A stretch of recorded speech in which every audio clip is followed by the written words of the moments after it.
Go ahead and do this.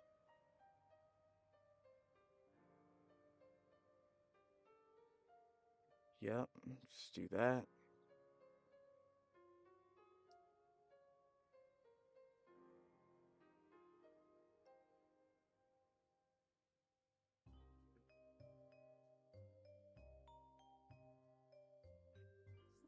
Ah,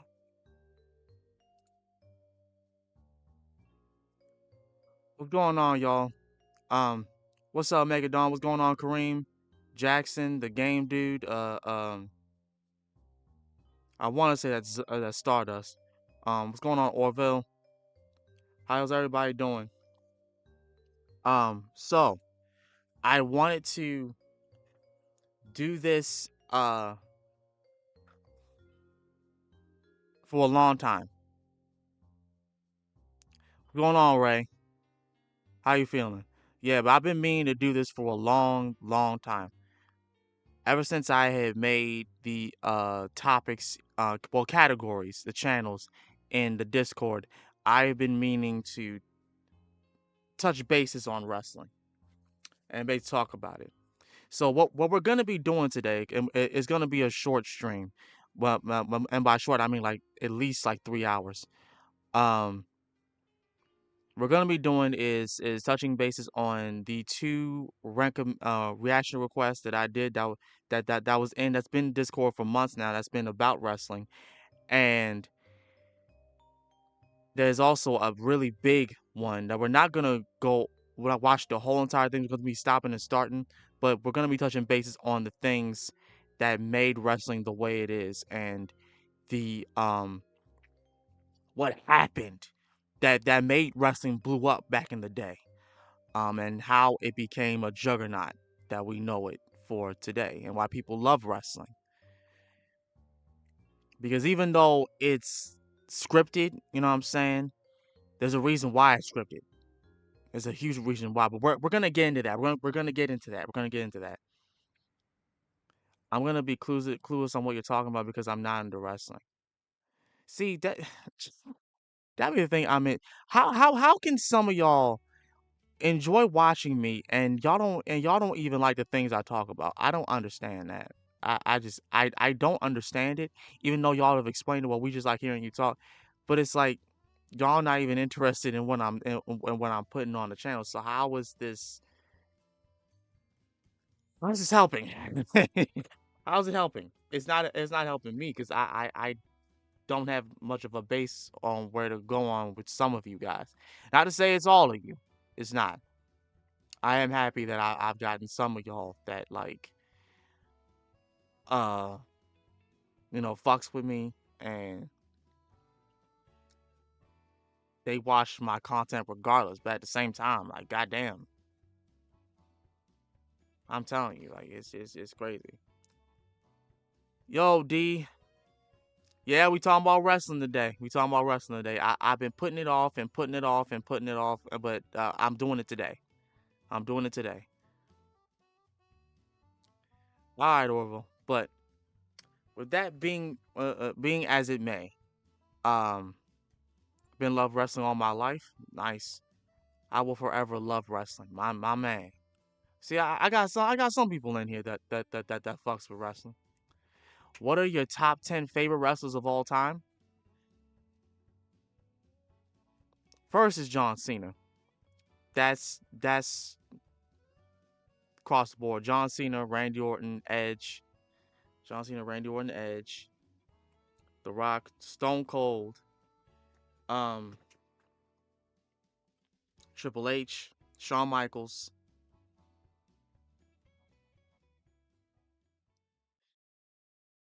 Um, it's another one that I like a lot. Sting, AJ Styles, and Samoa Joe. And yes, I also watched TNA back in the day too. I'm not just a WWE super fan. I love TNA. And I'm happy and I was happy at the fact when the news that TNA was coming back to um to TV. I was happy. I'm happy about that. I'm definitely happy about that.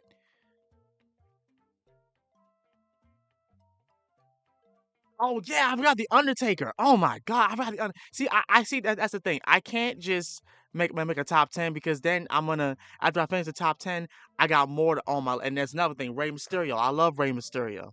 I love Rey Mysterio. I love Rey Mysterio. I love the Undertaker.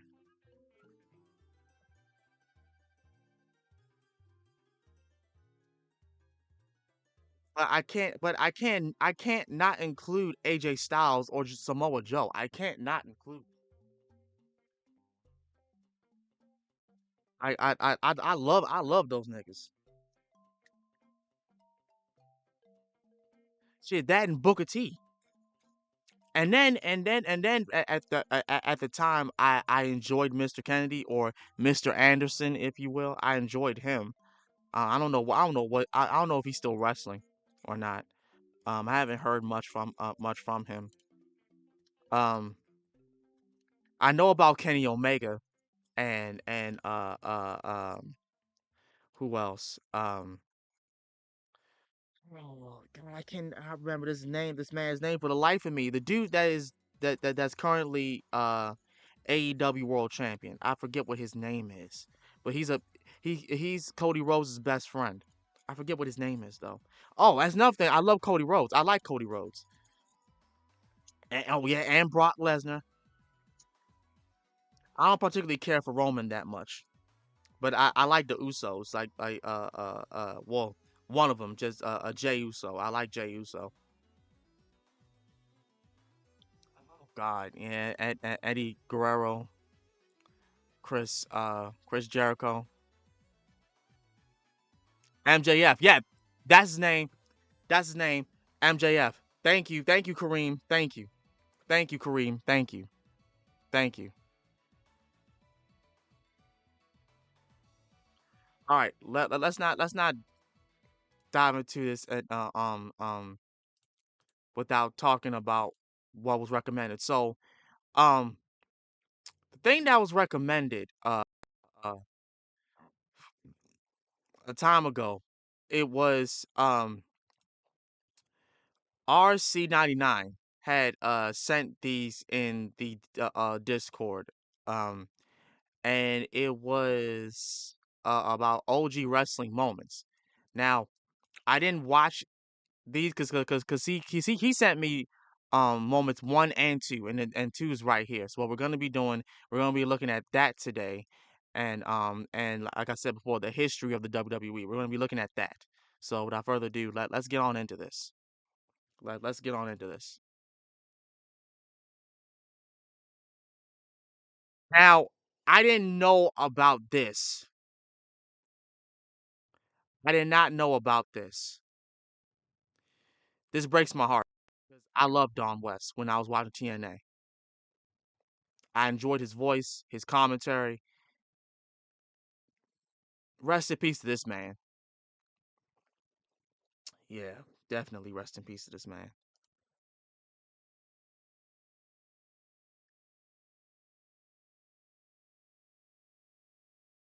Life on it, you gon' see me, man. I'm a rockin' you don't, freaking you don't, to the beating you don't, shoot licking you don't. Think I will, but I won't stop. You think I will, but I won't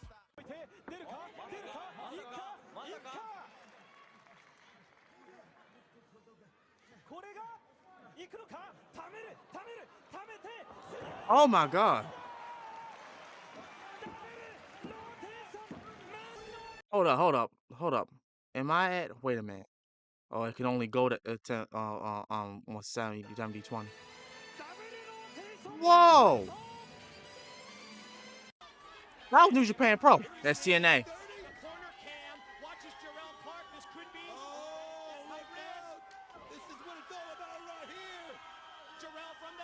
Jarrell Clark. How do you do that? Like how do you do that? How is it that they can do that? I'll never understand that. How is it that you can do that? That is freaking insane. Like how do you know how? Like how, dude? How is that even possible, bro? Like, how is that even possible? How does that work? Like, I don't, like, holy crap.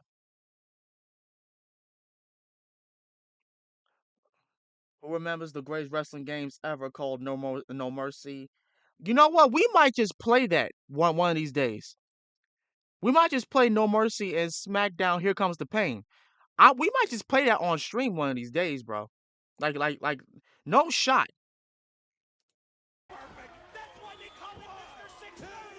I would hurt myself trying to be able to do that. Blackcraft Wrestling, Zicky Dice. Ow! Where'd they come from? That could be a Zicky Dice. What's she about to do? Double bird followed by a diving DDT into the glass. Now see, that may be an easy thing to do, but you gotta understand something. You putting all of your weight on this person's neck, and you driving them into the ground. It's gonna hurt, bro.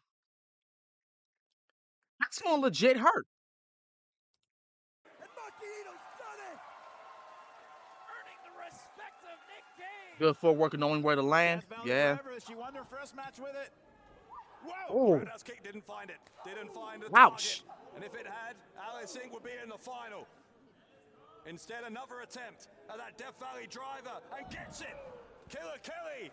It won her in the first round. Can it win for her in the fourth? Try and buy some time here. Everyone fails to catch. Oh no, he failed to catch it. This is Ring of Honor.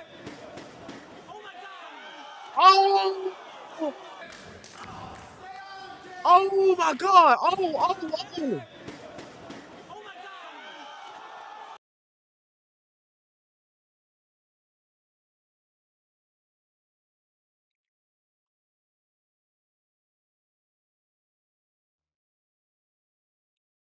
Imagine if somebody was supposed to catch you while you were doing this move, and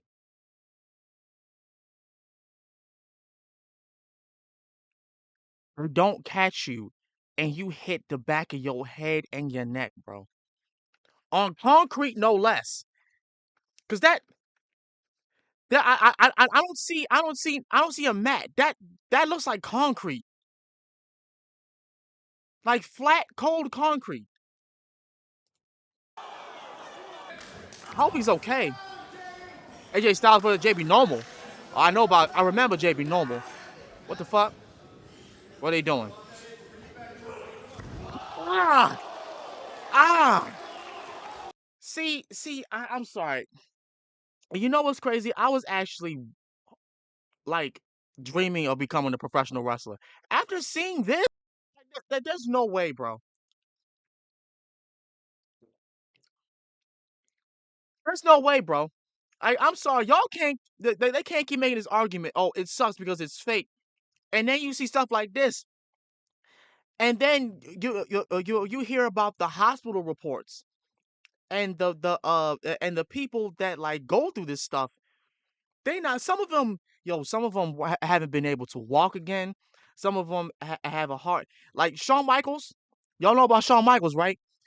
He has to literally go through stretching, and I ain't talking about normal stretch. I'm talking about like stretching his entire ligament. Everything he like his back, his back, his legs, everything is fucked up. So he has to stretch like profusely in order for him to even be coherent and able to walk throughout the day. I saw when he did that. It was painful for him. It was painful for him to even stretch, bro. So imagine, and he's been in the business for years, dog.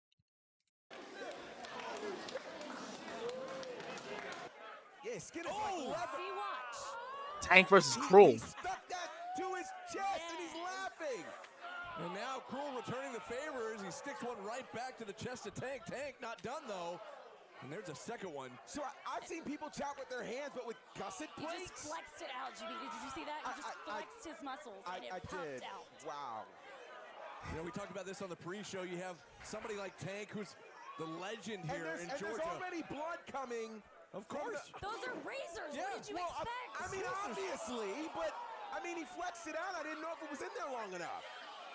Let me This is a poke blood- you with a No, razor please and see don't. if you bleed instantly. No, I certainly would. Are they hitting each other with razors? Are they hitting each other with razors, dude? Blood just pouring from Still the chest here of Cruel. somewhat human. Well, I I'm mean, gonna he say Oh. he's a monster. He's a heathen. But he's still. Oh my god! The force with which he's Yes. pushing those gusset plates in the chest. Do you remember Tyson Kidd's career-ending injury? I low-key remember it, but I don't exactly remember what happened.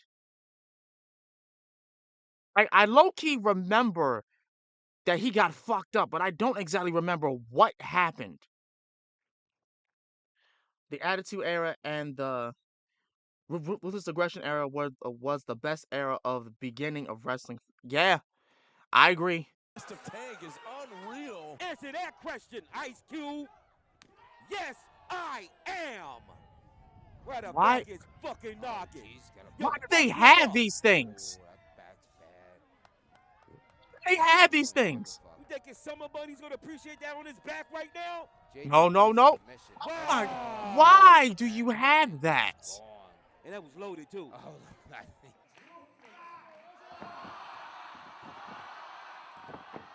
Excuse me?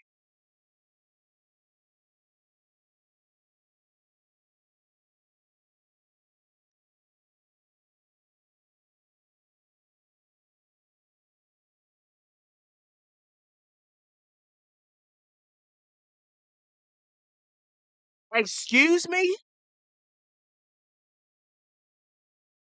Joe ended Tyson Kidd. Tyson Kidd's career ended when he had a match against. Oh, God.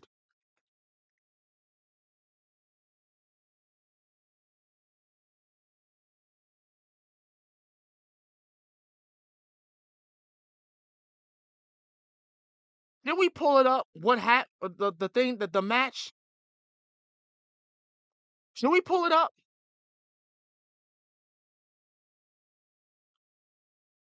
Hold on. Hold on, y'all. Hold on. Hold on. Wait a minute. Wait, just wait a minute.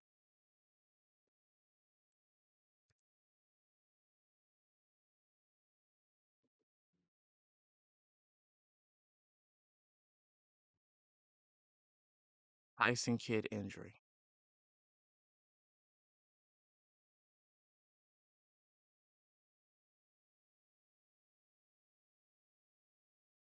Oh, wait a minute. What happened? What happened? Whoa.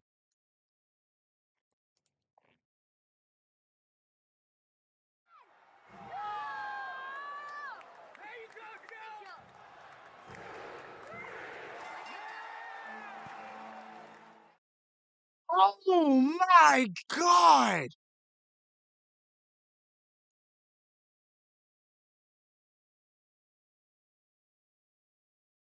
I can't feel my head or move my head the way I used to, but every day I'm focused on my recovery.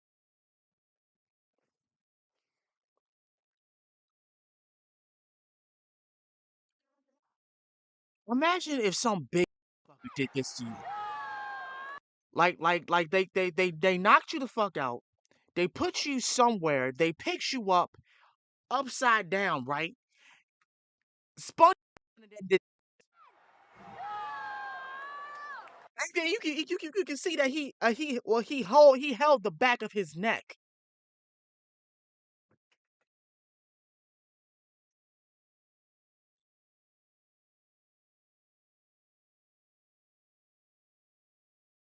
That's fucked. That's fucked. But anyway, back to this insanity. What?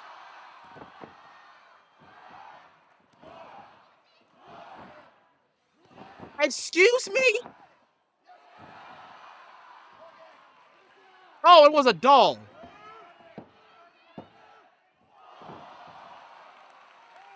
He did that all on his own? Springboard. Oh my God. A strike. Ah! Ah! Oh my Oh. Lord. And oh my goodness. And oh no. No, no, no. And that man is as skinny as me. For God's sakes.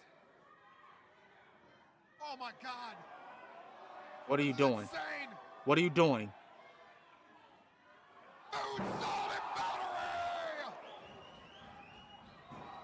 About to say, yeah, I know. I had to look at it real quick. It was a dummy. Because ain't no way you can do that to an actual human. Fighters for hire versus the Deadly Sins. No, not this, bro.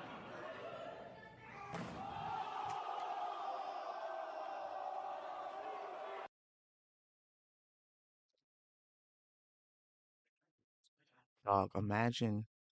I want y'all to imagine if someone took a trash can, plastic or metal, mushed it in front of your face after they knocked you out, and then they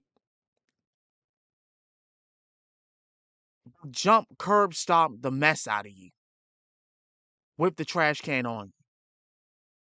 The ultimate disrespect. And what makes it worse, like his homie did it to your homie. The ultimate disrespect.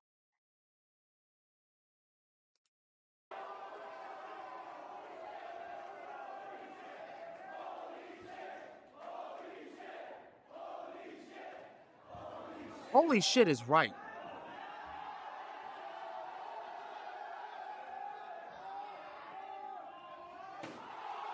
What was that he hit him with? A guitar.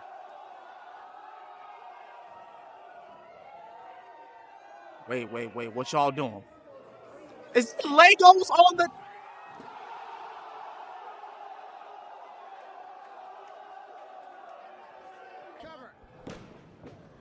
Rey Mysterio versus Amazing Red. Wait a minute, hold on. Let me read this comment.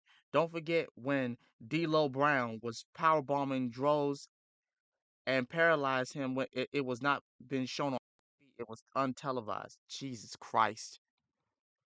Jesus Christ. Cover. Quick cover rolls out. Didn't release House the of hands. Glory Wrestling.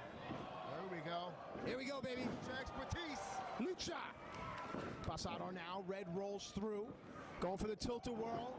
Sends Ray to the thread to the floor. Comes Red. We've seen this before. That triple. That kick to the sternum. Picks up. Oh! Cover here. Another cover. Wow. At the speed we are used to seeing him at. Fast enough though to hit Rampage with that super kick to the face. Rampage. Okay. Down the top rope though. All right. Rampage versus Pac. Pac held on. And now Rampage gets sent over the top. Or Pac. Wow. Did you hear that impact? Incredible.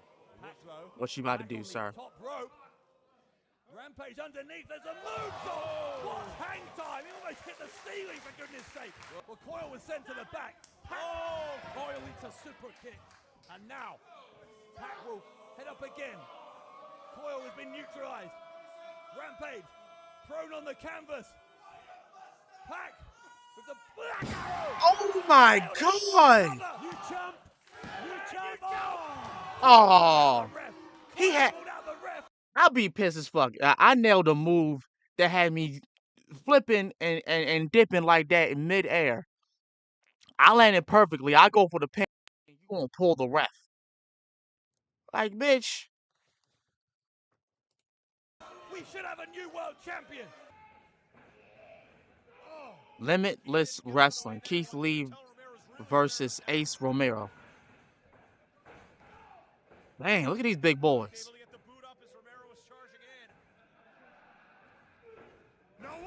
Oh my God! Are you kidding me? You know that power? Come on, Romero. Now's not the time. Raining down blows. This is the first time that Romero's been able to strike from above. Wait a minute. I do like Amazing Red in TNA. He has he was amazing of what he does for a living. Whoa, sir, Jesus. He walked 10 feet across the ring before dropping Ace Romero. I've seen him randomly do it at a local show in Norwood once. Oh no, not in the regular dude versus one of the big boys. Wait, hold on. Stop. I know what you're about to do. This is gonna be insane. Oh. Thank God he moved. Jeez. Look at this. Lego pieces, stones. All over the ring. No. Stop. No. No. Oh no. No. Westbrook's about to get lit. No. Chill. No, don't do it. No! Oh my God! Wow! That has got to be it. I'm not getting up after that. Ace Romero, Death Valley Driver. I'm not getting up after That that. was flush, James. That nailed perfectly. And Helica Ritz is calling for the butt cheeks. We saw her do this against KZT. Hold up. Next time someone says wrestling is fake, tell them about their pain cast on their body. Yeah. No. Real talk. Look at this. I want y'all to see this. Do you see what's in this ring? So not only did they crash through a table and a bunch of light poles that people put in the lights on the ceilings, right? I forget what they're really called. But dude, you got pebbles, I believe Lego pieces, and a whole bunch of other debris in this ring. Meanwhile, these dudes are half naked. And they just went through all that. Hold on, y'all. I think I got food coming. Hold on. Just give me 1 second. What's it? It says 8 minutes away. Okay. I'm gonna wait for a minute. And that was Oh my God. flush, James. That nailed perfectly. And Helica Ritz is calling for the butt cheeks. We saw The her do butt this against KZT. Almost Angelina defeated Ritz versus KZT. Savannah Evans. Oh no. Oh, She cut the cheeks out of the sky. Oh God. Oh my God. Jesus. Oh no. That's it. All right, hold on, y'all.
Oh.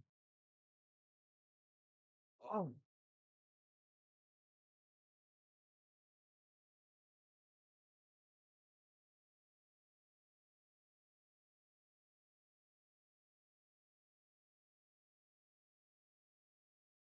All right, sorry guys. We're back. We're back.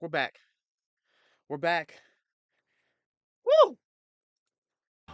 Savannah Evans. She almost killed her. And here's your winner, Savannah Evans. better Like not a forget that monster. name. That Jesus. was I think the division disgusting. didn't change. Kid Bandit should be the one getting that WWE World Title Well, shot. you're right. You're right. The thoughts are flowing Oh, they in gave me this. JTG's head right now. I'm sure when he came into this matchup, this is not what he expected. That's right. Is this the Rasengan? Poised and ready. Off the top rope. Oh. Caught him out of the sky. Whoa, whoa, whoa. Oh, God. Wow. How many degrees was that? Oh, look at that. That is just. Oh, wait. Triangle choke? That's a pin. Wait. Holy my Jesus. Hold on. Wait a minute. Sir, you do not need to be manhandling him like that. Like, come Poised on. and ready. Off the top rope. Jesus. I look at this. Caught him out of Look at this, y'all. The way he's swinging him. My God. Jesus. How many degrees was that? Hey, no problem, RC. I've been meaning to get to your videos in a while. That's a pin. Wait. Holy my Jesus. Wow. That may have broke the second turnbuckle there. Do you see it? Wow. May have broken Kid Bandit. Kid Bandit's up for the Oh my Brooklyn God. Edge. Chill. No. Oh. Oh, beautiful float over. And that's all she wrote on that one. And here's your winner, Jay the God. JTG.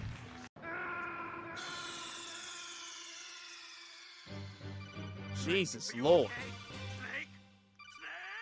Yeah, he's not okay. He's not okay. He's not okay.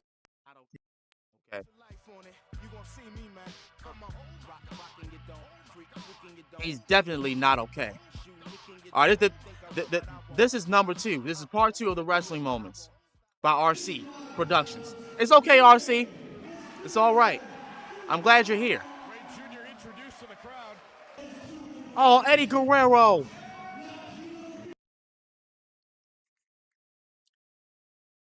RC, you done right. I'm just saying this now. You done right. God damn it, I done got this shit on this new mat. God damn it. God damn it.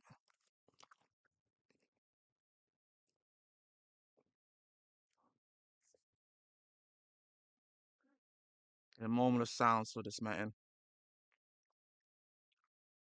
I won't miss you, Eddie. Oh, I do miss you, Eddie. You like Kid Bandit. Have a cool anime gimmick. Okay. Used to be in WWE back then. And it was a part of a tag team with Shad Gaspar called Crime Time.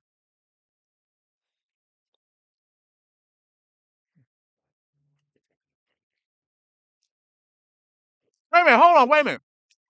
That was him now? That's him now? That JTG? Oh my God.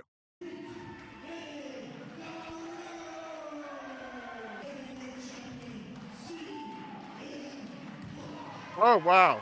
They're showing you that he is straight edge. In at 175 pounds, Speedball Mike Bailey.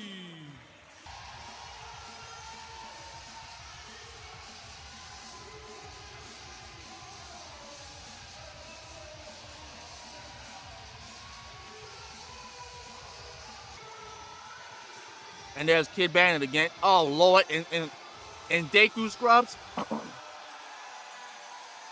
You got on Deku.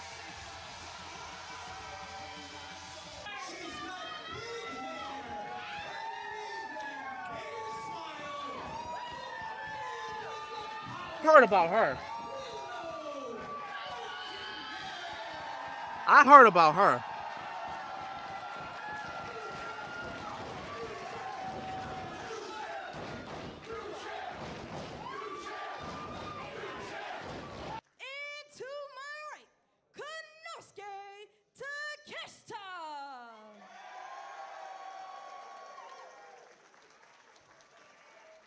Your referee for this match, Big Red. A round of applause and ovation for the Invisible Man making his way to the ring.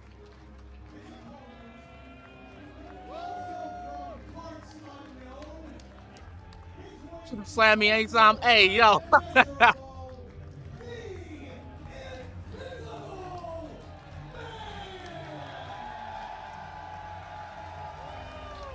Excuse me?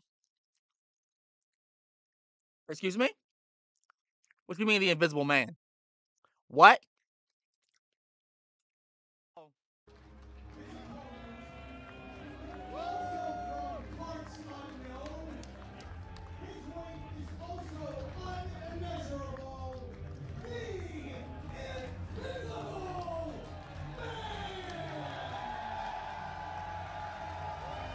A hero's welcome for Invisible Man.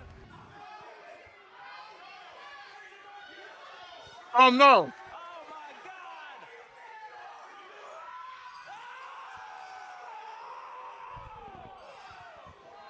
Oh my God, he missed. Pile driver. Oh! My heart for that man. My heart. I hope he's okay. I hope he's okay. Because I know that shit hurt. I know it hurt. What am I looking for? Oh, that. I know that shit hurt. I know it did.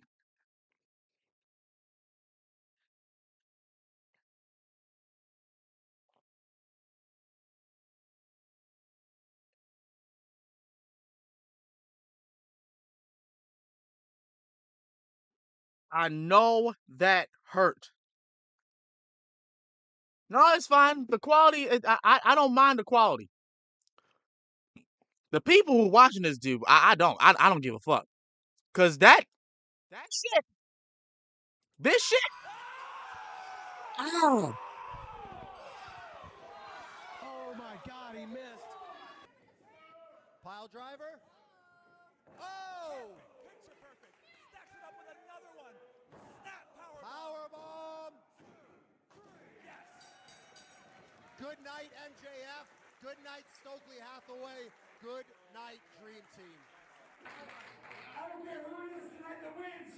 So Kevin Steen, if you leave with the gold, sucker, I'm coming for you. If you come out with the gold, I'm coming for you, nigga. Whoa, what did he say?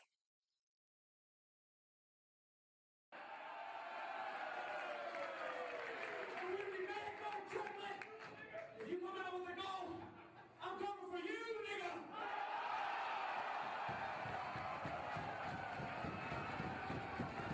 He just said what I think he said. He just said what I think he said.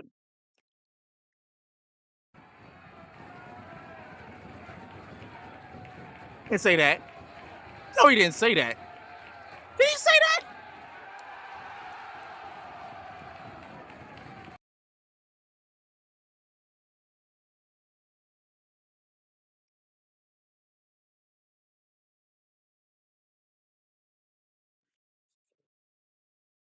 No. Mm-mm.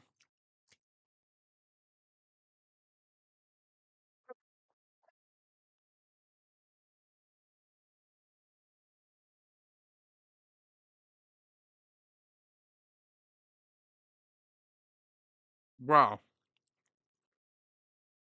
This man did not do a spin Rooney. He did not do a spin Rooney after he done said the N-word. Ain't no way. Ain't no way. Spinebuster onto the garbage can. Folks, we have tonight. Oh, God. Coming back out with a cooler now. Tailgate time. On a second here. Ouch. Oh, so here's Mac beating him up. Yes. Yes. Yes. He's holding his own. He went for that knee again. This time they were able to catch. Punk versus Mysterio versus Guerrero. Oh my God. Damn. We've got a new heavyweight champion. Oh, caught again. Maybe once too often, but Speedball just too fast. But neither man going quietly. Green team plunge right into the cover. 2. Nearly had him for 3. Where is Speedball getting this? Double knees. Double knees from the Speedball. Back and forth we go. She just grabbed the championship. What is she doing? No, Rachel. Don't do this. Rachel Rose now standing Roxy up to her feet. Oh my God. Rachel Rose just struck Roxy with the championship. His Golden Boys, because he can't get the job done. We were this close to having Sun chased up Indian Summer. We were this close to having Sun chased up, eliminated from Combat Zone Wrestling forever. Hindu, And they're all the way upstairs. Oh shit! Rensburg has followed them into the balcony. No, don't do it! Don't do it! No. Oh! Fuck! Out of the balcony, dangerous! That's not a 30-foot fall. Invisible Man versus Invisible Stan? What? Putting it all on the line, taking those risks. Excuse me?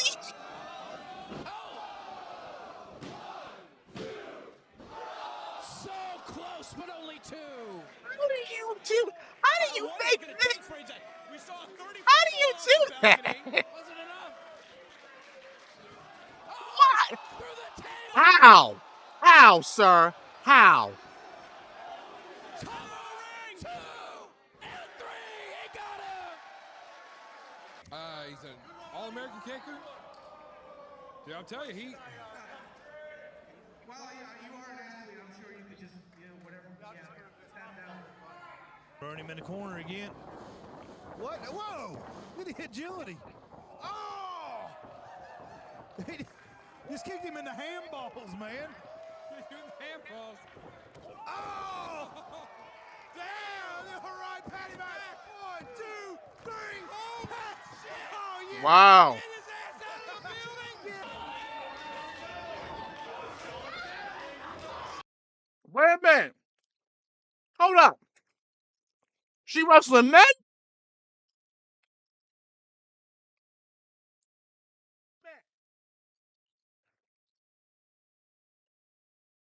This beautiful black woman is wrestling men? Hold up.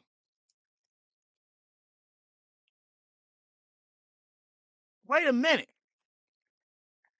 Hey, yo, this is the one thing I don't like. How you going? Give me this stuff. I'm hard for me to put this shit on the goddamn thing.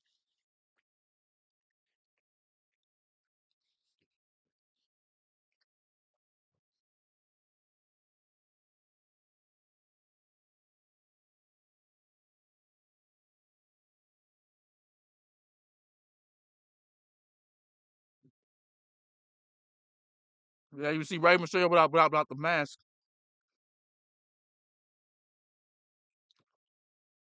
I always have full love and respect to the African Americans because they are a part of our nation. Facts. And they can be very badass if they want to. We can.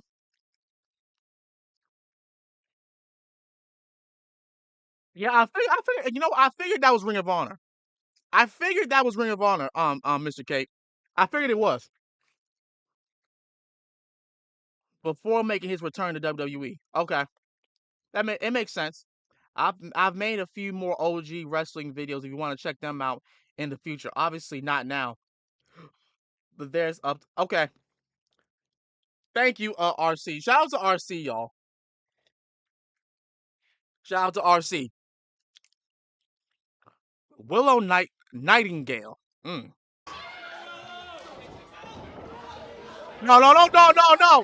Oh, dang, she's thick. She's thick as I don't know what.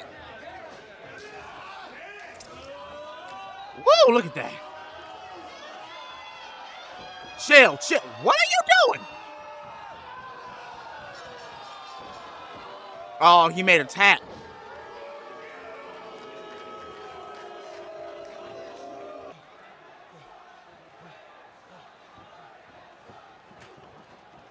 The knee and the steel chair right to the CM Punk versus Raven. I didn't even know CM Punk and Raven even wrestled against each other.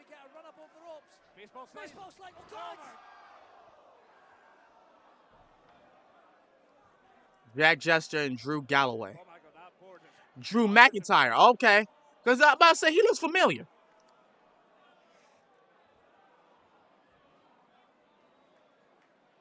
Oh my God.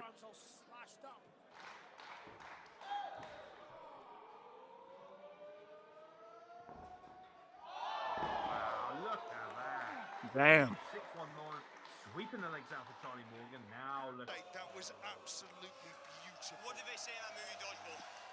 Dodge, dive, dip, dodge, dodge. I believe dodging is the main point of it. Yeah. Yeah. He did it. I mean,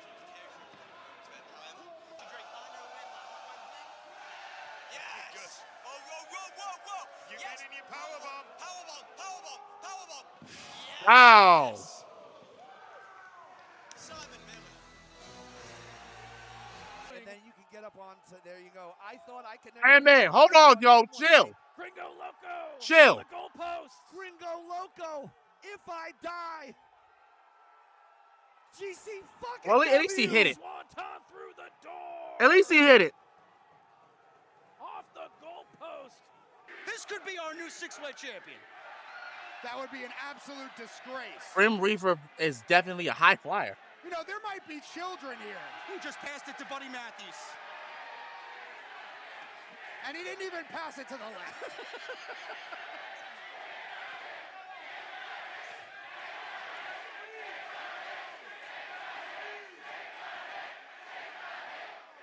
Smell that all the way up here. Oh my God. Oh. Buddy Matthews does not poison himself with substances like that. Reefer with a drop kick takes Matthews I can down. smell it up here. Yes, I know. It smells great, doesn't it? It is polluting my lungs. Reefer off the top, my God! And it's Wow. in his mouth. I guess you could say that's more of a talent. I do like clowns. What about you, Masterson? Not so much.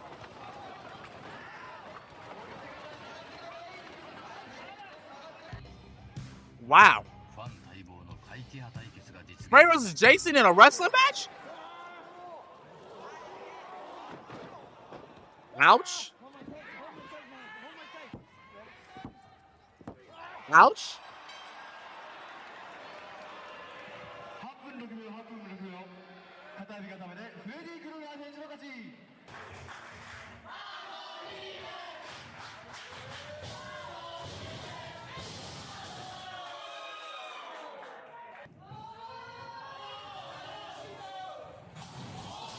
Oh my God. How's that not getting your eyes?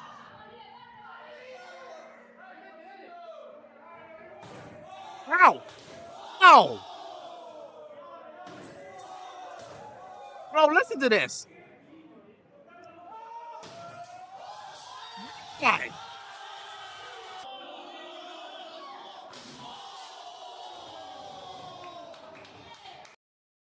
Dog, ain't no fucking way. Ain't no fucking way you slamming me off of a damn to a pallet. Nah. Hold on.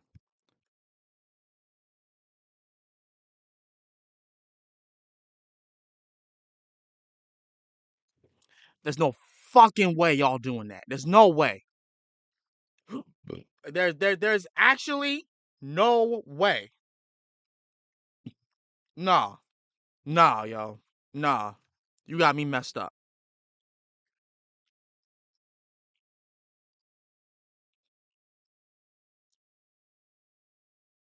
Like, legit. Mm-mm. No shot. No shot.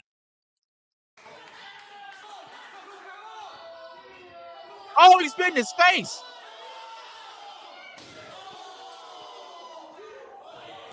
Jesus. Why? to pull himself up. The look of intensity in their eyes. You have any wrestling games? Oh. What did he say? Because I was getting. Let's fucking go. I have this. I have this. I collected a whole bunch of wrestling games when I was younger though. My first game was like SmackDown vs. Raw 2006.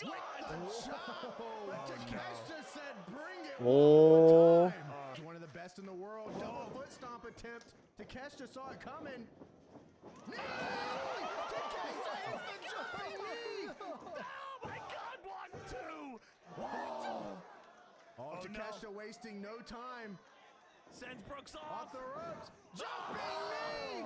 Takeshita to the corner. Running strike. 1, 2. Konosuke Takeshita does it. And here's your winner, Konosuke Takeshita. That is Deadlock Pro Wrestling. That was dope. That was dope. Like I said before, shout out to RC for recommending those. RC Production, thank you so much. Shoot, I see the moment 3 right here. But we're gonna move on. We're gonna move on, right? Because I want to touch bases on the WWE. And I'm not gonna lie. I did watch a little bit of this a few months ago, but it's been months, and I want to talk about this with you guys and basically go through like the whole backstory of how wrestling even started in on TV in the first place.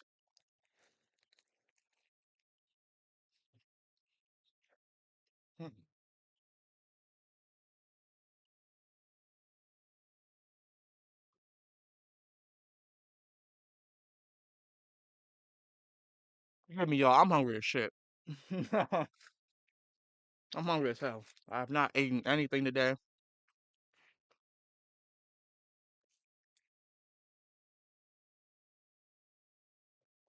Despite the fact that my grandmother asked me if I wanted a sandwich or anything, and I told her no. Right?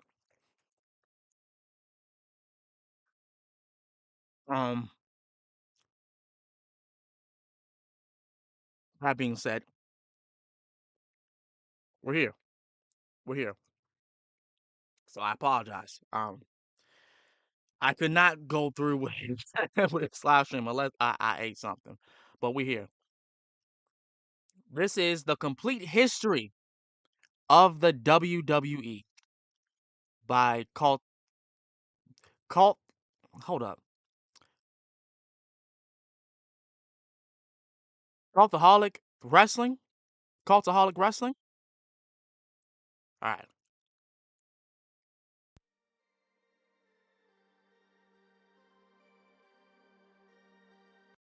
I didn't just want a territory. I wanted all of it.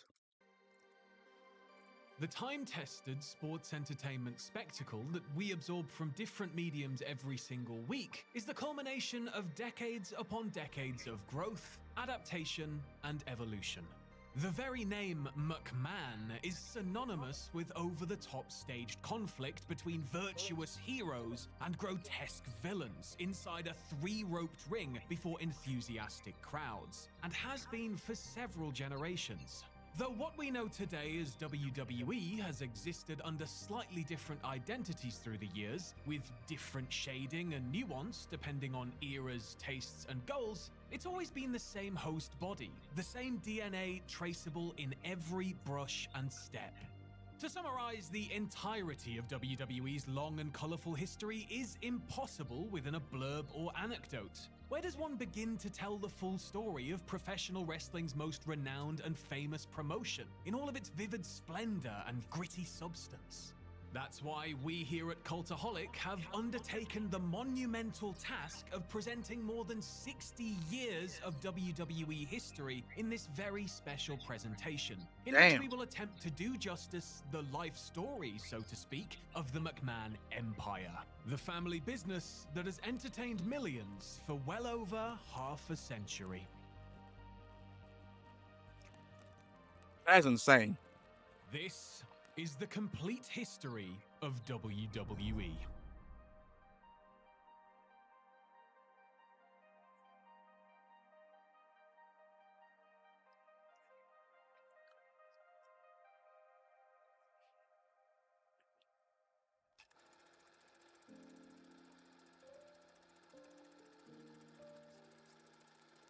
Initially, there was only one W in WWE's trade name, as on January 7th, 1952, the company we know today as WWE was founded as the Capital Wrestling Corporation. One of the founders of this enterprise was Joseph Toots Mondt, who, in the 1920s, essentially invented the contemporary style of professional wrestling by combining elements of freestyle wrestling and broadly performed brawling and staging it inside of a modified boxing ring. His partner in the Capital Wrestling Corporation was veteran boxing and wrestling promoter Roderick Jess McMahon. Hold on. So, can you beat the My Career Sony story mode in your... Yeah, I can. Actually, I went in like 6 times and became the undisputed champion. Mondt had initially found booming success as a member of the Gold Dust Trio with famed wrestler Ed Strangler Lewis and manager What's going on, Billy Odyssey? Sandow, before their partnership essentially dissolved. Needing fresh partnerships, Mondt later forged deals with several other promoters, including New York's Jack Curley.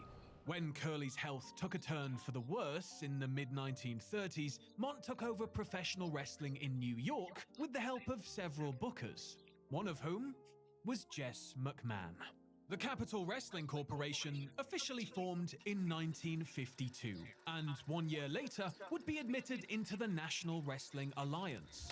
McMahon would not be long for the arrangement, however, dying in November of 1954 of a cerebral hemorrhage. After Jess's passing, his son Vincent J. McMahon stepped in to helm the operation, alongside Mondt. Referred to in shorthand as New York, the McMahon territory may have been rooted in the Big Apple, but actually encompassed 11 total states: Maryland, Delaware, Pennsylvania, New Jersey, Connecticut, Rhode Island, Massachusetts, New York, Vermont, New Hampshire, and Maine, as well as the nation's capital of Washington, D.C. Populous hubs like New York, Philadelphia... If you have a call league, what would you call it, bro? See, that's the thing. I actually have like a Pokemon call league right now in my 23 classic mode. Honestly, I called it Pokemon, but if I were to make my very own call league, right? I don't know. I've had some ideas, like having like extreme wrestling or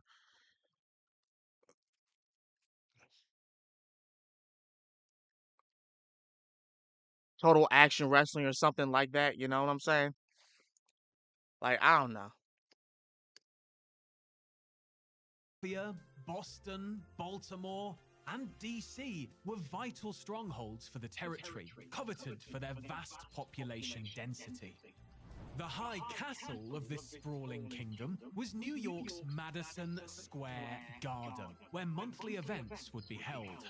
Under the meticulous and watchful eye of Vincent J. McMahon, events held at the world's most famous arena would frequently sell out. In 1955, Capital Wrestling gained television clearance via the Dumont Network.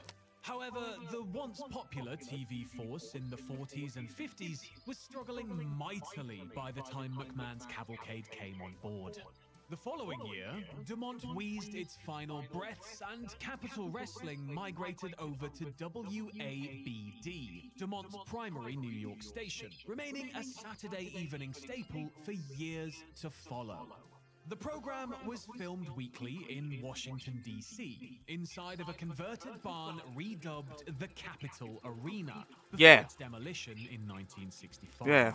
Instead of having a separate world champion, Capital fell in line with the rest of the governed NWA territories, recognizing the NWA World Heavyweight Champion, who would make defenses for every NWA group, including Capital's northeastern citadels. In this time frame, men such as Lou Thez, Pat O'Connor, and Dick Hutton reigned as champion and drew considerably well in the Midwestern territories, while struggling to achieve the same sort of success in the McMahon and Mont-controlled Northeast. As the 1960s began to dawn, it was decided to go with a champion that had proven to be a major draw in the glossier New York territory. That man was Nature Boy Buddy Rogers. McMahon lobbied heavily. Now see, why am I even going through this? Like, why are we even talking about this? Because you have to understand, if we're going to be talking about wrestling, we're going to be talking about how this whole thing began. And the one thing some people, even when I was watching Monday Night Raw and things of that nature, Ric Flair was called the Nature Boy, but my grandmother, I remember years ago, she was saying that like he's not the real Nature Boy. I'm just like, what are you talking about? And then she mentions this man, the Nature Boy, who had this championship. And what's crazy is that this championship looks small as fuck. Do you look at this belt real quick? This belt looks small as shit. How about calling it TMW, Total Media? That would be cool. Total Media Wrestling? Yeah, I wouldn't mind that. For Rogers to get the only thing about it is though, Ray, I would just have the classic titles. I wouldn't even make I wouldn't really make my own title because I like the 2002 and through 2009 titles so badly. I still love the way the spinner belt looks. I still like the way the classic World Heavyweight title looks.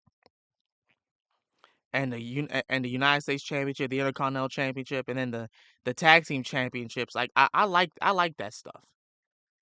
I would bring all of that back, including the Cruiserweight title. I would bring all of that back. Belt, reasoning that Rogers' box office magnetism in the most financially lucrative territory in the NWA was more than worth putting the belt on him. Though having such a detestable character reign as the face of the NWA was unorthodox, regional promoters gave their vote of confidence, figuring they stood to benefit greatly from the change as well. And so, on June 30th, 1961, at Chicago's Comiskey Park, before 38,000 fans, Rogers defeated O'Connor in a 2 out of 3 falls match to capture the gold. The Nature Boy would drop the belt in a pair of unrecognized changes to Killer Kowalski in November of 1961 and Bobo Brazil in August of 1962. Both disputes due to reported injuries sustained by the champion. This resulted in both Kowalski and Brazil being recognized as champion in several territories prior to Rogers winning subsequent rematches over each man. The most important match of Rogers' ostensibly uninterrupted reign came on Thursday, January 24th, 1963 in Toronto, against former champion Lou Thez. The NWA board voted to have Thez win the championship back, but Rogers, as well as McMahon and Mont, were not happy with this decision. To ensure that Rogers played ball and did the honors for Thez, promoter Sam Muchnick made the match a 1-fall encounter, as opposed to the standard 3 falls for title matches of the era. He also threatened to take Rogers' monetary collateral, a down payment to ensure that a champion doesn't run off with the belt, and give it away to charity if he didn't lose the match. Additionally, Rogers was made aware that Thez, a dangerous and renowned shooter, was prepared to forcibly beat him in the match if he didn't comply. With few other viable options, Rogers did the job that night in Toronto. Out of protest of the decision to switch the belt, McMahon and Mont seceded from the NWA the next day in order to form the Worldwide Wrestling Federation. Rogers was still billed by McMahon and Mont as the rightful champion as a result of the dispute. The 1-fall match was the out they publicly needed in times of strict kayfabe. Over the next several months, Rogers defended a world title that was no longer technically his, winning title defenses against the likes of Dory Dixon and Johnny Barend at Madison Square Garden, Bobo Brazil in Philadelphia, and Killer Kowalski and Bruno Sammartino in Pittsburgh.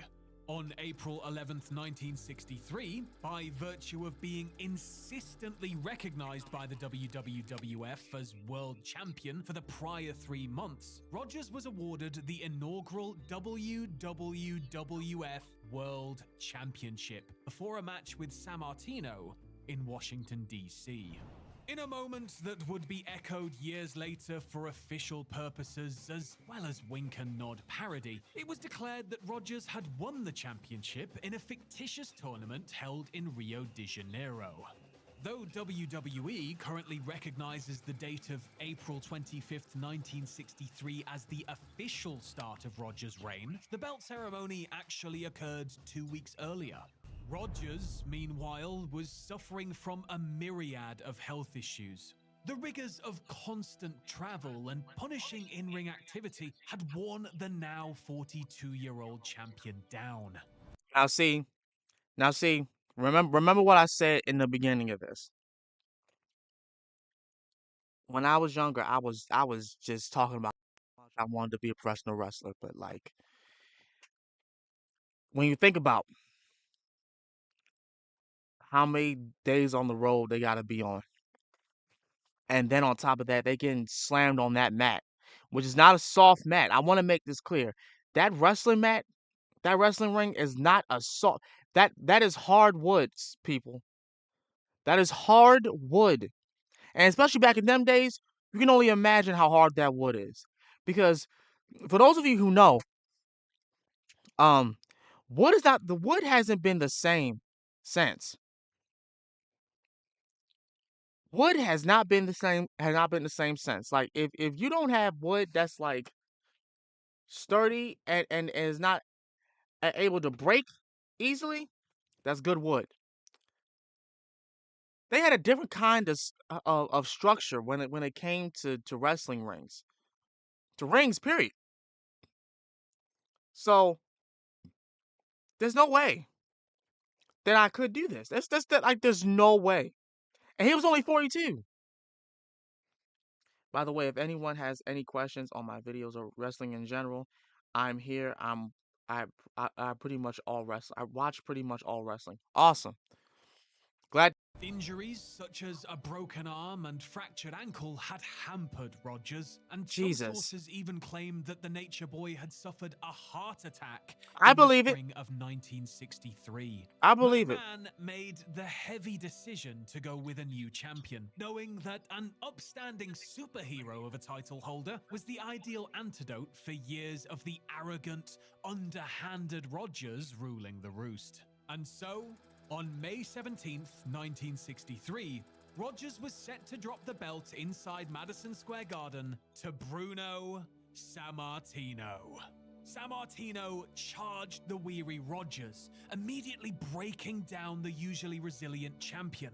More than 19,000 fans watched with disbelieving glee as Sammartino hoisted Rogers up into a backbreaker, drawing the submission from the now deposed champion in just 48 seconds. The match was kept short to accommodate Rogers' failing health, but that detail mattered little to the WWF's new direction, with Sammartino positioned as its new star. From here on out, it was onward and upward with the living legend as the main attraction.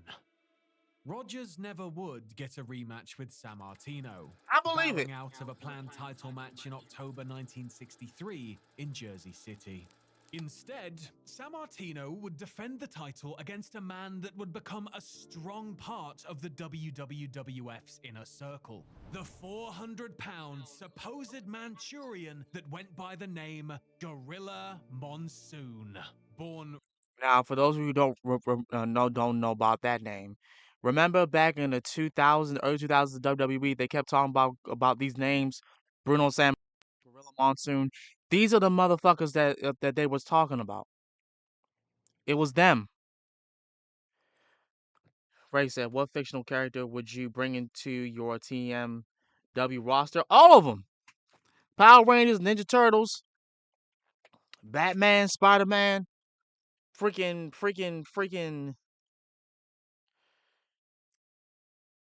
Jesus, Santa Claus, angels, the four horsemen of the apocalypse, lucha wrestlers. Sky's the motherfucking limit with me. Robert Morella, Monsoon was a star athlete and scholar at Ithaca College, and his combination of brains and brawn would serve him well working for McMahon. Not only was Monsoon gaining notoriety in the mold of the prototypical monster heel, but he served the company well behind the scenes, acting as minority shareholder and helping run TV tapings like clockwork from his favorite gorilla position. Monsoon was just one of the many memorable foils that tried and failed to wrest the gold away from Bruno. A who's who of ring royalty matched up with the champion, including Dr. Jerry Graham, Classy Freddie Blassie, Bill Watts, Waldo Von Erich, Professor Toru Tanaka, Killer Kowalski, George Steele, and even Giant Baba. All, along with Monsoon, would end up as tally marks on the Sammartino wall. As the 1960s came to a close, the belt remained around the waist of the mighty Bruno, while Madison Square Garden continued to host thousands of patrons eager to see it all play out. The cycle that McMahon utilized at the monthly Garden shows for champion Sammartino had a distinct pattern. After building up a hot new heel over some time, said heel would then challenge for Sammartino's belt, and the two usually would battle to a disputed finish, either a disqualification or draw of some kind. The two would then face off in another match, generally another singles bout with yet another contestable ending, or even a tag team match that would see Bruno take the pin. To pay it all off, Sammartino would vanquish the heel in some form of gimmick bout, like a Texas death match. But even Hold on. I've seen colleagues use tokusatsu characters as like Ultraman. Yeah, I've seen that too. if savvier fans caught onto the routine, it mattered little. Sammartino was a cultural icon, a hero one could proudly get behind. It was Sammartino's integrity and authenticity that made him most appealing to wrestling fans, especially the more discerning New York crowd. As Bruno's reign rolled over into 1970, the formula saw very few signs of fatigue. Though 1970 was another full calendar year with him on top, the WWF's composition had begun to change. Mont had had a number of issues with McMahon over the years, and the two frequently quarreled, with Sammartino later claiming that the two promoters were not on the best of terms during his lengthy title reign. Reportedly, it was Mont who first championed Sammartino, convincing McMahon that he was the future of their operation. And though Mont was enough of a visionary to understand Sammartino's enormous value as a drawing card, he reportedly struggled to adapt his promotional acumen to the television age. Coupled with serious gambling problems, Mont gradually sold off his shares of WWF to McMahon, and by 1971, Vince Sr. assumed full control. Mont would die in 1976, reportedly nearly penniless at the age of 82. Damn. And after Mont's loss of ownership standing, McMahon quietly renewed ties with the NWA. Cooperation was in full bloom once more, as monthly Garden cards not only featured stars from the NWA, but also Vern Gagne's AWA. Sammartino's seemingly unsinkable reign met its end on January 18th, 1971, after an unfathomable 2,803 days. Wow. As had been the case with Rogers nearly a decade earlier, injuries were beginning to take their toll on the title holder, and persistent back pain in the late 60s Yeah, I know, led Ray. to Bruno requesting to drop the belt.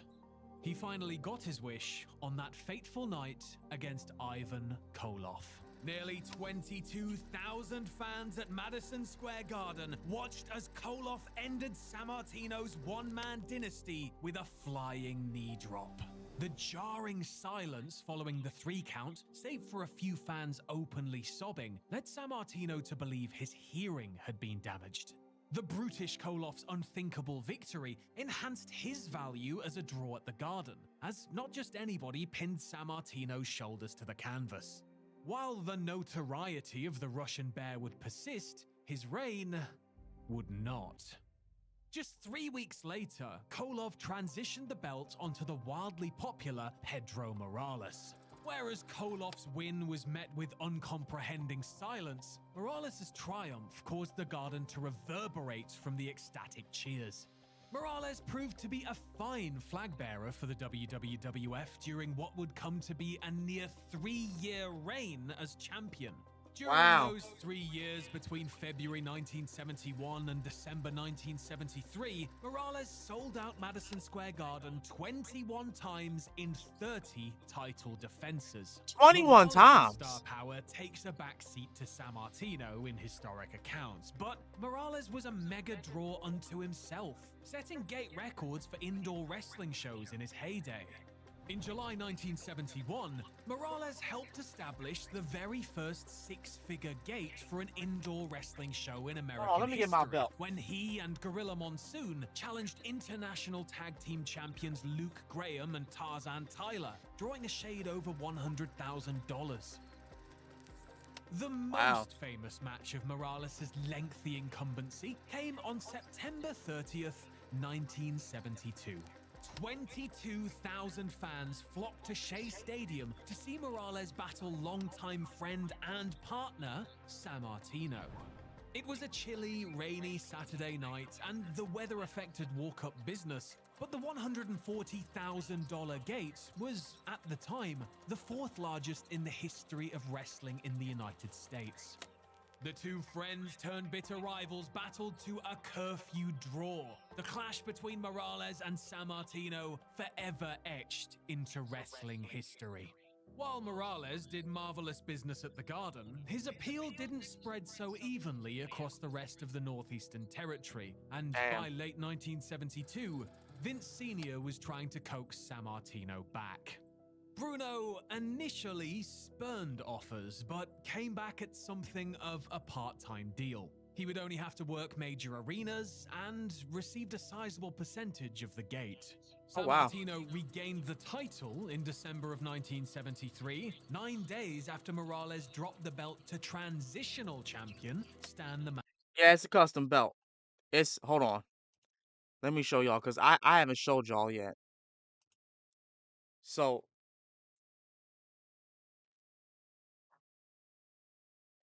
I've been wanting this for a while. This is a belt that I got from Trophy Smack, that I made from Trophy Smack. It says, hope y'all can see that. If y'all can't, I'll say it. #1 Pokemon Master of the world, Pokemon Master Trainer JH3. Now the reason why it says JH3 right here, because that actually was going to be my wrestling alias name had I really took it seriously and gone into wrestling. That would have been my alias name, my 3 initials, JH3. That would have been it. So yeah. Back to this. Man Stasiak.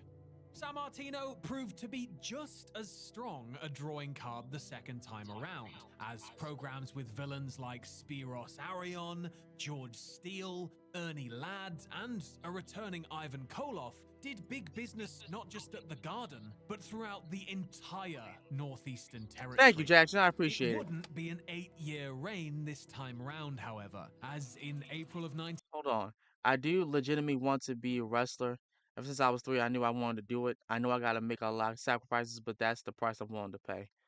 Ain't nothing wrong with that. As long as you know what you're willing to do. 1977, Sammartino lost the belt Because to one of it is a pro big wrestling's sacrifice. most imitated trendsetters, the muscular, cocky, charismatic superstar Billy Graham. Scores of future wrestlers Watching all borrow what liberally wrestlers from the Graham or what playbook. wrestlers do is Reign making was me want marked to with make defenses a against wrestler the in the likes of game. You Dusty should. Rhodes, Jack Briscoe, Mil Mascaras, and prior champions Morales and Sammartino. He even went to a 1-hour draw with NWA World Champion Harley Race in Miami's Orange Bowl. That name, Harley Three Race. matches with Bruno throughout the remainder of 1977 and into 1978 drew sellout crowds, including a steel cage match in Philadelphia on February 18th, 1978. 2 nights later, Graham's time as champion came to an end, losing to the confident but unassuming Bob Backlund. When Graham then won there's the that title name. in 1977, he was told that he would eventually lose to the scrappy young technician, whom Vince Sr. wanted to build up in the mold of a Jack Briscoe. For nearly 6 years, Backlund held the championship, save for a disputed period in late 1979 when the late Antonio Inoki reigned for 1 week with the belt, a reign that WWE does not recognize. Though presented as a squeaky clean grappler, Backlund could get down and dirty with leathernecks like Greg Valentine, Stan Hansen, and Ken Patera in bloody brawls. His time as a no-frills champion sold out MSG over 40 times across those 6 years.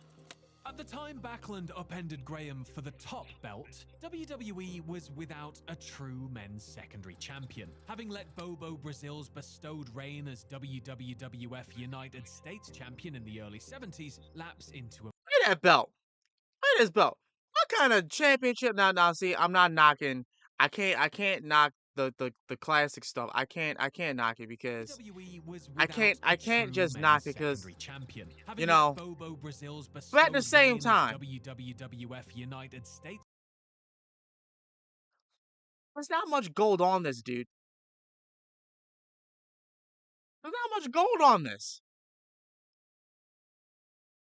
And it's literally just a gold piece of the U.S. Like, what? Champion in the early 70s lapse into oblivion. In February of 19... What wrestling songs prefer is a perfect fit.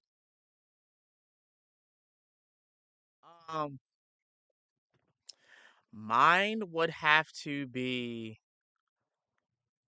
honestly, cause I use rock themes for my entrances throughout the years. I've used rock themes and everything, but I would have to go with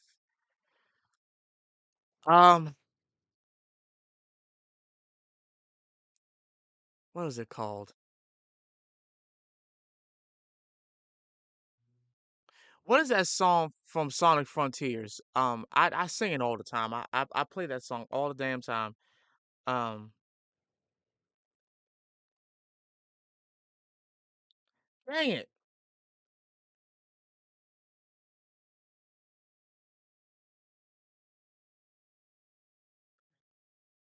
What is that song called?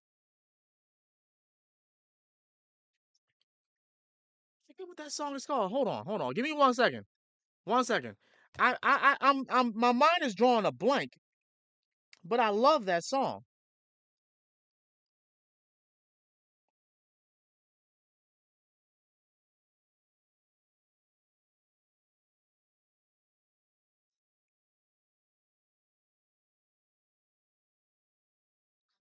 Oh, undefeatable.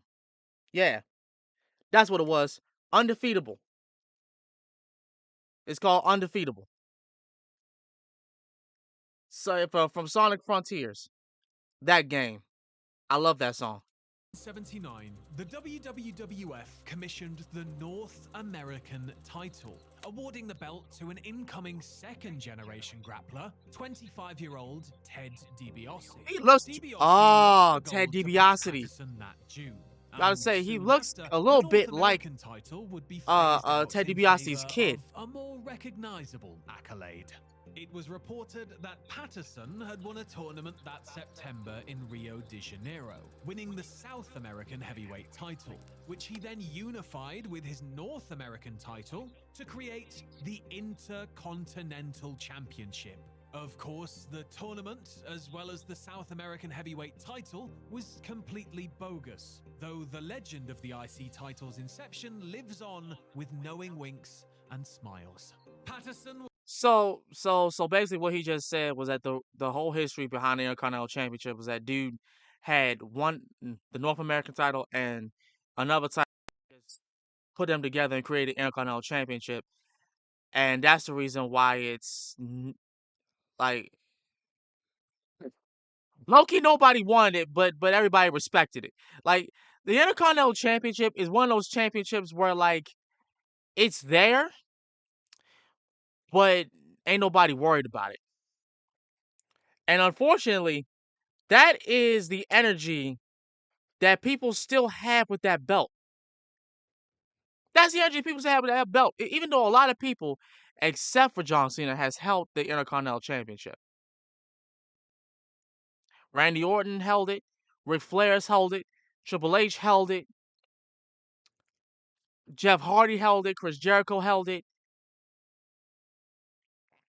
Kofi Kingston held it. I think CM Punk held it. Shelton Benjamin held it. Cody Rhodes held it. I don't know if Rey Mysterio held that belt. Held the belt though. There's a whole bunch of other people that held that belt, but R-Truth held the belt, or was it the United States Championship that he held? I don't remember. I don't necessarily remember. Continue.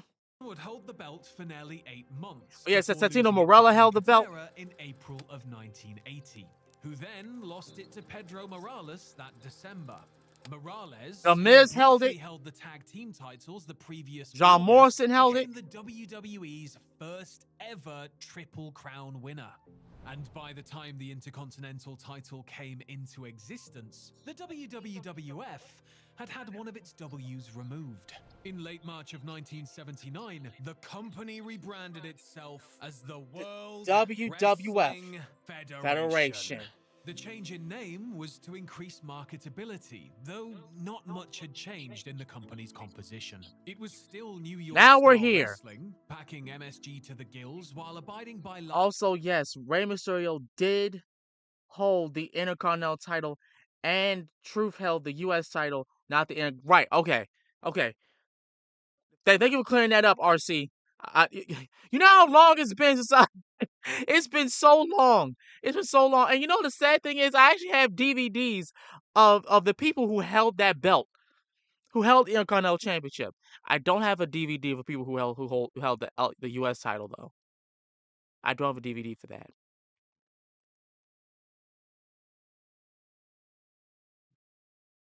I used to be a wrestling nut back in the day, y'all. Lines that separated McMahon Land from the terrain owned by other NWA promoters. As the 1980s began, life in the WWF seemed to be business as usual, but major changes were wading slowly underfoot.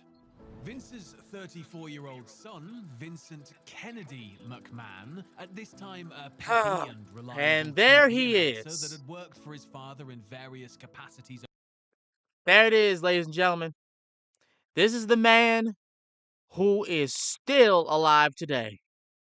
This is the man who abruptly is low-key racist and prejudiced. This is the man who hates his children. This is the man who made scripts about him messing around with his wife. This is the man. This is the man where he made scripts of him and his children fighting each other and then fighting him. This is the man. This guy right here. This is the man that made the XFL and is still trying to see if he can do that shit. This is him. This is him right here. Over the prior 11 years, founded Titan Sports Incorporated, along with his wife Linda. While the look at elder Linda. She Vince looked great. was content to stick tight with his NWA brothers, his son had different ideas, viewing the world of professional wrestling as one with opportunity for flexibility, if one so desired to flex their muscle. In 1982, Vince Sr. floated the idea of selling all of his interests in Capital Wrestling and leaving the business altogether. Though the younger Vince was hardly a tycoon at the time, he knew that this was his best chance at acquiring the coveted and valuable territory, lest it be sold off to somebody. Vince McMahon is still the WWE's devil. Facts. Facts. Facts. Outside the McMahon family. Buying out the territory for himself wasn't going to be an easy purchase to make, and even then, the business in his hands was not a slam dunk guaranteed success going forward. This was a monumental gamble, but it was a gamble that McMahon needed to make. That June, Capital Wrestling's 4 stockholders all agreed to sell to Junior. Vince Sr., Gorilla Monsoon, fellow ex-wrestler Arnold Skoland, and longtime company secretary Phil Zacco. In the end, McMahon and Titan agreed to pay $1 million over a year-long period to the prior stockholders. Jesus Christ, that's a lot of money. Default, McMahon Jr. forfeited the shares back to the foursome. In other words, he needed to come up with the money in a timely fashion, or the dream was dead. But for McMahon, the nature of the wrestling business would be changing soon enough, with his hands now at the controls. The golden era. Here we go. Here we go, y'all. The WWF would pull out of the NWA a final time. In August of 1983, during the annual National Wrestling Alliance convention in Las Vegas. McMahon had been making money through syndicated television to beam out his northeastern-based enterprise across the entire United States. So I was messing around with my belt. Passing into the territories of the men who were ostensibly his allies within the alliance. The expansion had begun with its fangs bared. Jim Barnett, NWA's secretary, as well as personal booker for the Shared World Champion, resigned from the NWA at the same meetings. One of the most vocal dissenters to McMahon's aggressive development was wrestler and booker Ole Anderson, one of the owners of Georgia Championship Wrestling. Anderson issued open threats to combat McMahon at that Las Vegas meeting. But what he didn't know was that Barnett, a Georgia shareholder whose falling out with Anderson facilitated his resignation, was lining up to aid Vince in his expansion. Shortly thereafter, Barnett ended up as the vice president of Titan Sports. Later that month, having sold off all of his capital shares to his son, Vince Sr. offered his formal resignation from the NWA. Oh, wow. the sudden territorial holy war would make use of television as ammunition. With Barnett's assistance, McMahon gained TV clearance in Ohio, securing Ole Anderson's GCW time slots in Cincinnati and Dayton, while also locking up Dayton's Hara Arena as an exclusive WWF venue. McMahon debuted his product in Cincinnati and Dayton that October, putting perpetual trump card Andre the Giant in main events as the star attraction. The WWF also gained additional cable clearance after Joe Blanchard's Southwest Championship Wrestling lost its Plum Sunday morning time slot, due largely to an inability to make future payments to the 3-year-old USA Network. McMahon swooped in and took over the time slot with his own All-American Wrestling broadcast. By year's end, regular stops in San Jose and San Diego would earn space on the WWF calendar, as did an opportunity for McMahon to muscle into both Detroit and St. Louis. For the latter city, WWF commissioned TV tapings at the Chase Park Hotel, home of Sam Muchnick's Wrestling at the Chase tapings for 24 years previously, and That's introduced crazy. two important figures at that inaugural filming. One was McMahon's new co-host, Mean Gene Okerlund, freshly Yes, plucked man. from Vern Gagne's AWA. The other had wrestled in WWF before, but until now had been more known for his own AWA exploits. Oh, Lord. Enter Hulk Hogan. The Hulkster was lured away from Gagne in the fall of 1983 and was unleashed before the St. Louis crowd on December 27th, 1983. Hold on, let me stop.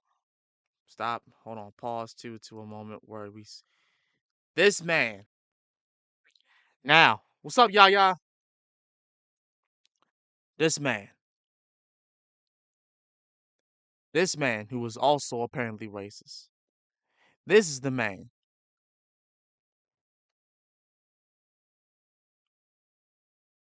who is the reason that I want to say, and I could be wrong. I could be wrong. There were probably other people that made this program go away. But this man is the sole reason, in my opinion, why TNA Wrestling stopped being TNA Wrestling. I said it. I said it. I said it. I said it. I said it. I ain't taking it back. I ain't taking it back. I'm not taking it back. This is the man. This is the man. Despite the fact that he's an important part, it's a canon event for him to exist. Because without him, most people wouldn't even care for the WWE that much. But if it wasn't for him, I guarantee you a lot of stuff that happened would not have happened. A lot of the bad stuff that nobody was asking for, wouldn't happen. This is the man who broadcasted his family on TV, and now his family is in fucking shambles. His daughter's a mess. His son's a mess. His ex-wife is a mess. They're all a mess. RC said it. Nah, you're right. Hogan and Eric Bischoff. Yeah, that the other motherfucker. That motherfucker too. Basically, almost ruined TNA. Yep. Thank you for clarifying that, RC, because I do remember when him and Eric Bischoff entered TNA, I was like, shit, they're gonna fuck this shit up. They're gonna fuck this shit. When I heard Hogan say we're gonna make TNA the #1 company, I was like, yeah, okay. Yeah, okay. Motherfucker, before you came along, they were doing just fine. Before you came along, despite the fact that they were hosting in one state, they was doing just fine. People was watching them. I was watching them every week, bro. Every week I was watching them. I loved me some TNA. And I guarantee you, the moment I see them new belts, them new TNA belts, if they look fire, I'm getting the X championship. The X Division championship. I'm getting it, bro. Real talk. Fun fact: Hogan was supposed to come into TNA in 2003, but it never happened. Thank God. Oh, I'm about to say thank you for that, because TNA in 2000, in like the early 2000s, was fire, bro. And I'm sure you can agree with me on that for RC. TNA back in the early 2000s was fire. It was fire. There was stuff that was going on in that matches that we wouldn't be able to see nowadays. We can't see that nowadays, bro. Not on TV. Not on no TV. I was giving them the side eye when Hogan said that. Right, I was like, wait, the number one? Nah, yo. And then when he changed it to TNA Impact instead of TNA, right? I was like, nah, yo, nah. Like, I get it. I also get it. Like, they didn't start off with the 6-sided ring. They started off with the 4-sided ring. I kind of want the 6-sided ring back. And also, I blame that on Hulk Hogan too, because he was the one that was bitching about it. When in turn, man, I swear, when they did that whole gimmick of bringing back, or supposed to bring back the NWO and everything, and Sting was still over there, and he was trying to figure out what the fuck was going on with him, I was like, yo, this ain't it, dog. This ain't it, dog. I was more in tune when I was watching the main event Mafia do their thing, and AJ Styles just whooping their ass finally, and becoming the world heavyweight champ. Like, I was into that. I was into that TNA. You feel me? I loved that TNA. I loved it. I loved that TNA, man. The TNA where it was freaking the Monster Abyss and freaking Christopher Daniels, the Motor City Machine Guns, Beer Money, Team 3D, Team LAX. Like, I loved that, bro. When Awesome Kong came around, I loved that. I loved that part of. I loved that era of wrestling. Oh my God, that was, when I tell you that was some good shit. That was some good shit. Especially when freaking Kurt Angle came in. When Kurt Angle came in, oh hell yeah. Hell yeah, bro. Hell yeah. I love that. Now Sting is in AEW, and there is no NWO. There is the LWO in WEE and in WWE, but it ain't the same without Eddie. I hear you. I hear you, Yaya. I agree. TNA Wrestling was 10 times better than Impact. Facts, Mr. Kate. Facts. Facts. Abyss was so sick. I loved Abyss, bro. I loved Abyss. Freaking Scott Steiner, freaking Samoa. That was back when Samoa Joe was at his ugliest. He was freaking that dude was he was a domination at its best.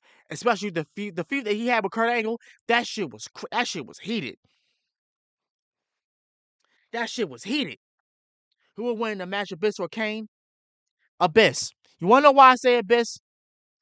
Because the Kane we know now isn't the same Kane that we got, that we wanted.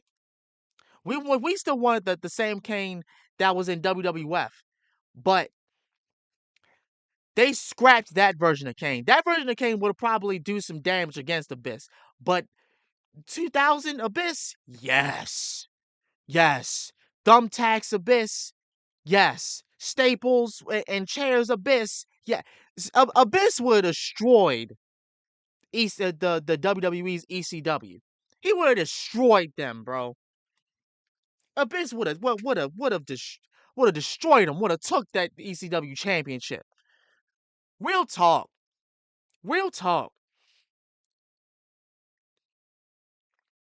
Kurt Angle wasn't saying no. Yes, he was insane. He was, oh my God. Kurt Angle was a monster. TNA has officially said that the 6-sided ring won't come back because they They are prioritizing the wrestler's health, and I get it. I definitely get it. And like I'm not angry at them for that. I'm just happy they're back for real for RC. I'm honestly happy and satisfied that they came back because Impact Wrestling, I don't know what the fuck that was. I don't know what that was, man. Man, I really don't. Let's get Hulk Hogan. The Hulkster was lured away from Gonya in the fall. But yeah, of Abyss was different. 1983 and Abyss was different. unleashed before the St. Louis crowd on December That's a 27th, nice 1983. Stardust. One night earlier, inside Madison Abyss is Square working Garden, for Backlund's WWE WWF backstage. title Oh wow. reign of nearly 6 years ended at the hands of the Iron Sheik, who drew a corner stoppage from Backlund's manager, Iron Arnold Sheik. Skoland. The Sheik was only intended to be a transitional champion, like Koloff and Stasiak before him. TV tapings in Allentown at the start of 1984 would see Hogan save the beltless Backlund from an assault by the Wild Samoans. Backlund endorsed Hogan as an ex-villain that had changed his ways. No, that was so no for real, Mr. Cape. I love that moment where Kurt Angle did that freaking flip landing on Abyss. That was, bro. I've never seen Kurt Angle do that until he went into when he got into TNA. The stuff he did in TNA, I knew the WWE would not allow him to do. I know that for a fact. And by the way, yeah, rest in peace to Iron Sheik. To connect themselves.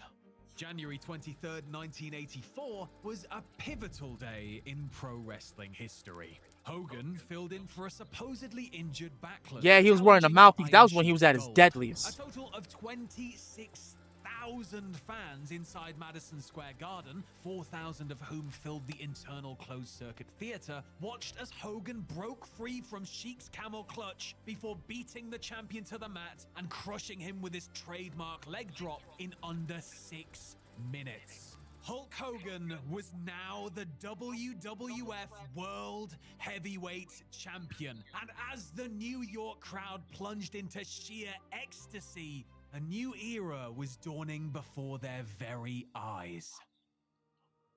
Vincent James McMahon, heir to Capital Wrestling and founder of the Worldwide Wrestling Federation, would not live to see Hogan's ascension into stardom, passing away in May of 1984 at the age of 69. Dang!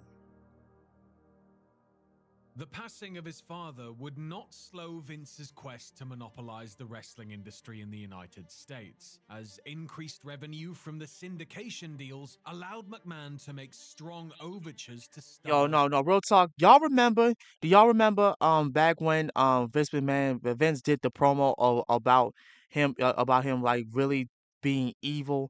He talked about his father and how much he just despised his father and everything. Y'all remember that promo he made? It was a promo he made because it was the feud that he had with his family, and he said something about his father starting the company and everything, but then he when he said that shit, I was like, yo, this dude is heartless as fuck. This dude is heartless as fuck. Like, for real. When WWF purchased WCW. Yeah, yo, that promo was crazy. Like, why would you say that, bro? Like, god damn. I remember the invasion. It wasn't good. It wasn't. It wasn't. Yo, y'all remember? Speaking of the invasion, RC, do you remember what Sting said in an interview about that whole thing? Like a few of them, including him, went in the ring, and I think it was Booker T that said it. Booker T came in the ring and just whispered. Well, not whispered, but he said to him, "Who the fuck are you?" I was like, yo. I thought that was I thought that was just disrespectful. I really did, cause how can you be in this wrestling business and not know of other factions that have all these other? How do you not know about that? Especially when what happened later on in the years, like just because these certain professional wrestlers are with another company does not mean that years later they won't come to your company. Like it does help to know about the people that that is in the same kind of business that you're in. Especially if years later down the line, they're probably going to transfer over to your company. Because who knows what could happen?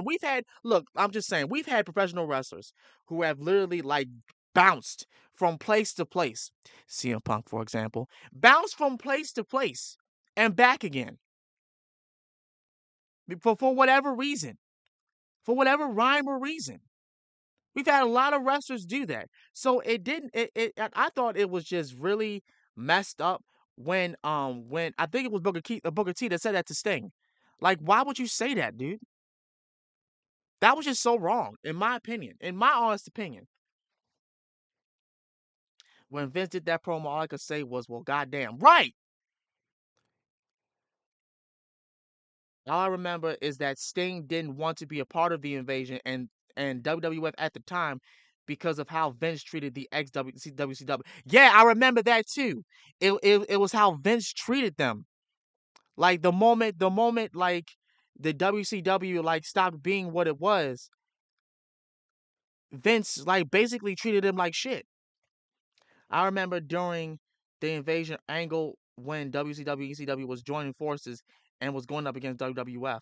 Yeah, I remember that too. I do remember that too. They had a lot of moments where ECW went up against the WWF and then WCW did that as well. Like I remember that. I do remember that. The fact that ECW went up against them like 3 separate times is crazy to me. It's crazy to me. 3 separate times ECW was going up against WWE.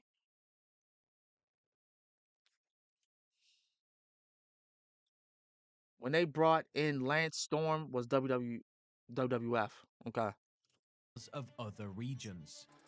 Rowdy Roddy Piper had been poached from Jim Crockett Promotions, fresh off a violent feud with Greg the Hammer Valentine, who himself entered the WWE fold around the same time. Dr. D. David Schultz, Cowboy Bob Orton, and Mr. Wonderful Paul Orndorff helped fortify the heel side of the roster, while the beloved Junkyard Dog left Mid-South Wrestling in his wake to head north. Bobby the Brain Heenan departed the AWA in order to continue managing one Hogan nemesis after another in main events across the continent. Even the Freebirds of Michael Hayes, Terry Gordy, and Buddy Roberts all came to WWF for a cup of coffee, or rather a shot. And they even have RVD. The buyout of Stampede Wrestling by McMahon ensured jobs for 4 gifted young wrestlers in Dynamite Kid, Davey Boy Smith, Jim Neidhart, and Bret Hart. Others such as Kamala, Hillbilly Jim, Brutus Beefcake, Barry Windham, and Mike Rotundo padded the WWF depth chart and would all find different degrees of visibility before long.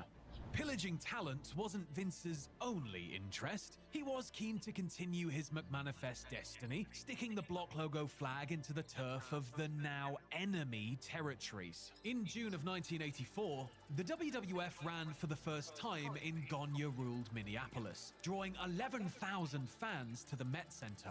The card featured AWA alumni such as Hogan, Okerlund, Jesse Ventura, as well as the iconic Andre the Giant, who had passed through Minneapolis numerous times in his career. The following week, McMahon's army marched through Memphis, Louisville, and Nashville, leaving boot treads on the domains of Lawler and Jarrett. The WWF ran Chicago for the first time that July, with Hogan headlining in a title bout against Big John Studd at the UIC Pavilion. The Lone Star State let McMahon in the front door shortly after Christmas, with cards in Paul Bosch's Houston, followed by Von Erich-controlled Dallas. Not every initial foray was a success. The Houston card drew only 2,800 fans to the 16,000 plus. I remember during the invasion, they had guys such as from ECW like Rhino. Yeah, I remember Rhino. I love me some Rhino, especially in TNA. Had already begun to receive visits from the WWF troupe in August of 1984, following a bold purchase from 1 month earlier. McMahon looked to further his reach on cable TV and sought a way to acquire the time slot retained by Georgia Championship Wrestling, currently residing on TBS television, owned by Ted Turner.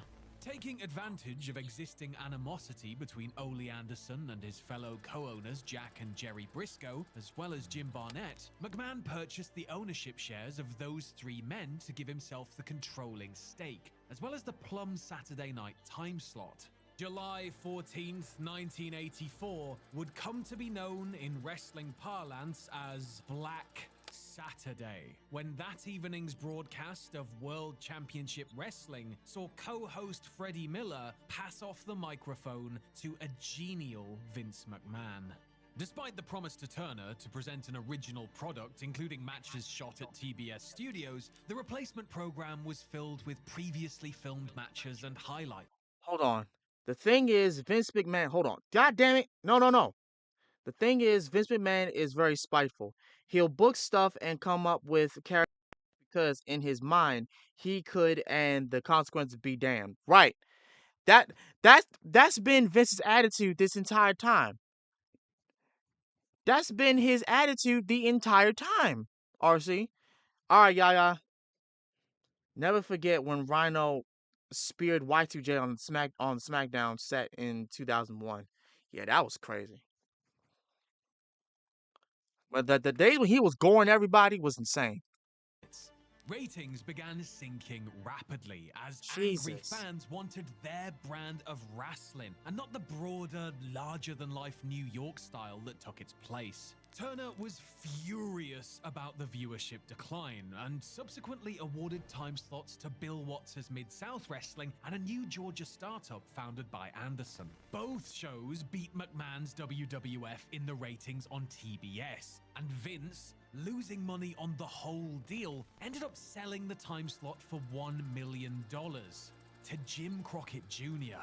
Oh, wow. Meanwhile, McMahon's product continued to be a cornerstone on the USA Network, where All American was complemented by Primetime Wrestling and Tuesday Night Titans. Even without the TBS outpost, the enterprising McMahon was doing all right for himself on this newfangled cable medium, and it wasn't just the USA Network that was beaming the WWF out. The wildly popular MTV And then after that, had they gotten decided in to on make the the Fist wrestling era. act, Yeah, I remember that. affording the WWF the sort of pop culture credibility it so desired. And it all began when pop megastar Cyndi Lauper, at the height of her fame, met Captain Lou Albano on a flight to Puerto Rico in 1983. Lauper's colorful new friend Albano proceeded to appear in the Girls Just Wanna Have Fun music video, playing her loudmouth father. Lauper's involvement bled over into televised WWF, where she and Albano would strike up a feud on an edition of Piper's Pit. This led to each picking a representative for a women's wrestling match. Lauper chose Wendy Richter, and Albano picked Eternal Women's Champion, the Fabulous Moolah. MTV God rest her soul. broadcast the brawl to God end rest it her all soul for the live fabulous from Madison Moolah. Square Garden on July 23rd, 1984, the first live wrestling match in cable TV history. Richter won the belt before an ungodly large TV audience, lending a seminal moment to the birth of the rock and wrestling connection. The connection would persist into 1985, when McMahon made a colossal gamble. Wanting a counterpunch to Crockett's Starcade events that aired on closed-circuit TV, Vince came up with his next big ticket.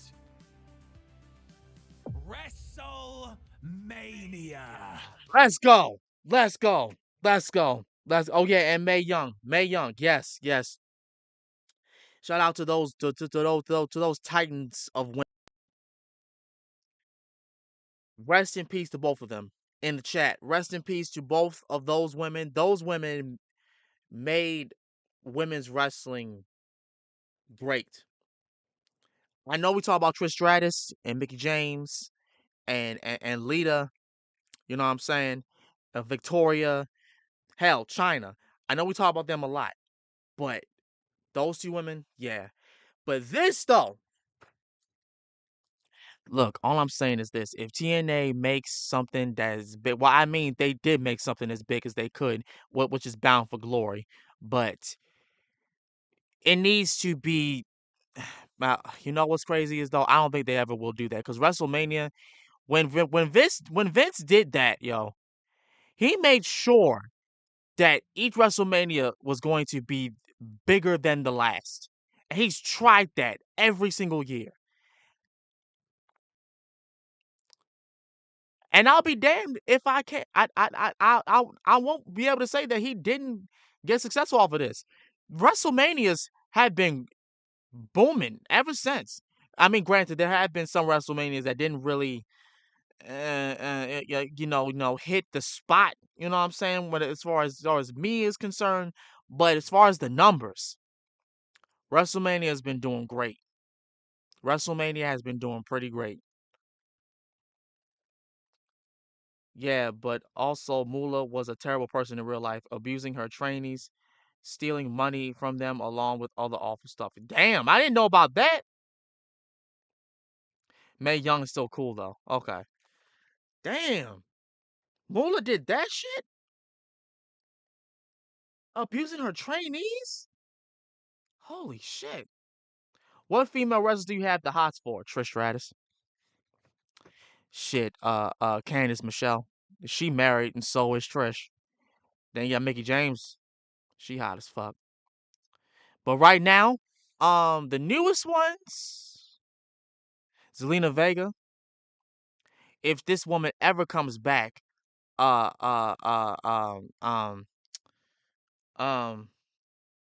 her name?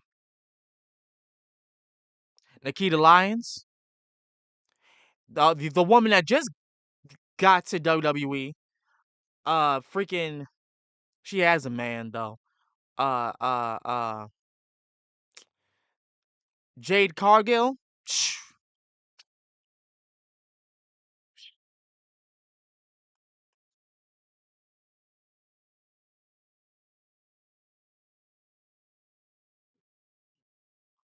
And there's also Rhea Ripley, but I kind of low key got the hots for Zoe Stark. Low key, not all the way. I don't know, but she looked good to me. She looked good, but she looked like she likes only women. She looked like she likes the kitten. You know what I'm saying? But Jade Cargill though, Jade Cargill though, bruh, I would, man. Y'all can't tell me that y'all wouldn't. Y'all cannot tell me you wouldn't. That is snoo 5000. I need y'all to understand. Nikita Lyons, yeah, she's still out with an injury. I don't know when she's gonna be back. I miss her. With her fine ass. The greatest WrestleMania I remember was 17 and 18, probably 19. Facts. My dream is to go to WrestleMania. The same here. One of these days, bro. One of these days.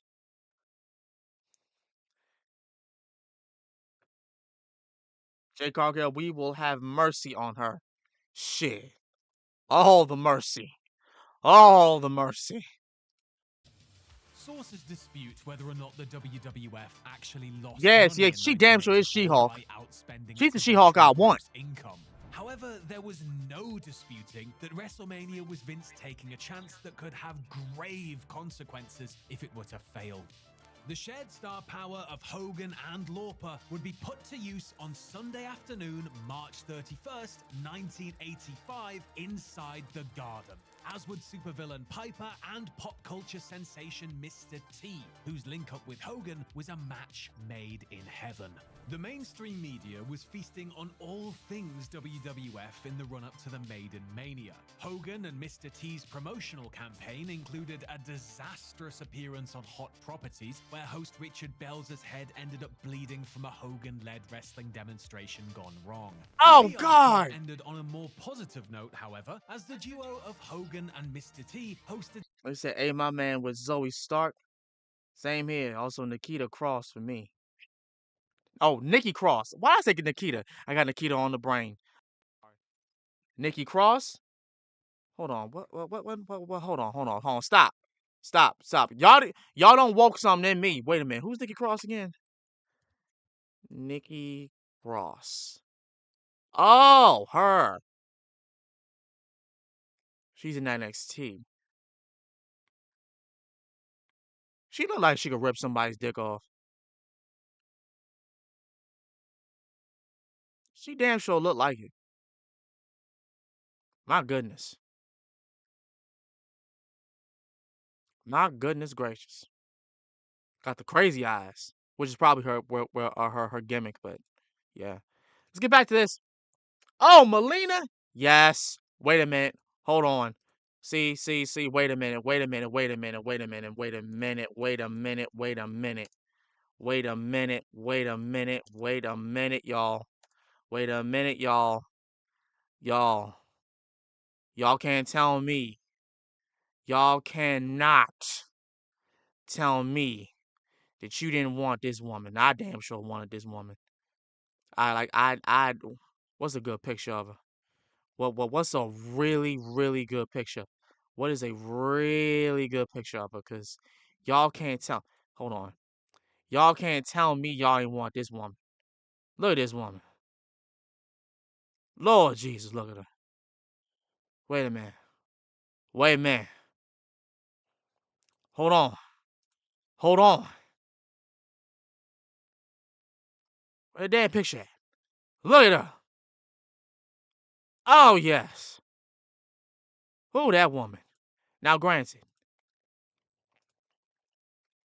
she is, man, she was annoying as shit when they introduced her, but dag nabbit, was she absolutely gorgeous. Man, I love me some of her. Oh yeah, Ashley Mazzaro. Rest in peace. Rest in peace to her. I was in pain when I found out that she died, man. I was in pain when I found out she was gone. I love me some Ashley. I loved her. She was amazing, dude. Saturday Night Live the night before the event. On the day, more than 19,000 fans filled MSG to witness what Gorilla Monsoon repeatedly assured us all was a happening. Lauper and Richter stood tall over Moolah and Leilani Kai. Andre the Giant slammed Big John Studd. The Stars rubbed shoulders with Liberace, Billy Martin, and Muhammad Ali. And Hogan and T vanquished Piper and Orndorff to send the crowd home happy. McMahon's monumental gamble had paid off, and in more ways than one. More than 1 million customers tuned into the spectacle across 1 million. United States, with WrestleMania grossing between a reported $4 and $6 million. In the wake of WrestleMania, another television foothold would soon offer itself to McMahon, the network kind. Veteran NBC producer Dick Ebersol, the outgoing shot caller at Saturday Night Live, had seen the elephantine numbers done by the WWF on MTV for The Brawl to End It All and its follow-up, The War to Settle the Score, and made a deal with McMahon to broadcast infrequently run wrestling cards in place of Saturday Night Live reruns. Saturday Night's main event made its debut on May 11th, 1985, and it would prove to be a ratings smash, even in the late-night time slot. The 90-minute broadcasts would almost uniformly see Hogan defending the WWF Championship against some Fiend du jour, alongside appearances by other popular stars of the day. The broadcasts set the template for WWE programming of the future. As legend has it, Ebersol showed Vince and wife Linda the finished product of the first episode many hours before it aired, and Vince was reportedly floored by how much the NBC production glitzed up his wrestling show. As 1985 wore on, WWF programming would take on a more shimmering, lustrous quality, with Ebersol befriending McMahon and helping him develop his desire to make the WWF look as state-of-the-art as possible. Hogan's popularity continued to know no bounds as he entered the second year of his reign with no sign of diminishing. He would be augmented by the now familiar strains of Rick Derringer's Real American, which debuted in music video form in early 1986. On the subject of debuts, McMahon continued to enhance his already brimming roster with renowned stars from other places. Ricky the Dragon Steamboat and King Kong Bundy arrived just in time to reinforce that first WrestleMania, while the mesmerizing Macho Man Randy Savage arrived several months later, with brother Leaping Lanny Poffo along for the ride. Ornery brawlers like the ageless Terry Funk and the slithering Jake the Snake Roberts followed soon after, each adding copiously to the show. In late 1986, the WWF appeared to have a pair of loser gimmicks that would soon improve upon themselves. A cheerful Elvis impersonator in the Honky Tonk Man, and some Road Warrior ripoffs in Demolition. Both acts going. Oh no, Jacqueline. I low-key wanted to smash Jacqueline. Sable was hot. Stacy Keibler though. Oh my God. Lita was my main crush back in the day. I feel you. Listen. Lita was just banging. Lita was banging, bro. Back in those days. I mean, she still is, but Jesus Lord. What are your greatest fears?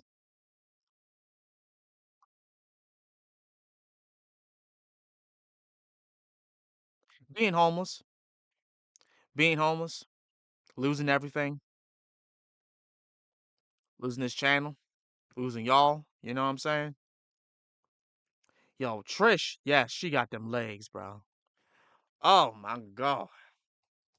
Forward would become belt-winning mainstays in the WWF. This vivid group of eccentrics would fill out the bodies of the cards that McMahon brought to another money-making medium, pay-per-view.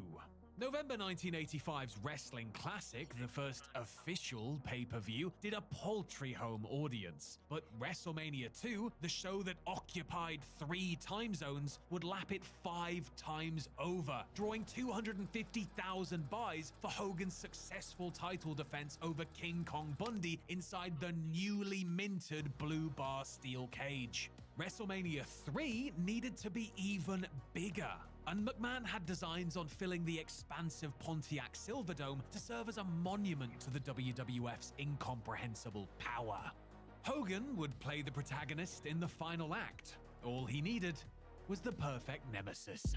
To get people's attention, McMahon turned 40-year-old Andre the Giant heel by aligning him with an opportunistic Bobby Heenan and having him demand a title match from a stunned Hulk.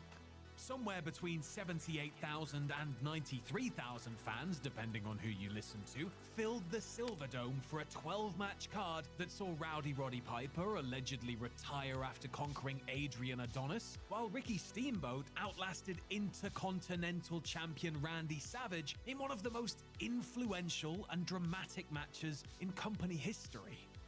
In the main event, Hogan found a way to slay the beast, slamming Andre to the canvas in the quintessential WrestleMania moment before vanquishing him with his iconic leg drop. Yeah, I remember. Stacy Keibler was hired to be Vince McMahon's personal assistant. That shit, bro. Listen. When Vince, you know what? Hold on, cause y'all done sparked this up, and I'm here for it. Y'all sparked this up, and let's see if I can find it.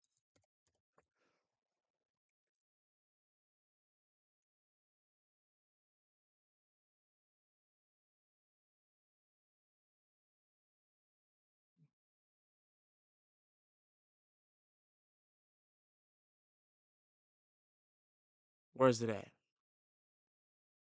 Which one is it? Is it?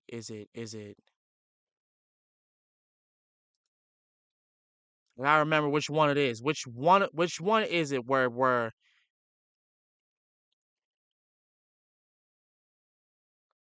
which one of them was it? Wait a minute. This is it. I think this is it.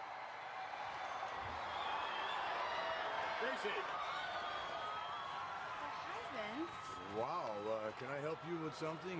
Please. Oh, I was just wondering. There it is. Yeah, this is it. My offer. What was that offer again, Stacy? Oh, Now, okay, so the segment was, yeah, he was doing interviews, these interviews in the middle of the ring for his personal assistant.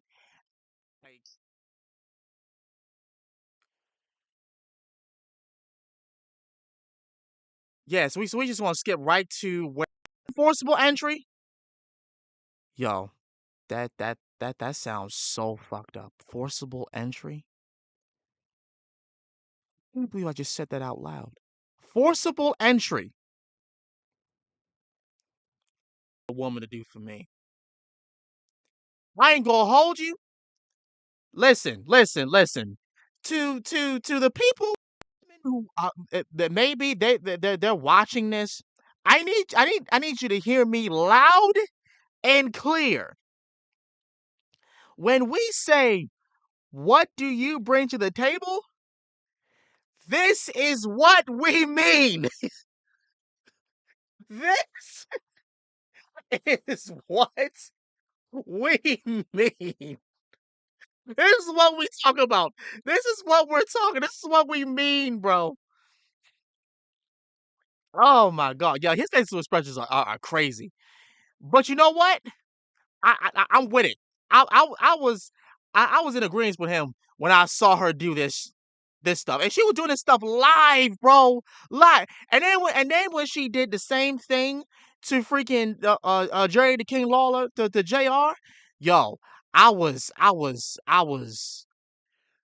screaming just like he was. Oh, notice she wasn't twerking at all. I want y'all notice this woman was not twerking in the slightest, and yet, yeah, shit, that listen, that woman. Oh yeah, this is not fair for me. Well, guess what? Yeah. In hindsight, this is certainly a thing that had happened, knowing that we know about Vince and his multiple allegations regarding women. Just saying, yeah, that too, because apparently there was some truth to that. There was some truth to that whole skit that he was doing about his wife being a freaking vegetable. Meanwhile, he was low key. Well, not even low key. He was fucking Trish. Supposedly, the script was that he was fucking Trish Stratus while his wife was comatose. Basically a freaking vegetable. And I remember when Vince making out with Kane. Yeah, that crap too.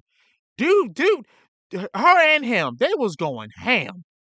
Like it's can this really still be a script? Cause y'all going off.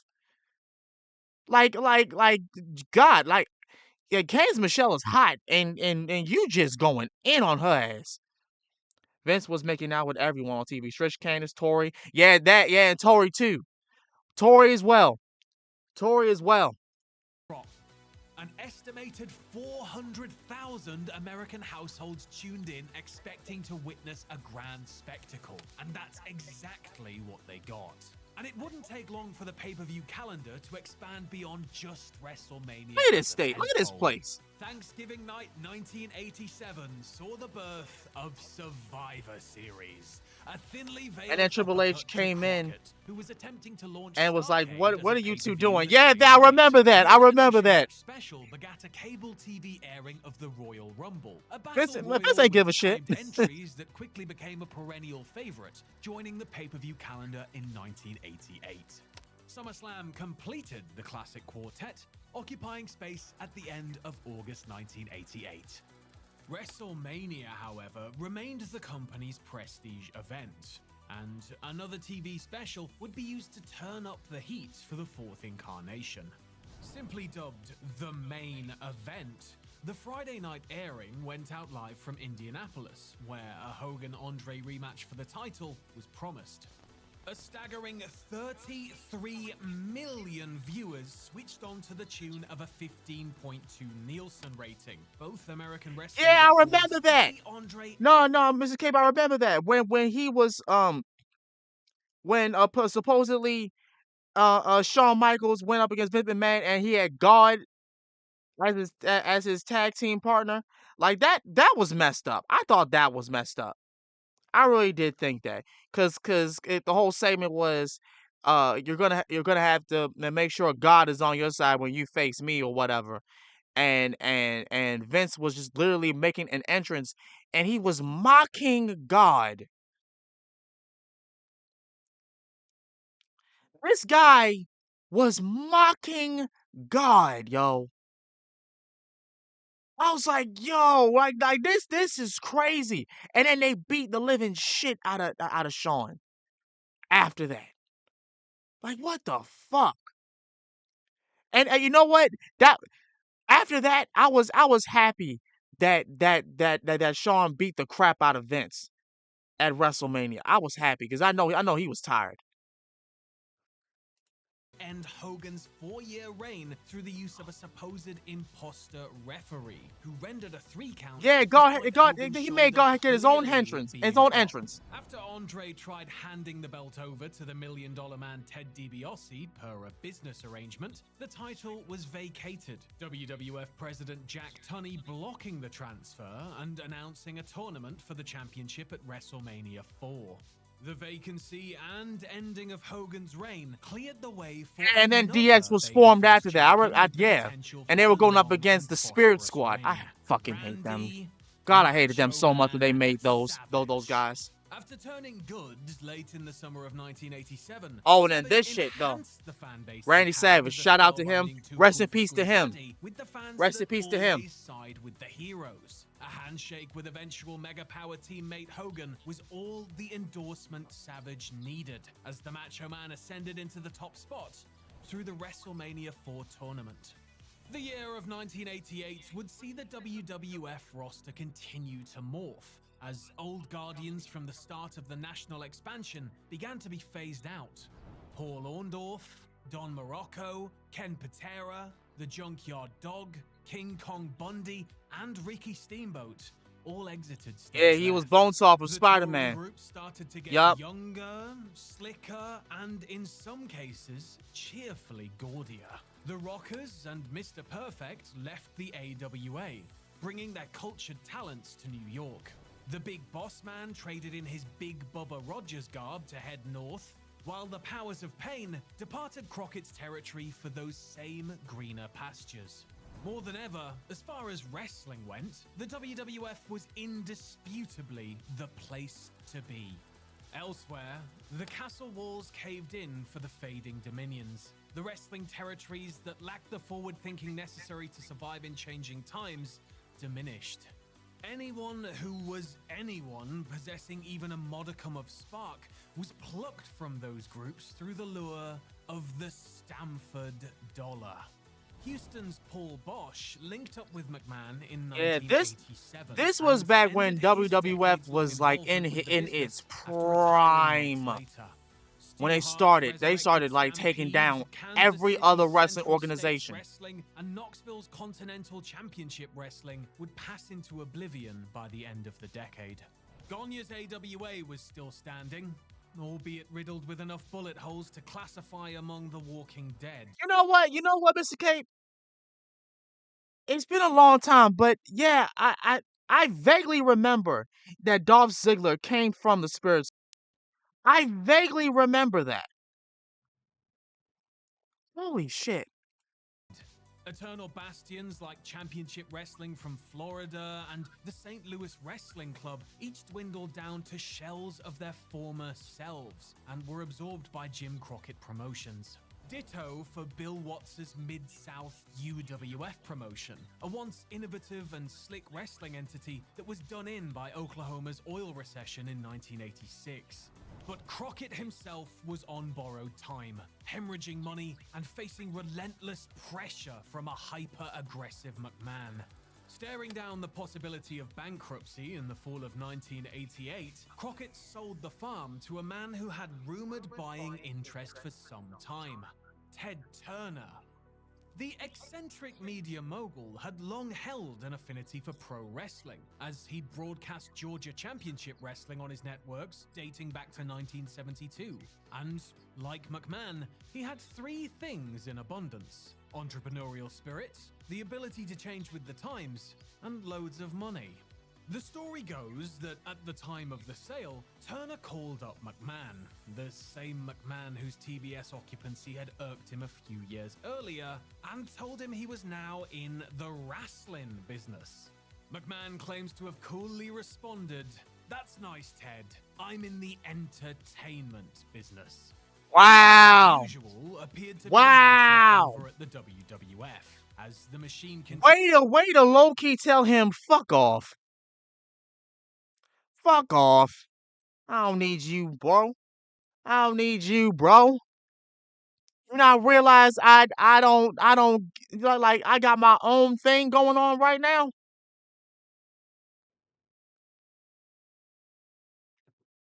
He also became a world champion in 2013, and when he crashed in on Alberto Del Rio on Raw after, yeah, then it was that, and I was simping for AJ Lee and Paige. Yes, her and Paige, bro. I love me some AJ Lee, but Paige was my bitch. I love me some Paige. I love me some Paige. Oh my god. Continued developing exciting new stars, chief among them, the Ultimate Warrior. Oh yeah. Months, nobody Ultimate could get Warrior. the Intercontinental title off of the cowardly and insincere Honky Tonk Man until the face-painted gladiator charged the ring at SummerSlam 1988. And now Dolph Ziggler's no longer in WWE. Yeah, they let him go. Sequined jumpsuit. The WWF continued its painless shape-shifting, taking on yet more Crockett cast-offs, including the disgruntled duo of Tully Blanchard and Arn Anderson, with fellow Horseman compatriots Barry Windham and J.J. Dillon, the latter of whom would serve for 8 years in McMahon's front office. Even Dusty Rhodes, the ever-beloved American Dream and wrestling maverick, turned up in New York in the spring of 1989 as yet another foot soldier. But life in McMahon land remained about star attraction Hogan, who regained the WWF Championship from now former friend Savage at WrestleMania 5 in Atlantic City. The Mega Powers split that February proved to be a well-executed drama when it played out live on NBC, and business reflected high interest in the match. The 767,000 buys that WrestleMania 5 did would remain a company record for 10 years. That's Hogan's crazy. mainstream appeal and worldwide adoration among fans, especially children, was enough to justify him starring in a feature film where he played a professional wrestler. No Holds Barred was unleashed upon theaters in June 1989, pitting Hogan as Rip Thomas against a frightening force of nature called Zeus. The film's storyline spilled over into WWF television, as Zeus showed up on several occasions to attack Hulk. This led into the main event of SummerSlam 1989, with Hogan and new best friend Brutus Beefcake vanquishing Zeus and Savage to the tune of 625,000 pay-per-view buys, the highest for any of WWF's August cornerstones for 9 years. While the WWF was enjoying positive growth in various key arenas, the cosmetic growth had attracted the wrong kind of attention. On March 27, 1990, Pennsylvania-based osteopath Dr. George Zahorian was indicted by a grand jury on 15 counts of distributing controlled substances.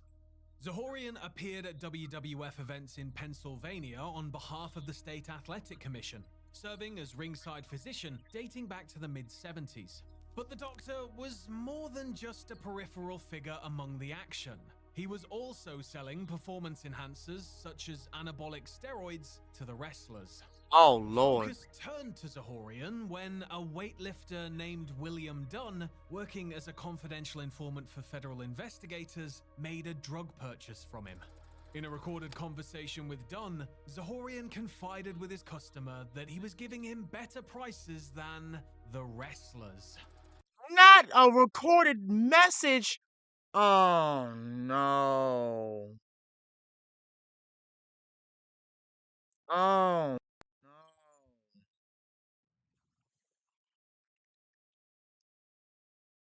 Oh no.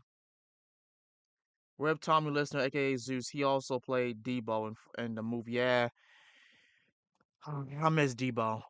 God damn. And the funny thing is about SummerSlam 1989, Hulk Hogan going up against Zeus, that also taking place during a movie as we call No Holds Barred. Yeah, they just talked about that. A raid on Zahorian's office would follow, and an FBI witness would claim that during the course of that raid, Zahorian was destroying receipts bearing the names of several wrestling personalities. Oh Among them, no. Rowdy Roddy Piper and Lord Alfred Hayes. In light of the troubling news, the WWF pressed onward with WrestleMania 6, bringing more than a reported 67,000 fans to the relatively new Skydome in Toronto, where two impeccably muscled superheroes would clash not only for both men's singles titles, but for the mantle of the Federation's chief conqueror. Oh wow. For the first time in nearly 9 years, Hulk Hogan's shoulders were pinned to the canvas in clean defeat as the Ultimate Warrior dethroned the everlasting Guardian of the Ring. The match was meant to be a torch passer from the 36-year-old stalwart to a popular gladiator 6 years his junior to turn into a new chapter from the yellowing pages of Hulkamania. Warrior's reign at the top, however, would suffer.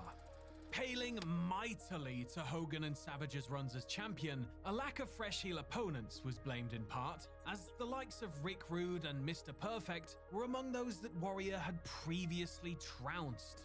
Warrior didn't connect with audiences on Hogan's more human-like level, and was seen as a placeholder instead of the new torchbearer.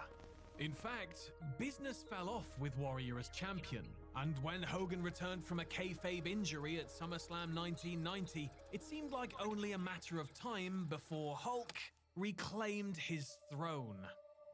While one character with otherworldly elements was struggling in the driver's seat, the WWF would unleash another that fall at the annual Survivor Series pay-per-view. Ted DiBiase introduced a mystery partner for his $1 million team. And it wasn't just any mystery partner. It was the 6'10" man in black known as The Undertaker. Yes! The real-life Mark Calloway had been plucked from WCW at the end of... Yes! My man Taker! My man Taker! A man! Man! That man right there. Was not married to what's her name? Michelle? I forget what her name is. Well, was it K Michelle? What was it? Dang it, now I can't remember. What was the name of his wife? The name of his wife.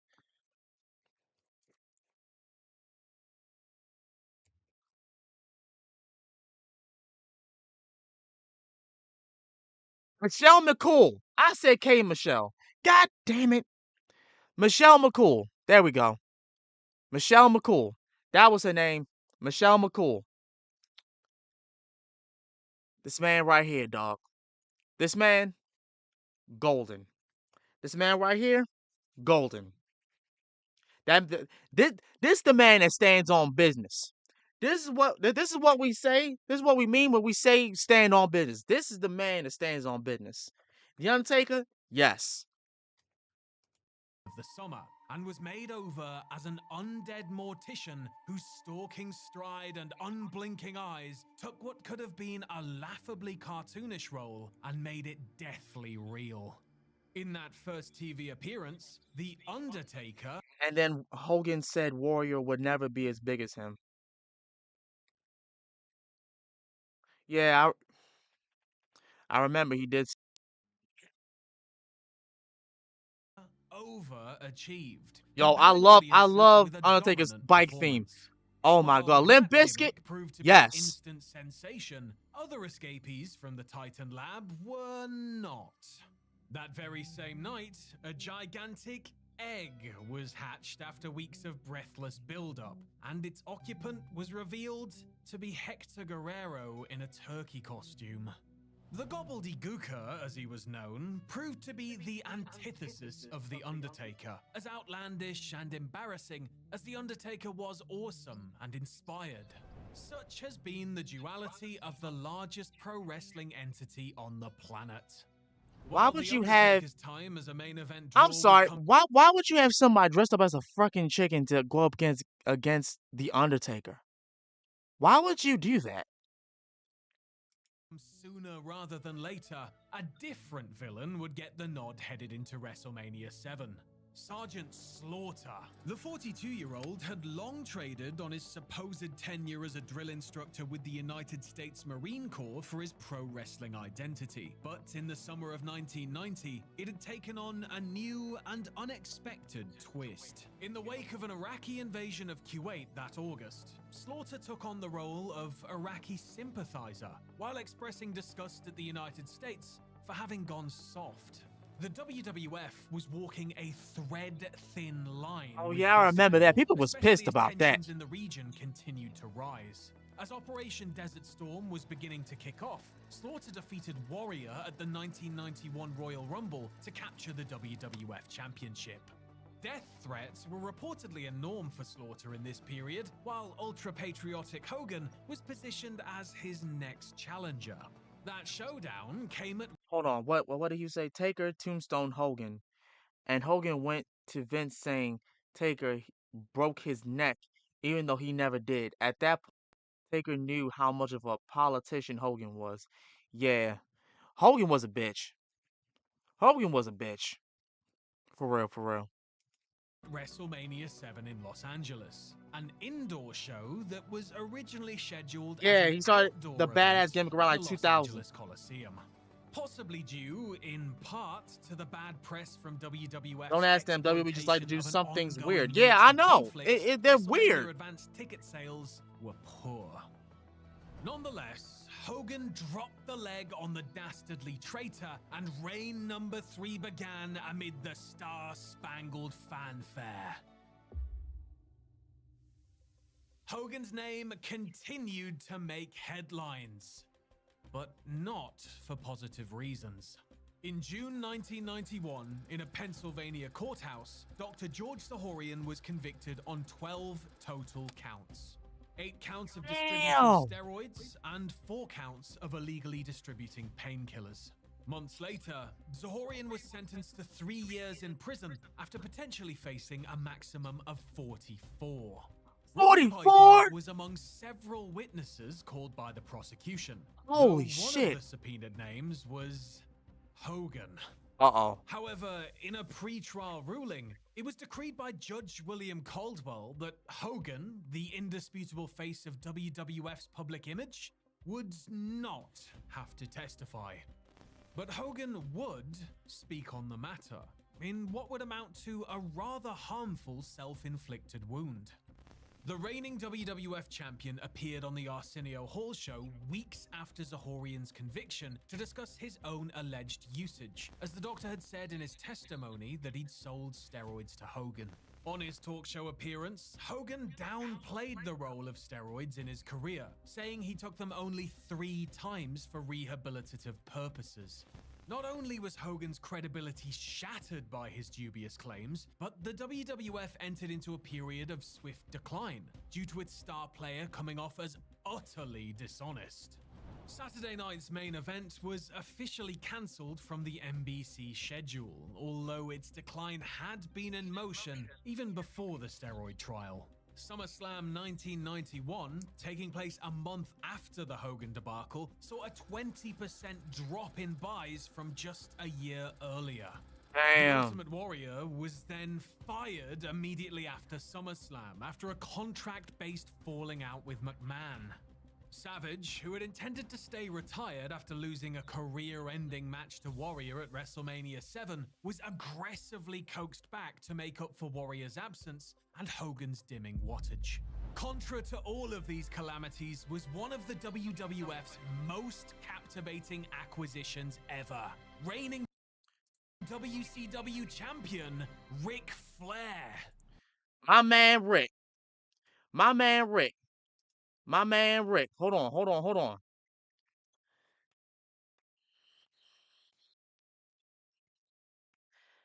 The reason why I'm clapping is because despite the fact that he ain't the first Nature Boy, and he's had his fair share of steroids, this man is still wrestling. Even though he retired in WWE, this man has been cleared to wrestle in AEW, bro. When I found that out a week ago, I was like, there's just no way. There's just no way.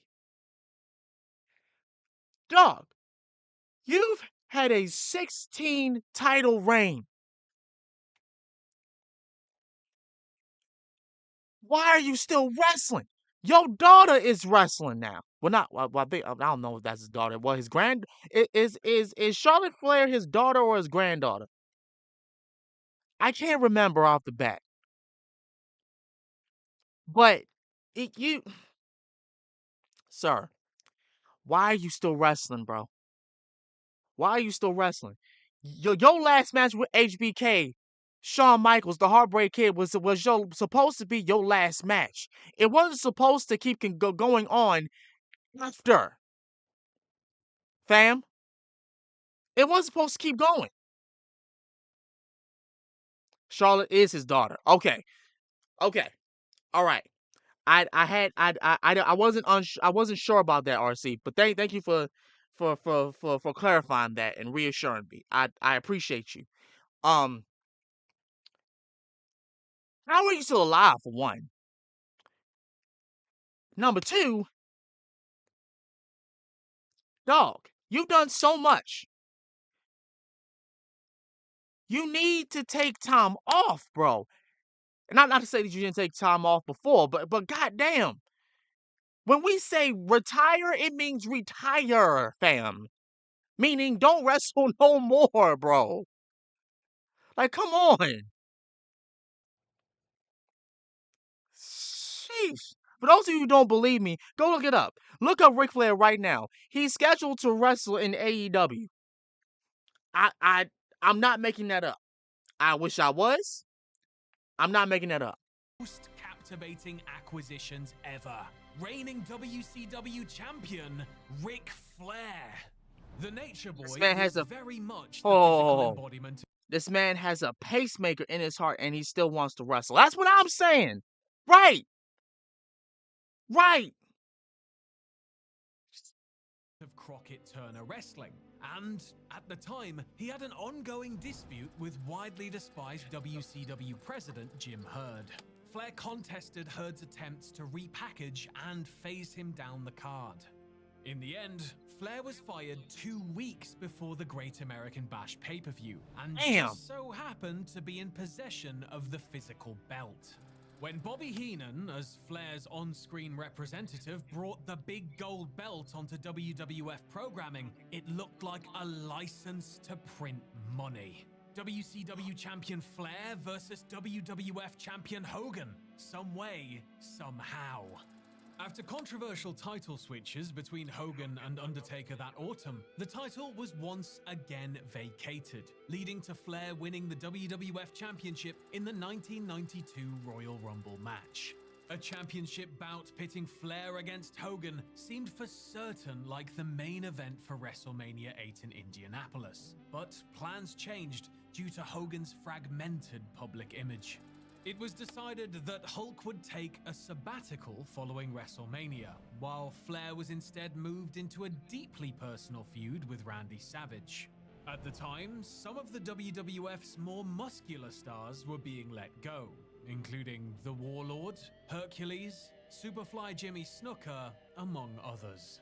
Among the few bright stars at the time was reliable technician and popular hero, Bret the Hitman Hart.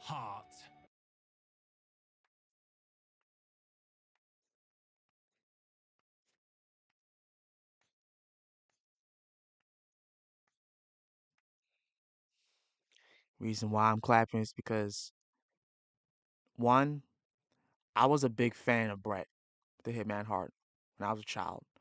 A small little child. I had the glasses. I had the glasses, bro. I thought he was so cool, fam. I'm back. Traffic was ass. It's all good, Yaya. Glad to have you back. This man, yes. This man, yes.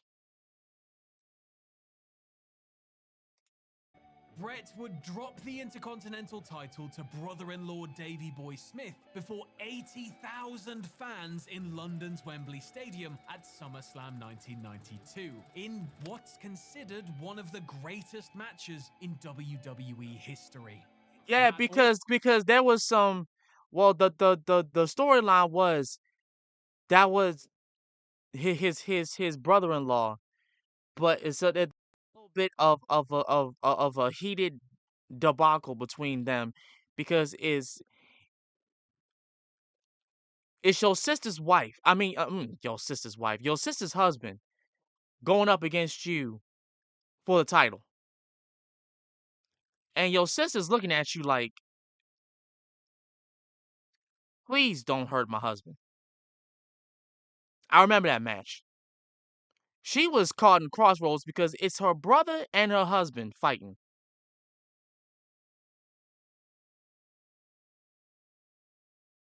Like, that was a family thing. That was a family issue.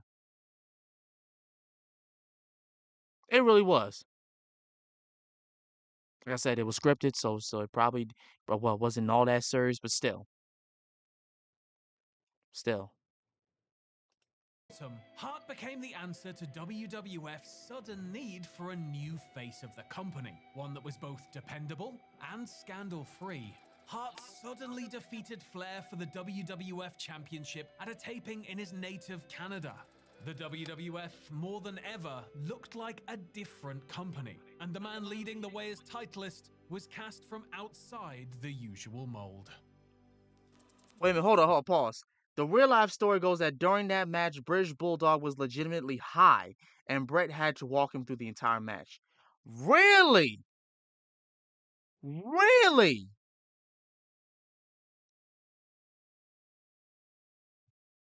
Oh my.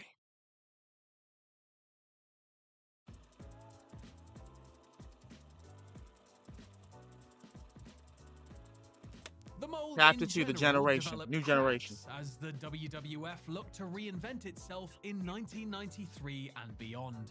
On January 11th, Monday Night Raw debuted on the promotion's TV schedule. Let's go! 8-year standby, Primetime Wrestling. The then 1-hour broadcast emanated from the Manhattan Center in New York City and promised unpredictable chaos Let's go! with a decidedly New York bite, including a stripped-down aesthetic and a break from some of the usual sports entertainment tropes. I'd be pissed if I was Brett. And Savage helmed the commentary table with local radio personality Rob Bartlett, whose lack of product knowledge and esoteric sense of humor did not mesh well with McMahon's time-tested routine as equal parts announcer and pitchman. A few tweaks, melded with a few memorable moments and matches, quickly turned Raw into the WWF's incontestable A-show. While change was in the air, the company still clung to its past. Hulk Hogan resurfaced that February in what would be his lone Raw appearance for 9 years. Wow. Hogan was ostensibly there to shore up the prestige at a distance from the main event. The Hulkster won his 5th world title in convoluted fashion at WrestleMania 9, defeating new champion Yokozuna right after his victory over Bret Hart. Hogan was drummed out that summer after losing the title back to the Mammoth Villain, only to be replaced by Lex Luger, who was suddenly cast as a milk-drinking, flag-waving patriot in the Hogan style. In November 1993, more than 2 years after George Zahorian was convicted for, among other charges, 8 counts of distributing steroids, Vince McMahon himself was indicted in a Brooklyn courtroom.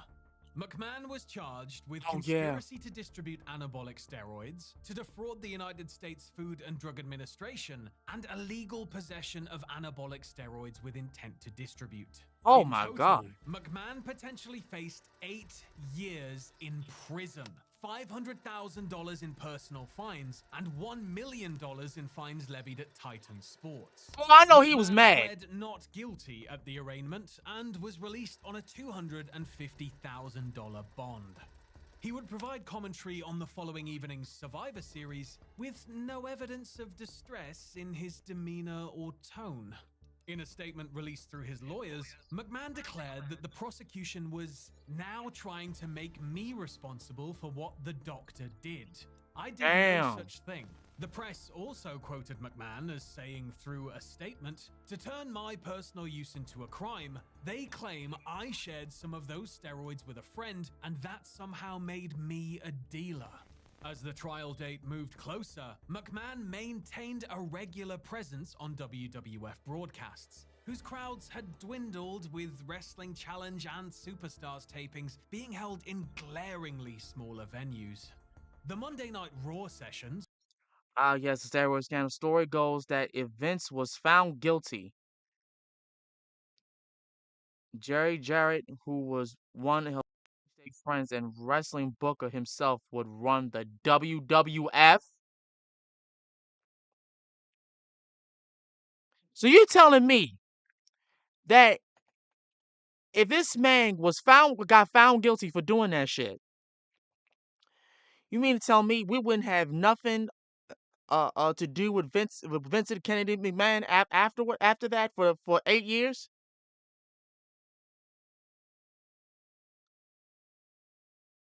Wow. By design, took place in venues that provided an intimate feel, but the weekend shows felt as though they were shrinking before the eyes of the viewer.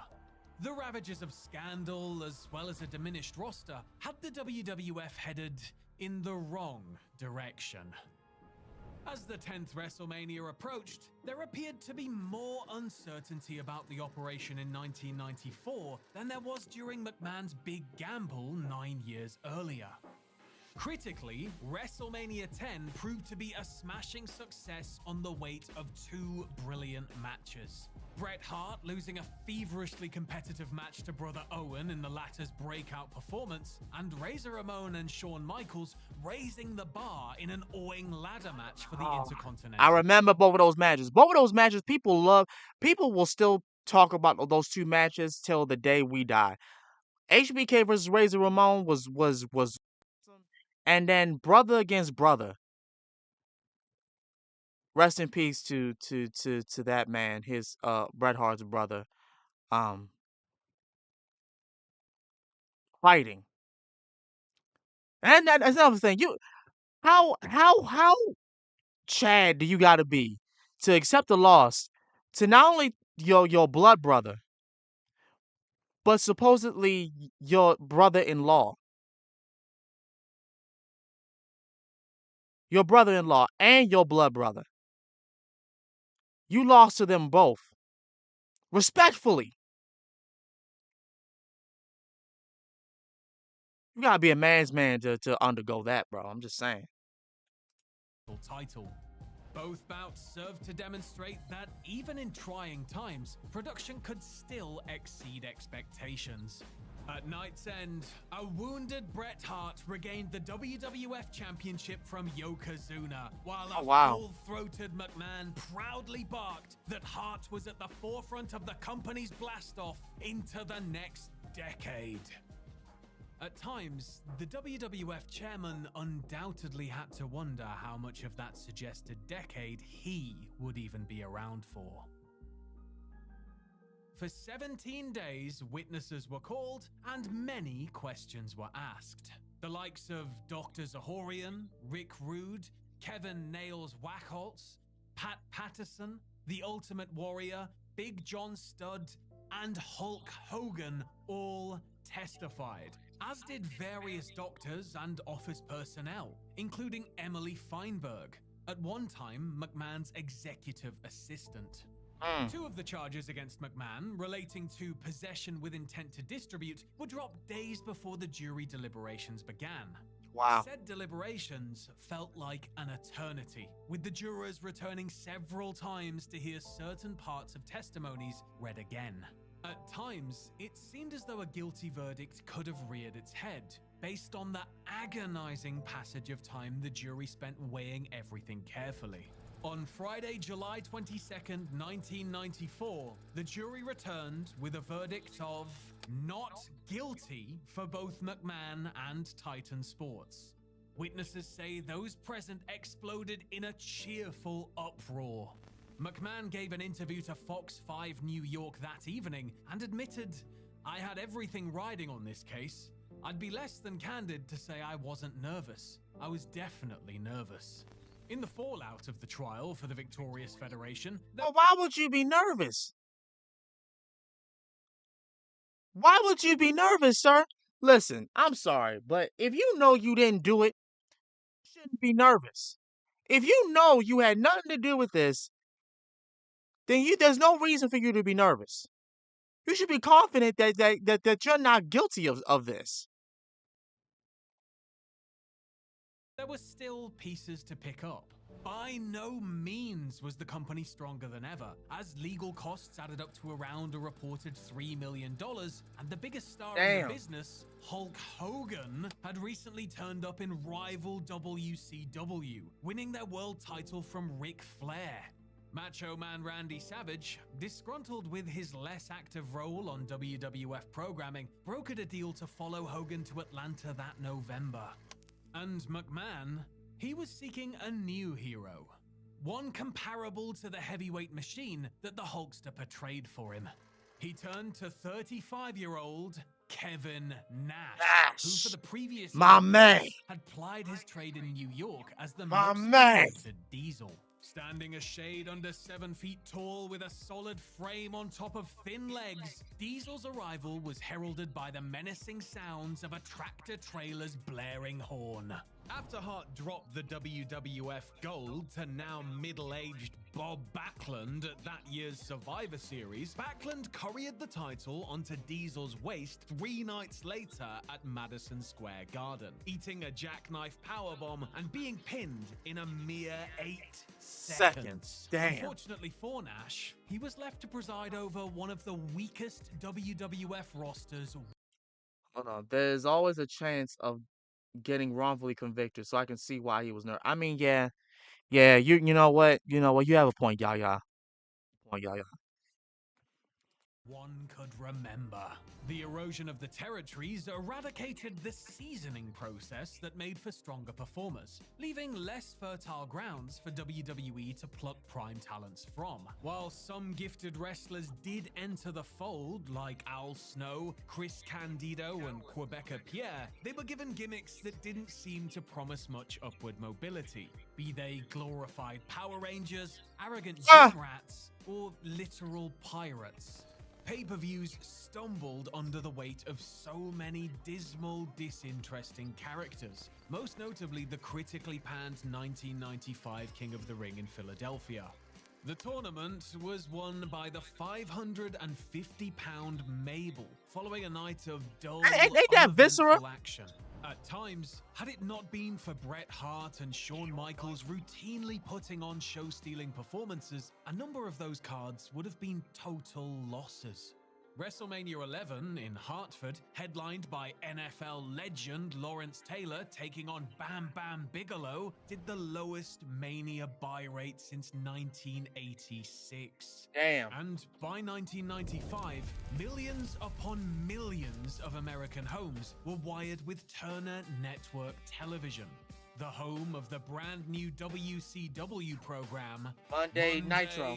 Nitro. Yes, I remember that. Of Eric Bischoff, Yo, despite the fact that I hated Eric Bischoff, Monday Nitro, yes. WCW, yes.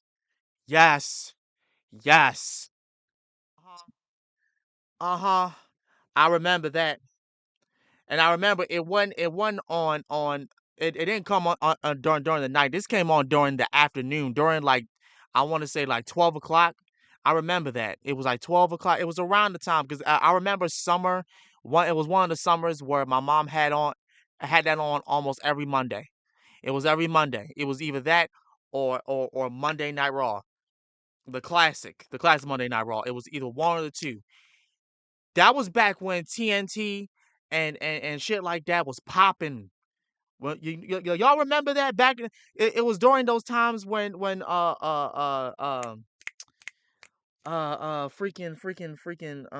Xena was on. Y'all remember Xena and freaking damn, not the Twilight Zone, but like damn, can't remember that damn show because it came on every goddamn time. And I couldn't stand that song for the life. Dun dun dun dun dun dun. I cannot remember that song. I cannot remember that name. Ah, damn! I cannot believe I'm drawing a blank today. Cannot believe I'm drawing a blank today. Mabel, yes, Mabel became Viscera later on, right? Hate him as Ron Sheehan. Are You Afraid of the Dark? I remember that show. I remember Are You Afraid of the Dark? I can't remember that show for the life of X-Files. That's what it was. X-Files. It was X-Files and Xena that came on all the John Brown time. I remember that. Yeah. X-Files. Yes. Yes. The X-Files. Oh my God. Nitro paralleled WWF's Raw in the 9 p.m. time slot and premiered on Labor Day 1995, while Raw was preempted for US Open tennis coverage. The maiden broadcast came equipped with a core-rattling bombshell. Lex Luger, who had debuted as a WWF wrestler in early 1993, made a shocking return to WCW. Even Vince McMahon was shocked. Luger's WWF contract had lapsed, and the Total Package covertly struck a deal to return to WCW after meeting with Bischoff at the home of Sting. The ratings battle between the two shows was a virtual deadlock by the end of 1995, though Nitro certainly felt fresher than its Raw counterpart. Live most weeks, with an influx of dazzling international stars, as well as the willingness to put pay-per-view caliber matches on free television, Bischoff did everything he could to make his show stand out. As the show's play-by-play announcer, Bischoff would even sometimes reveal the results of the taped episodes of Raw running opposite, as a means of degrading what felt subjectively like an inferior product. One of the WWF's return volleys was to commission satirical sketches that depicted Ted Turner, or Billionaire Ted. Yeah, I remember that when John Cena made his debut and Kurt smacked the shit out of him. I remember that. McMahon's poor little mom-and-pop entertainment show. However, the conqueror of the territories garnered little sympathy. The skits also portrayed Hogan and Savage as old and decrepit, but at least WWF was countering their demonstrated age with a youthful weapon, Shawn Michaels. The Heartbreak Kid became too popular to be my man Shawn turned good shortly after WrestleMania 11, when his flamboyance, charisma, and captivating showmanship made him into the hottest wrestling star in North America. The decision to put the world title on Michaels was made in the summer of 1995, with Bret Hart, after eventually winning the belt from Diesel at the 1995 Survivor Series, tabbed to pass the torch to his fellow workhorse at WrestleMania 12. The contest would be a 60-minute Iron Man match that was to showcase perhaps the two finest overall wrestlers of the era. Following a scoreless hour, the match spilled into overtime, where Michaels delivered two ardent super kicks to the chin of the Hitman. And with that, Shawn Michaels stood tall with a belt that most fans and critics believed he'd long deserved. Michaels' crowning moment came with a sliver of bittersweet flavor. Good friends Kevin Nash and Scott Hall were both on their way out of the company, lured to WCW with the promise of bigger bucks and lighter schedules. The bullish Bischoff sought to enhance his product by making WCW look like the place to be. And once Hall and Nash arrived on the scene, the pendulum in the Monday Night Ratings battle went with them. The presentation of the two WWF defectors was masqueraded as a hostile takeover from the North, as these so-called outsiders disrupted Nitro as they so pleased. When Hulk Hogan memorably joined their malevolent cell at the 1996 Bash at the Beach, the New World Order became the talk of the industry. Yep. The NWO. The NWO. The alliance that lasted for God knows how long. I swear, this was the longest alliance I've ever known, bro. They went on for years. For years. It seemed like for years. So much so that to this day, people are they're still talking about it. They're still referencing NWO, the New World Order. And other people like the Latin World Order. People like that, making their own version of it. Like, they made something that was theirs. When you're NWO for life. For real. For real, though. Yeah, John Cena was attacked by the Nexus. I remember that. NWO Wolfpack. I remember that too. Oh my goodness. Perhaps Hall and Nash's most radical act in 1996 didn't even occur in a WCW ring. Their biggest breach of unwritten wrestling ethics came on their final night in the WWF, when the two men, along with Michaels and fellow Clickster Hunter Hearst Helmsley, executed what became known as the Curtain Call. The mixture of good guys and bad guys shared the ring at the end of a Madison Square Garden card, the Click throwing fictitious allegiances aside to share a moment as real-life best friends. But a number of WWF officials and wrestlers took exception to the defiance of kayfabe, and Helmsley, the only one McMahon could feasibly punish, was left holding the bag. The 1996 King of the Ring had been earmarked for Helmsley to win, but that accolade would instead go to 31-year-old Stone Cold Steve Austin. This man. If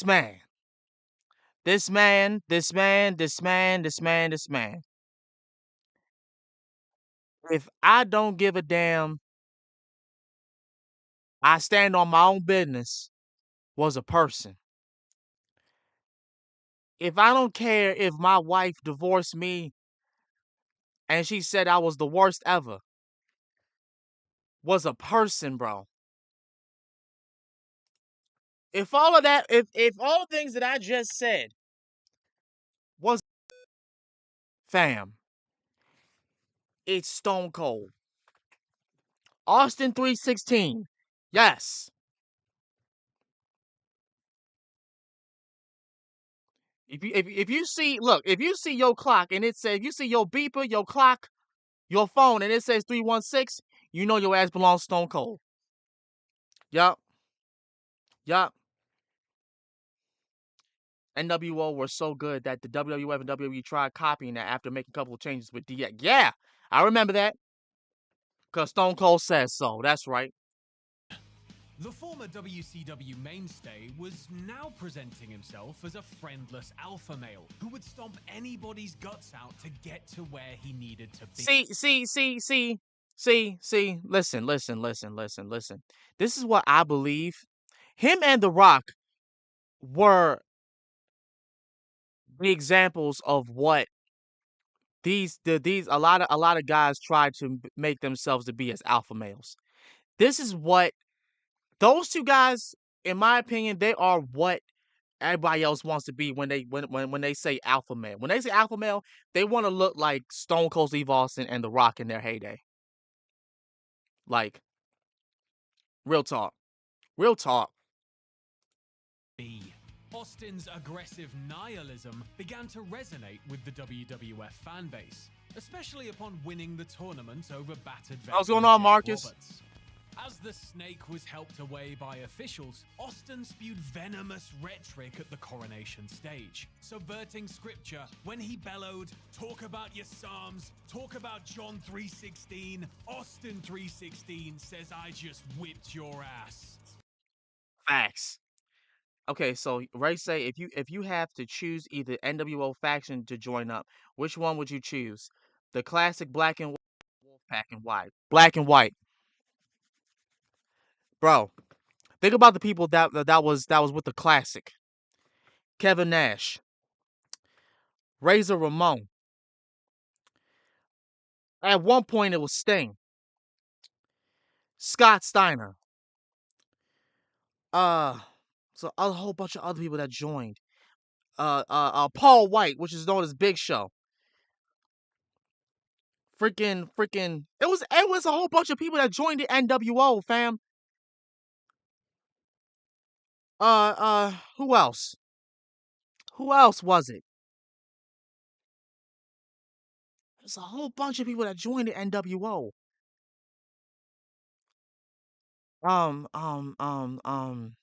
Who else was it? On the tip of my fucking tongue. It's on the tip of my tongue. I cannot remember. X-Pac. Yeah, X-Pac. It was all of them.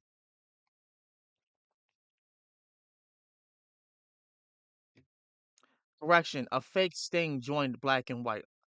Oh, that was fake? Oh, I didn't know that. The real Sting joined the Wolfpack. Ah.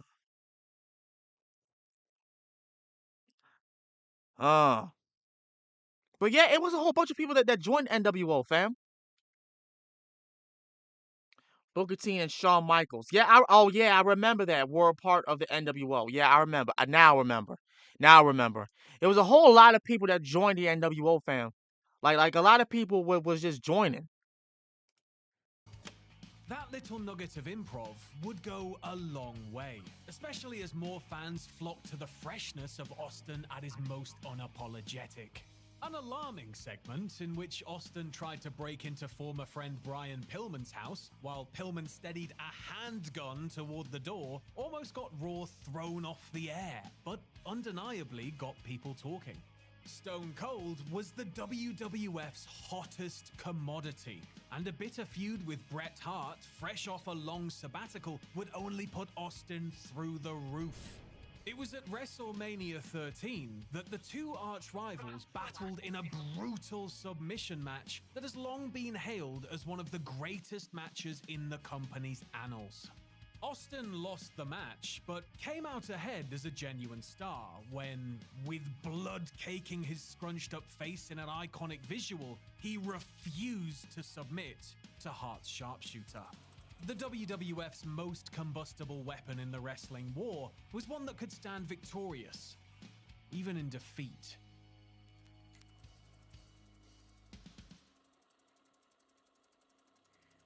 Oh, there we go. I think this is it. The Attitude Era. Austin's blood was not authorized by Vince McMahon, nor anyone else in the WWF's power structure. In fact, according to Hart, McMahon queried him shortly after about whether or not a blade was used to cause the now famous crimson mask that Austin donned. While the act of blading was frowned upon by image-conscious McMahon in the spring of 1997, the technicolor innocence of the new generation had already begun fading into shades of grey. Throughout 1997, the WWF my continued bitch China. gravitating more and more. All right. Now listen. Let me ask y'all this question. Stand on business when I ask y'all this.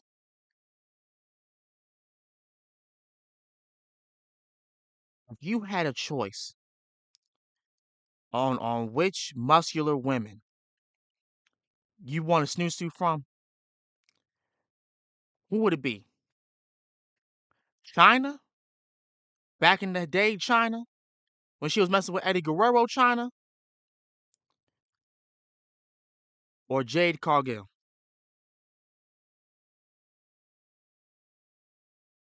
Let me know in the comments right now. Let me know in the comments right now. This was back when Triple H was Hunter Hearst Helmsley, yes.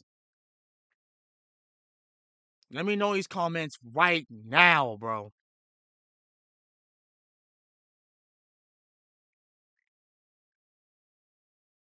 Toward adult programming. Factions were formed based upon racial tensions and nationalist worldviews. The women of the WWF, including Sunny, Marlena, and Sable, pushed the limits of sex appeal, with Sable in particular going to comic book heroine lengths as her star began to rise. Curse words and obscene gestures, the very acrylics that Austin painted his canvas with, saw wider usage from As he said, the okay, overall locker room. You said Jade.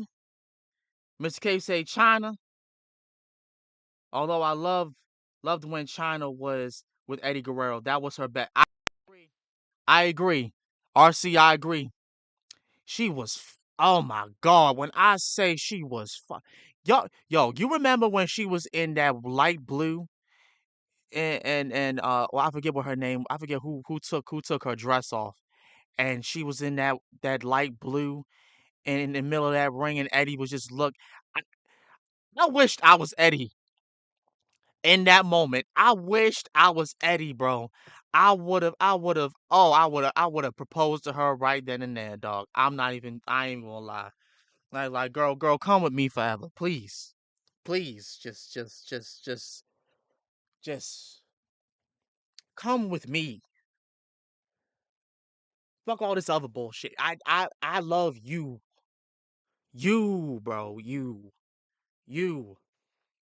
Yeah, okay, it was Lita. It was Lita. I figured it was Lita.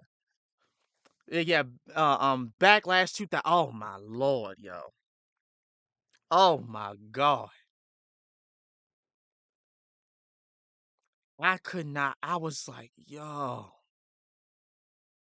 Hold on. You know what? You know what? You know what? You know what? You know what? That's right.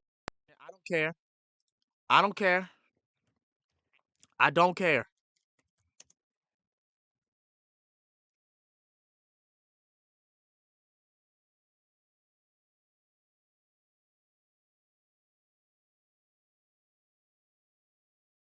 Where's it at? Where's it at? Where is it at? Where is it at?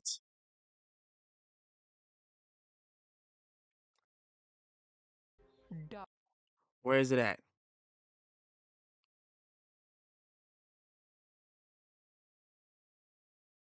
और इसे क्या आप लोग इस video में देख सकते Hold on, hold on, hold on. We ain't gotta have the stuff on. Look at China. Wait a minute. Look at China. Oh Lord. She was oh gosh, she was beautiful. That was a beautiful woman. That was a beautiful woman. My God.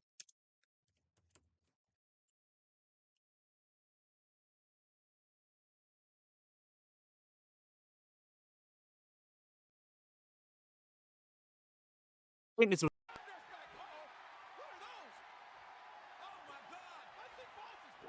Oh, this one she took off Lita's. Oh my God. This one she took off Lita's. Oh.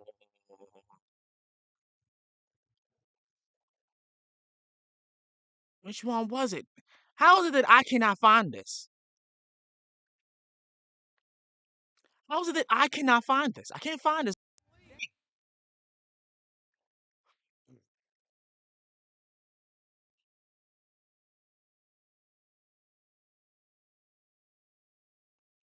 God damn it, I can't find it. Hold on. Well, I'm gonna see if I can find it. I'm gonna see if I can find the picture at least.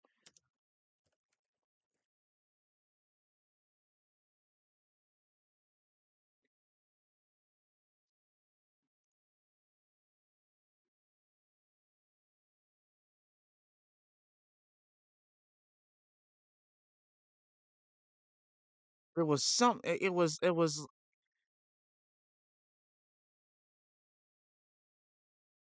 Yeah, that. It was this.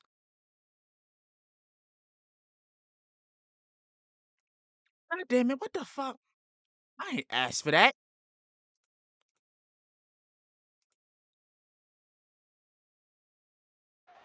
I would. I'm sorry. I'm sorry. I know we're going off topic, but I'm just saying. Man, man. This is when I remember they had Big Show dressing up Hulk Hogan going up against Kurt Angle and back. Okay, Jada for me and just slightly ahead of China, but it could be either on any day. Facts, facts, y'all.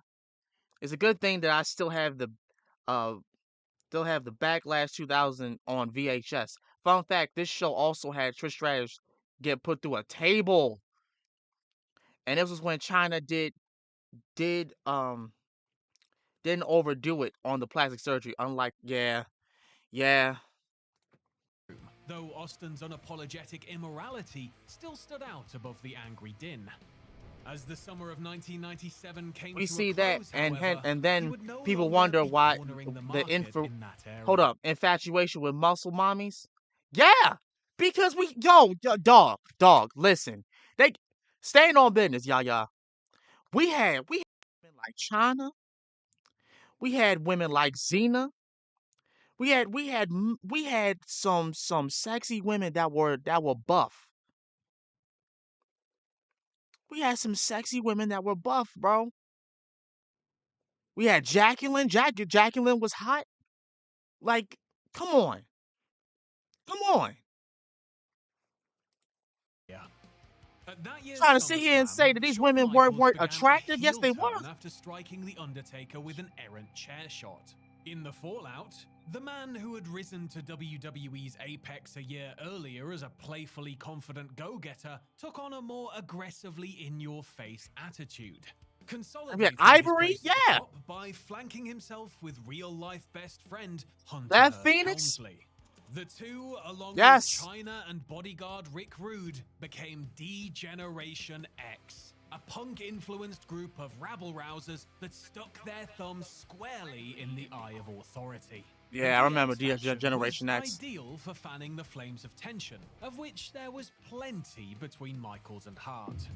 During Michaels' lackluster run at the top of the WWF, oh yeah, the screw job. I was getting ready to say, when we get into this? Massive 20-year contract that would see the cherished star earn $1.5 million a year over the first 3 years as a headline performer. Michaels was unhappy that Hart was earning twice as much as his six-figure salary, and serendipitous to the then champion, Michaels developed an apparent career-ending knee injury in February of 1997, causing him to lose the belt via forfeiture. The animosity between Michaels and Hart did not end there. In the spring of 1997, Michaels made an on-air allusion to Hart having an affair with Sonny, which led to a locker room brawl weeks later. With the hitman the reported victor in the skirmish, Michaels walked out of the company, claiming an unsafe working environment.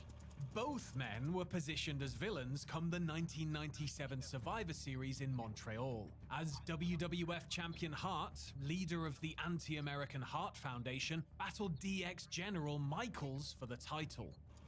While that story was delectable enough, the real-life drama would be even juicier, as dating back to September of that year, McMahon attempted to renege on Hart's 20-year deal, claiming financial hardship.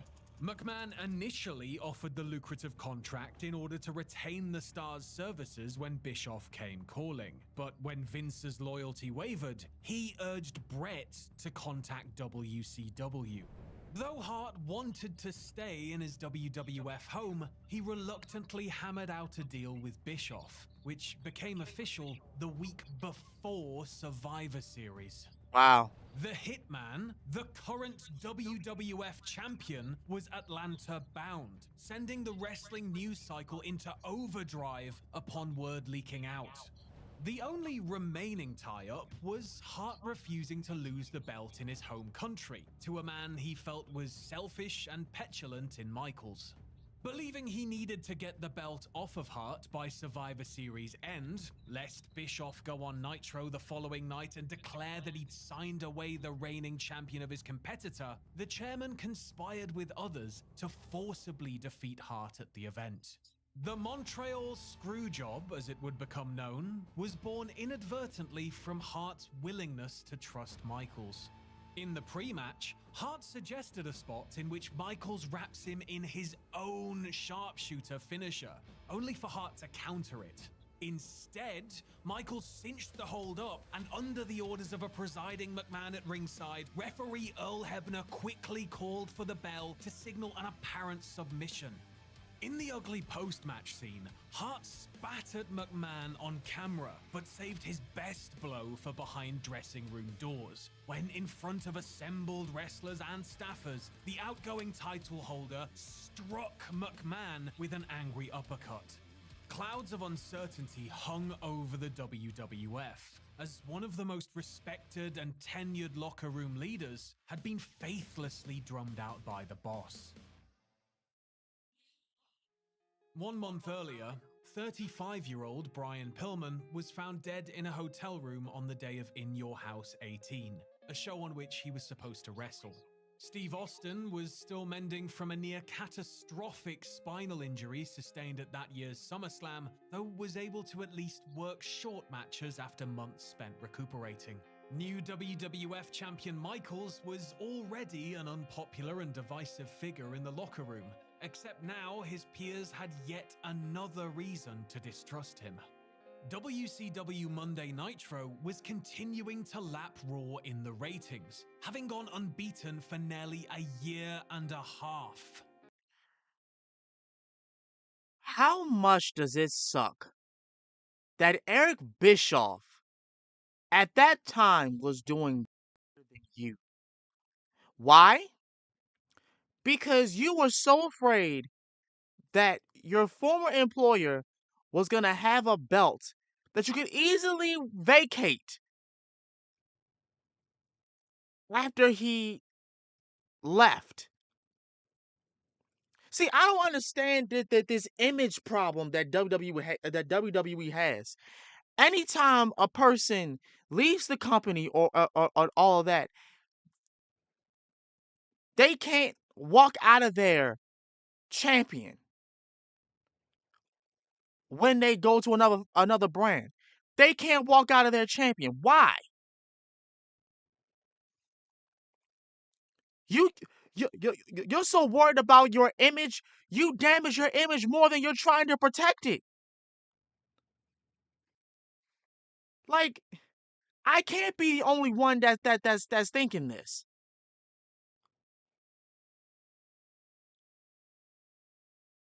With Vince is always an ego. Yeah, it is. Cause why would you do that? That man was your most loyal employee. He didn't even want to leave. But you persuading him. One thing, you're persuading him to go to another company. And then after he wasn't trying to start nothing and go along with it. You do that because you don't want him to have the belt? Why? I still don't understand. Vince can make as many excuses as he wants. It doesn't make sense to this very day. It just doesn't make sense. And even though Bret is still an old man, I wouldn't blame him to still be pissed off about that. Because we never got a freaking logical explanation other than the fact that Vince was being a dick. We never got a logical explanation. At least one that I haven't heard of. And what's even more laughable is how bad WCW screwed up Bret's booking with inconsistency. Blame Eric Bischoff. So this whole thing falls on Bischoff. This whole thing falls on Bischoff.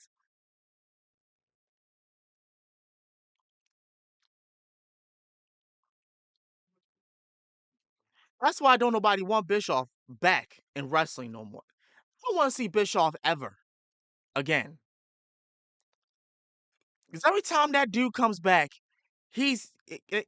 something is destroyed.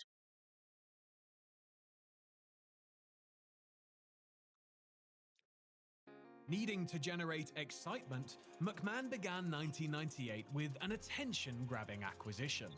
Iron Mike Tyson. Oh Months yeah, earlier, then that. Tyson made international headlines when he bit through the ear of opponent Evander Holyfield during a title fight in Las Vegas. The revocation of Tyson's boxing license by the Nevada State Athletic Commission gave the former heavyweight champion WCW had the hottest free agent in Brett, and they messed up his booking so badly. You see, with Vince nowadays, he stepped down. Things got better under Triple H and Stephanie. He got upset he wasn't getting praised and came back, and it's starting to be shit again. Yeah, you know what? I'm actually noticing that. Every time Vince comes back, right? Shit gets worse. And people, and you know what? You're not the first person to say that after the moment Stephanie and Hunter, Triple H took control, it got better. But then when he came back, because he has an issue with the fact that this company is doing better without him. Now all of a sudden, he wants to show up, and now things are worse again. I swear, yo, I'll say this to the day I die. Wrestling would be so much better if it weren't for egotistical motherfuckers. And that's on everything. in some unasked for free time, and eventually the WWF came calling. Tyson was signed to work WrestleMania 14 as the guest enforcer for the main event, but it would not be as an impartial observer. The night after winning the 1998 Royal Rumble match, Austin disrupted an in-ring ceremony hosted by McMahon, in which guest Mike Tyson was to have his WrestleMania involvement announced. Austin took exception to McMahon trumpeting Tyson's tough guy credentials and instigated a melee that saw the boxer's entourage and a horde of WWF officials. Yeah, Mike Tyson is great. Mike Tyson is great. Mainstream entities from NBC's The because Hunter wants the newer talent to get their shine. Vince just wants big beefy men winning like the 80s. Yeah, that's another thing. Vince has that old mindset, and it's not working. It's not working. We don't just want to see big beefy dudes winning the belts. We want to see the new upcoming stars. Upcoming wrestlers with talent, actual talent. Not just big bulky dudes. We want to see people that can actually do something in the ring. Get their shine. It's also because Vince simply does not understand today's talent. Unlike Triple H, that's what made Triple H's NXT so popular. And even Triple H booking Raw currently. See? Today's show to ESPN SportsCenter breathlessly covered the mayhem, mostly treating it as an engrossing work of fiction. But other news outlets added a dash of line-blurring ambiguity. Could this have been real? A performance gone off script? Anything was possible when the baddest man on the planet was involved. Austin rolled into WrestleMania 14 in Boston, the challenger to Michael's WWF Championship, and captured the first world title of his career. Despite his established allegiance to DX, it was Tyson who carried out a double cross, counting Michael's shoulders to the mat before raising Austin's hand in front of infinite, flickering flashbulbs. Austin and the WWF's collective sunrise would also be Michael's apparent sunset, as an accumulation of serious back injuries, as well as what's going on, George? Ailments, led to what would be a lengthy sabbatical from the ring for the Heartbreak Kid. With Michaels out of the picture, one might think Austin would be hurting for villainous opposition.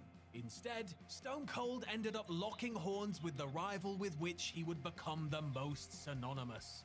Vince McMahon himself.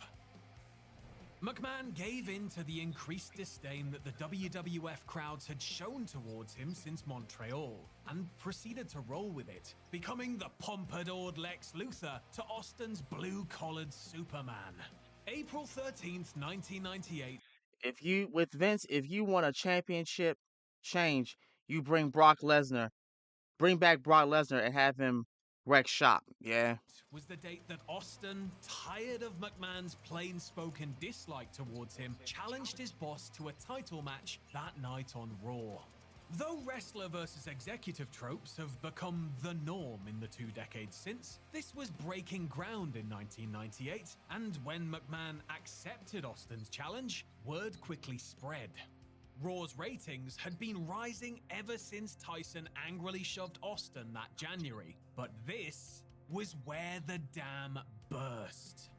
After 22 months of losing the weekly ratings battle to Nitro without exception, Raw won the night by a Nielsen score of 4.6 to 4.3. The advertised Austin McMahon match was seen by 4.4 million American homes, the hardest quarter hour done by either show in a head-to-head situation, all tuning in for a match that ended up not even taking place. The edgier, suddenly hipper WWF won 9 of the next 13 ratings battles, captivating the audience not only with the Austin McMahon saga, but a cadre of characters that were fresher than the aging WCW main event scene. While Hulk Hogan, Randy Savage, Roddy Piper, and others showed their age on the other channel, Austin stood at the forefront of a legitimate new generation that wrapped itself in the label of Attitude. In Michael's absence, Helmsley, now known as Triple H, led the second build of DX, consisting of Chyna, a returning Sean Waltman, rebranded as X-Pac, and former mid-card lifers Road Dogg and Billy Gunn, the New Age Outlaws. The new additions found themselves in considerably cooler roles than they portrayed just 3 years earlier. Intercontinental Champion The Rock had thrust himself into the spotlight through casual wit. My man, The Rock. My man, The Rock.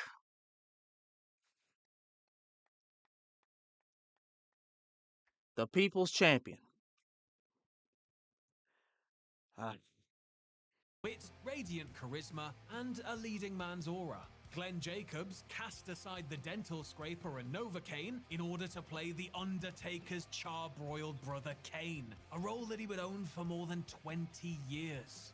Mick Foley earned... Hold on. RC said, I highly recommend a channel called Wrestling Bios. He is currently covering the entire Monday Night War week by week. Awesome.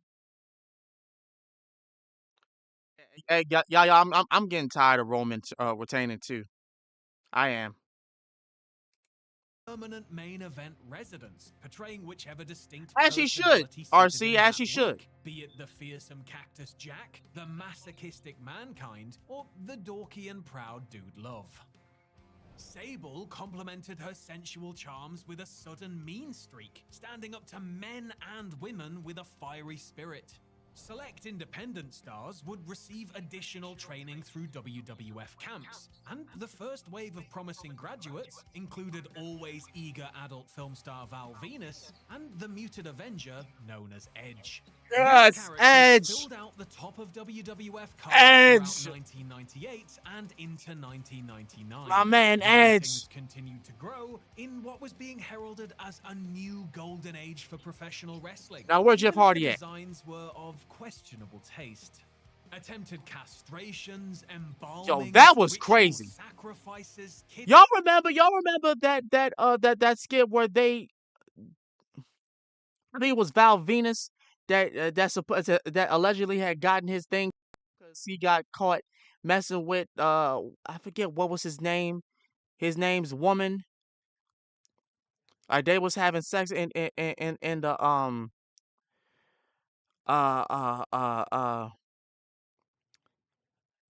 the shower in the shower rooms, and dude held this man, took out a katana sword and just supposedly had cut that thing off.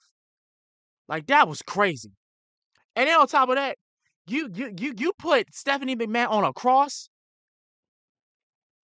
You get Paul Bearer and The Undertaker to strap her to a cross. That was ridiculous. Kidnappings and miscarriages all took residence among the uptick in blood loss, broken furniture, and near nudity. In the build that to too. WrestleMania 15 in 1999, Raw found itself lapping Nitro in the ratings by upwards of 2 full ratings points or more per week. When said WrestleMania set a new company record with 800,000 pay-per-view buys to see Austin regain the WWF Championship from The Rock, it seemed as though the good times were fit to roll.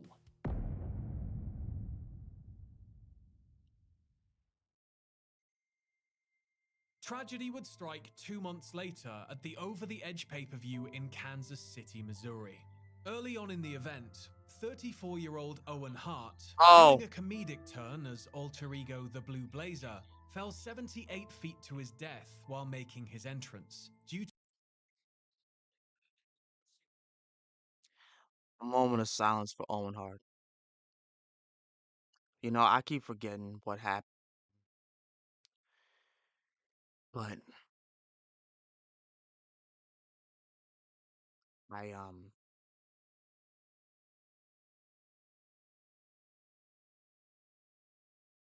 everyone was sad. And I know Brett was in shambles when he found this news out.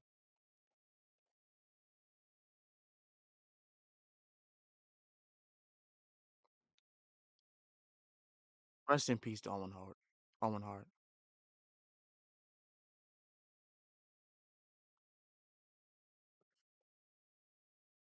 Due to an apparent issue with the suspension cable's release mechanism, the company made the decision to continue the show, even after learning that Hart had been pronounced dead at the local hospital.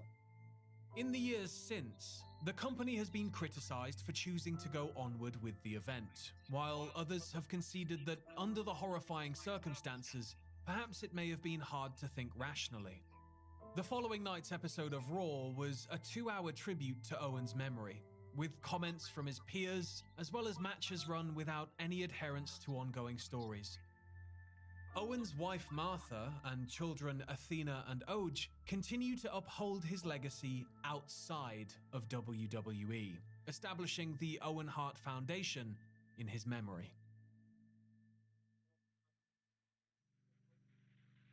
The month prior, the United Paramount Network afforded WWF a 2-hour Hold on. There's footage of the fall, but it's in WWE's vault to never be viewed, duplicated, or destroyed.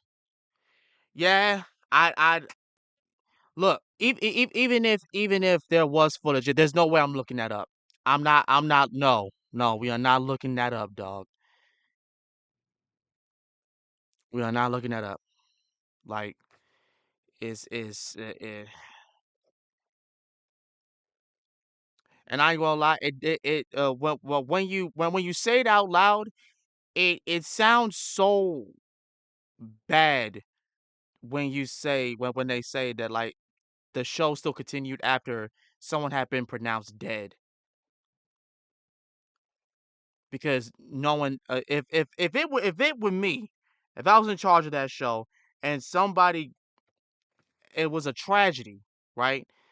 That show would have been canceled for that day. I'm sorry. I would have told them to go home and everything like that. I would have told them, hey, we have an emergency. This is an immediate emergency. But again, that's Vince. So block on Thursday night, April 29th, 1999. WWF SmackDown debuted Let's go! a pilot episode of sorts with 3.8 million viewers tuning Let's in to go! see the super team of Austin and Rock take on Undertaker and Triple H in the main event. Yes, 4 Lord. months later, SmackDown debuted as a full-time Thursday night show, giving the company another 2 hours of vital airtime per week to let the frenzies play out, on network television no less. Yes, sir. Raw, meanwhile, had extended its ratings dominance over an ailing, muddled Nitro by 3 or more points per week, Yes, turning sir. the Monday Night Wars into an exercise in one-sided tedium. To add to WCW's woes, stars of considerable value and renown were flocking to the competition. They The sure damn 7-foot were. Paul the Giant White turned Yep. up in The February Big of Show. 1999, redubbed The Big Show. Yep. Ambitious cruiserweight Chris Jericho, tired of hitting an impenetrable ceiling in Atlanta, was given a godlike entrance on the August 9th, 1999 episode of Raw. Yes, Upon yes, entering the sir. new millennium, disgruntled WCW stalwarts Chris Benoit, Dean Malenko, Eddie Guerrero, and Perry Saturn received their releases and debuted on Mass.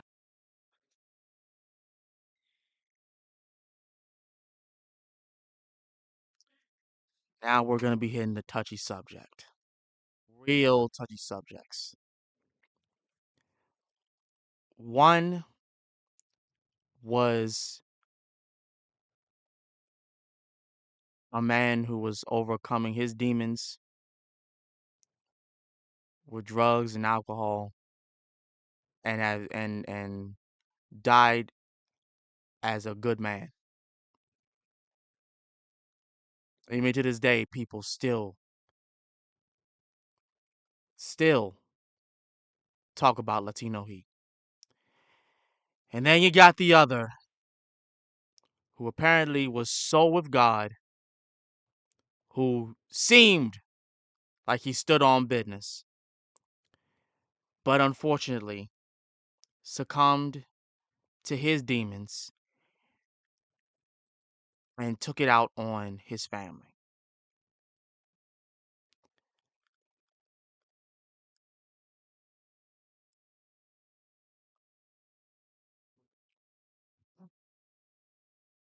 Now, Paul Heyman said this. As a performer, fantastic. As a human being, trash. You cannot be remembered. And I'm happy that the WWE still stand on not remembering this man. It ain't because he didn't do anything in his job. It's because of what this man was outside was just ugly.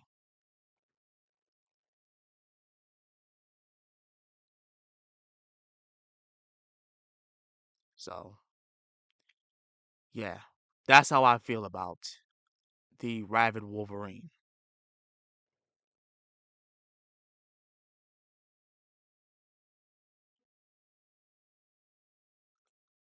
On Raw as the Radicals.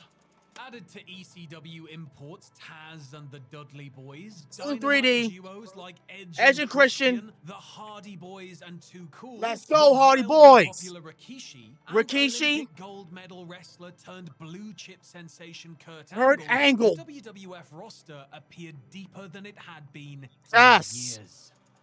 The year 2000 itself would boast some of the greatest pay-per-views the company has ever produced. From the Royal Rumble, to Backlash, to SummerSlam. WrestleMania... Thank you, RC. Thank you, RC. I appreciate that. Yeah. Yo, no, RC, no, real dog, for real dog. When I found out Eddie died that night, no, that day, I was no good that whole day, yo. That whole week, I was no good. My mother was crying. Me and my mother and my grandmother are wrestling fans, dog. We loved wrestling, especially my grandmother. Yo, when I say we was no good, we were no good, especially that night when they was remembering him. Oh, I was so sad. I was tearing up, yo. Cannot believe we lost this man. And no, not to say that he was perfect, because he wasn't. But still, he stood on business. He was a good man. And then we lost him, and it's just like, yo, come on. 2000 topped its predecessors with a new record of 824,000 buys. Vince McMahon was doing so well that he announced the commission of a new football league. And then this. I don't know what RC, if you can answer that, what got in this man's mind to create his own football?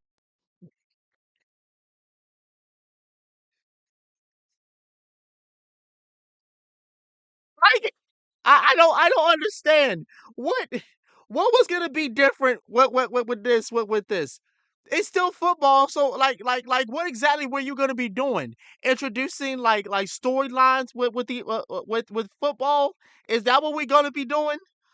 Was that it? XFL to begin play in 2001. In June 2000, media conglomerate Viacom won a court decision that allowed it the rights to WWF programming via bidding higher than the USA Network. Beginning that September, after 17 years of making USA its cable home, WWE would bring Raw to the national network, where it could continue its routine thrashing of Nitro from a different perch. Following a series of creative missteps and the merger of AOL and Time Warner, time was finally up for World Championship Wrestling. Well, the WWF was making so much bank in 2000, so Vince was like, "Hey, let me make a football league with storylines between." Are you serious? You know what? I was just joking about a football league with storyline. That's exactly what it was gonna be about.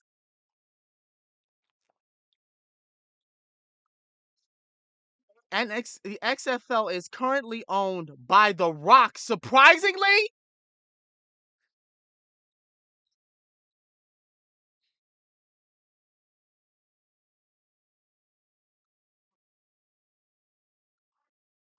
What? Hold on, y'all. Hold on. Wait a minute. I gotta go. I'll be right back. Hold on.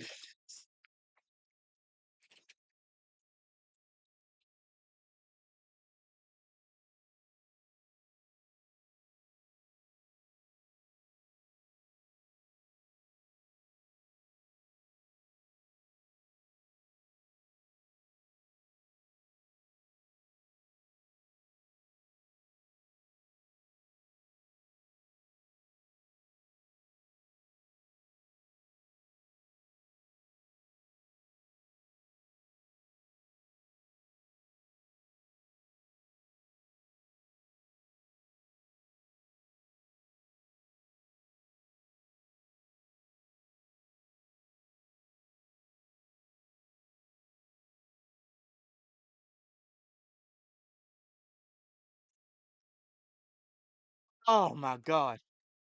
Oh my Lord. Oh my God. Oh my God. Oh my God. Oh, I'm sorry. I had to get me some water. That's hilarious. That's hilarious. On March 26, 2001, what would be the final episode of WCW Monday Nitro began with the new owner of the company assets, Vince McMahon. McMahon had acquired video libraries and trademarks, as well as select contracts of WCW, as Nitro and Thunder were effectively cancelled by Turner Broadcasting head Jamie Kellner. In all, McMahon spent $4.2 million to acquire the important properties, $2.5 million for the name and logo, and $1.7 million for the year's worth of footage. The final Nitro ended with a surreal simulcasting with WWF Raw, where on 2 different cable channels, Vince could only watch as Sunshane arrived at WCW's production and announced that he, in storyline, had bought WCW before his father could. 6 nights later, the WWF held what's regarded as the most acclaim-worthy event that they have ever produced, WrestleMania X7. More than 67,000 fans packed Houston's Astrodome to witness what many have cited to be the end of the last wrestling golden age. Lights out on the Attitude Era. The show had everything. a tag team ladder match car wreck, some comedic reprieve, a lot of chaos, and a main event for the ages pitting WWF champion The Rock against Steve Austin, returning from major surgery.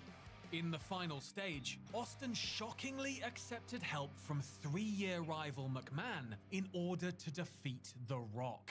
And now fiendish Texas Rattlesnake walked the company and the drastically altered business into uncharted territory. While Austin's unexpected crossover to the dark side would prove to be a landmark moment over the long haul, more buzz centered around the impending implementation of the WCW acquisitions. Beginning in late April 2001, more than 24 grapplers from the sunken ship would find refuge in McMahonland, where they'd be positioned as an opposing force. Initially, plans were to feature WCW as a separate entity, even going as far as McMahon considering giving them the Raw time slot for their own program, while WWF would keep SmackDown. Negative reception to the WCW-centric matches on WWF programming scuppered those plans, and what became The Invasion was the backup. Anticipation. Well, we're here. We're here, RC. The thing that was just mediocre as an expired apple pie. Eh.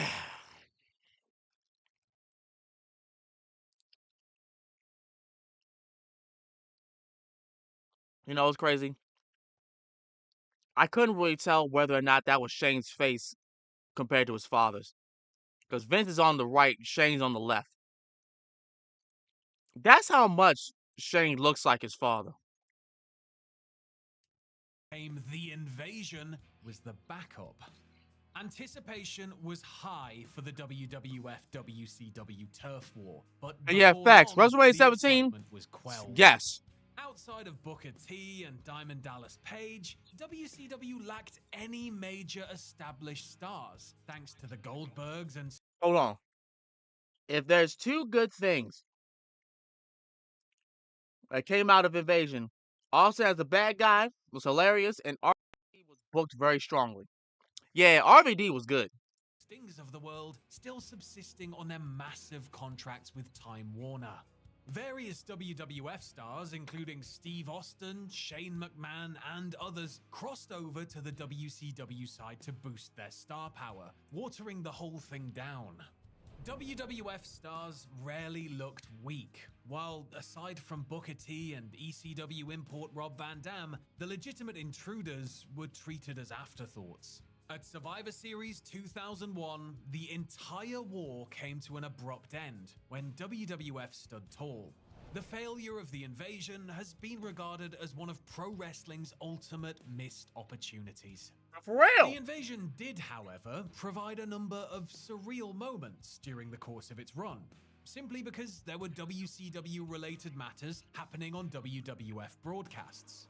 The very idea that the likes of The Rock and Kurt Angle could compete for the WCW Championship on Raw is War was as novel as it could get in 2001. And at the end of the year, one more bit of surrealism was going to play itself out. The unification of the WWF and WCW World Heavyweight titles. Facts. Austin and Rock were the respective holders of both belts going into the Vengeance pay-per-view in December, and would... Now, honestly, anti-heroes, I would like to say is these two gentlemen right here, The Rock and Stone Cold, because they both, in my opinion, they weren't really baby faces. They just did what they wanted to do. And then you got Triple H. He wasn't a baby face. He did what he wanted to do. And then you got Randy Orton, who afterwards of the whole John Cena feud, he became a person that he just did, anti-hero, just did whatever the hell he wanted to do.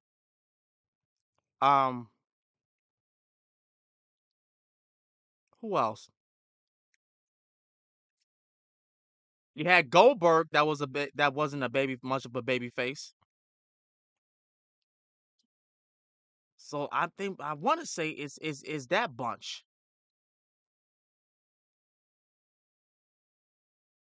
I want to say it's that is honestly that bunch. I don't necessarily have a top 10 per se. Would compete in a miniature four-man tournament to determine the ultimate champion. Vengeance would be the WWF's least bought pay-per-view in 2001, drawing a mere 315,000 buys despite the promise of two belts essentially becoming one. And it would be neither Rock nor Austin who brought the straps together. It was Chris Jericho, whose heel turn the previous month was to kick off in grand fashion with one belt over each shoulder. As time would reveal, Jericho's standing as the champion of champions would flop, as would the upcoming importation of 3 ex-WCW stars whose presence could have boosted the invasion while it was happening. Contra to WWF's oft-cited campaign of giving younger stars the spotlight while Hold on. Oh, gotta make sure this thing doesn't, because we've been streaming for a long time. How long? Damn, 4 hours. Goddamn. WCW trotted decrepit geezers out before their crowds, Vince McMahon rehired Kevin Nash, Scott Hall, and Hulk Hogan in virtually one fell swoop. The treacherous triumvirate that comprised the core of the New World Order 6 years prior was being counted on to wreak havoc in an exciting way, despite each man being no younger than 42 years of age. Wow. The WWF's version of a hostile NWO takeover lacked the same anarchic unpredictability that existed when the Renegades ran roughshod over WCW. But one positive did come out of the group's re-emergence. When an aged Hogan locked eyes with The Rock the night after No Way Out 2002, there was a clear electricity in the air. 4 weeks later, in front of a jam-packed Toronto Skydome at WrestleMania 18, Rock and Hogan had their battle of the ages, in which the supposedly evil Hogan was cheered wildly, like a conquering hero returning from a long exile. The Hulkamania Hope spots drew an ungodly response, and although Rock won, Hogan too was a winner, for giving his greatest performance in at least a decade, if not ever. The company that once embraced the offbeat and irreverent tastes of hardcore late Generation Xers was doing the time warp back to 1985, cupping its hand to its ear with a proud smile. The unholy NWO Trinity only consisted of 3 men, but the WWF locker room had been overcrowded long before their collective return to the fold. You don't add a few dozen WCW cast-offs to a roster of 40 or more WWF stalwarts without anticipating less breathing room for a deep and talented group of performers. And so, 1 week after WrestleMania 18, the roster was halved in what would become known as the Brand Extension, with respected legend Ric Flair running Raw, while malcontented Vince McMahon oversaw SmackDown. The idea was to ensure more airtime for a higher number of their stars. Right. The March 25th, 2002 episode of Raw was treated like the NFL Draft, with top acts being handpicked by McMahon and Flair to fill out their respective teams. Yep. The likes of Rock, Angle, Hogan, and Edge took up residence on SmackDown. While Raw hauled in Undertaker, Kane, Van Dam, and Booker. Yep. Austin would join Raw the week following the draft, as he'd had a special free agent status that really made no sense in storyline terms. But in actuality, an unhappy Austin walked out of the company after WrestleMania 18 due to creative dissatisfaction, and wasn't coaxed back until after the draft. A month following the necessary divide, 48-year-old Hulk Hogan won his 6th and final WWF Championship from Triple H at the Backlash pay-per-view in Kansas City. And Hogan would be the final WWF Champion. Less than 2 weeks later, the World Wrestling Federation was forced to change its name after 23 years of building its identity upon those 3 letters.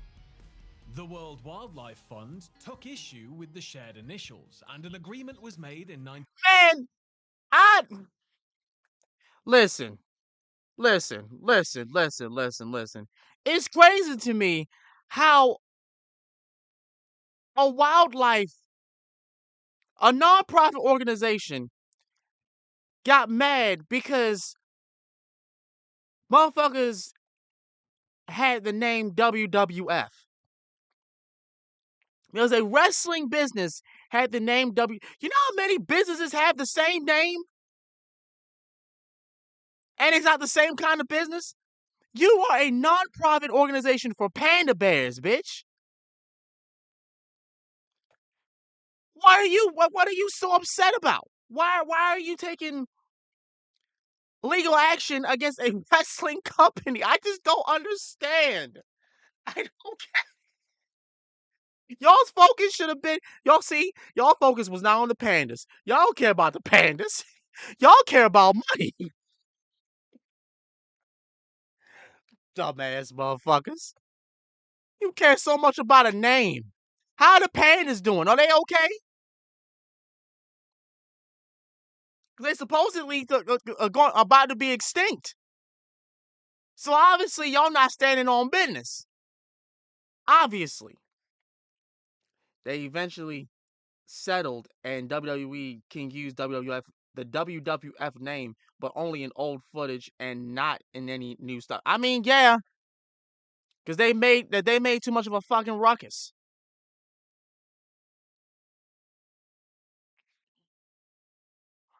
in 1994, in which the wrestling organization could call themselves WWF. And you know what? It makes sense. What you said, RC, and it does make sense. It does line up because for a while, whenever they had the old footage WWF stuff, they had to blur out the W. They had to blur the W out in order for them to even put it in on DVDs and stuff. But now they don't have to do that no more. But had to differentiate themselves in international markets, calling themselves by their full name. When McMahon's company began to violate that agreement in the late 90s, the fund initiated legal action in the year 2000. An English court ruled in the Wildlife Group's favor in August 2001, which is which stupid. McMahon's side appealed. Finally, on May 5th, 2002, the wrestling side abandoned its fight and changed its name to WWE, World Wrestling Entertainment. The changeover was accompanied by an ad campaign that would see the recognizable Scratch logo get its appendages taken off in some fashion, after which the voiceover would declare, WWE, get the F out.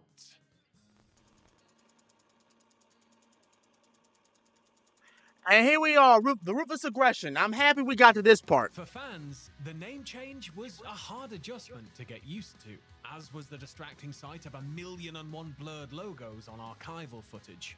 Though some debuted in WWF, I see. You see these three men right here, y'all? These three men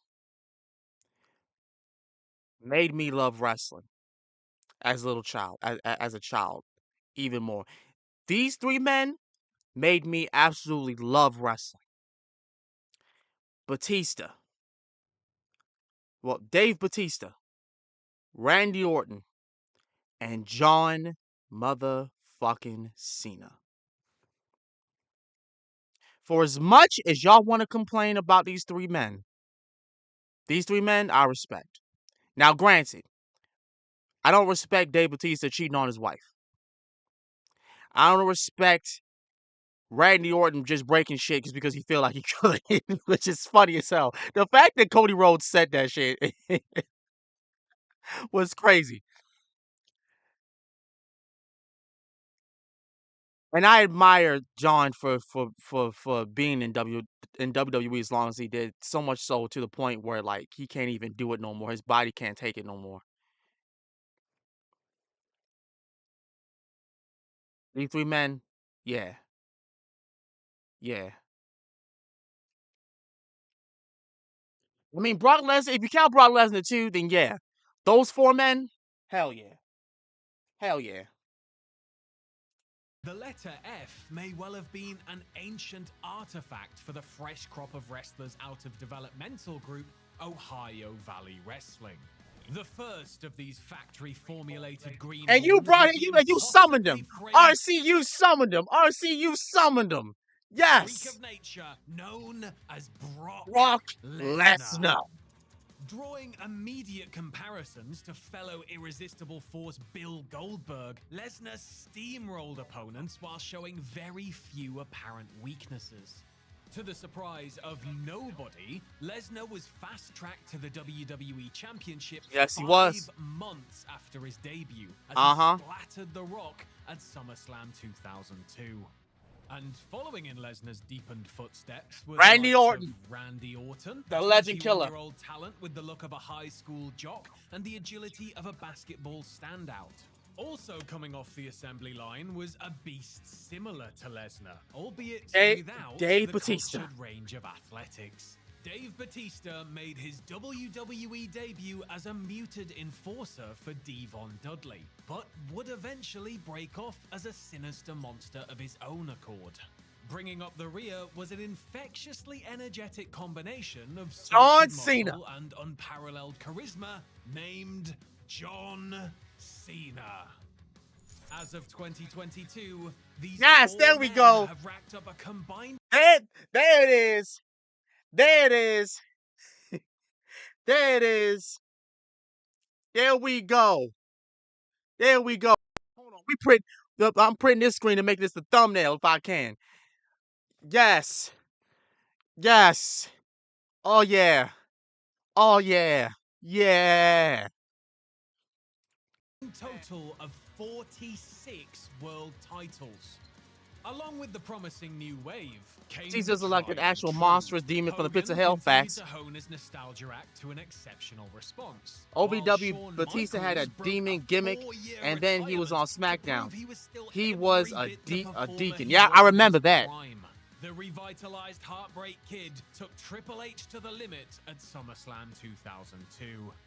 The freshness from opposite ends of the age spectrum was needed, as WWE. I'll say this until the end of time. Ruthless Aggression era Brock is the best version of Brock. Facts! Facts! Facts! WWE was having to deal with life without its two biggest stars of the recent past. The most electrifying man in sports entertainment was never going to work full-time for WWE again after the bright lights of Hollywood came. Yeah. The Stone Cold story, however, was a much darker affair. He was clapping Hollywood's cheeks. The Rock, Dwayne was in love with Hollywood. Now, what happened to Stone Cold? WWE again after the bright lights of Hollywood came calling. The Stone Cold story, however, was a much darker affair. Austin walked out of the company a second time in June 2002, once more unhappy with what creative had planned for him. Days after Austin flew himself home from Raw without appearing, then-wife Deborah Marshall reported a domestic altercation to the police and stormed out of the house before the police arrived. It took 2 months for Austin to formally be arrested and charged. That November, amid a divorce from Marshall, Austin pleaded no contest and was given probation, community service, and a $1,000 fine. 4 months later, at WrestleMania 19 in Seattle, Austin, by this time wrecked from various accumulated spinal and other injuries, lost to The Rock in what would seemingly be the Bionic Redneck's final match. Now listen, for whatever reason, because I don't like domestic violence, you cannot take all that on your wife, bro. Your wife had nothing to do with it. And while I'm not saying that she was perfect, and I don't know, because there may have been things going on with that marriage. I don't know, but like, you didn't need to take it that far, dog. You didn't need to take it that far.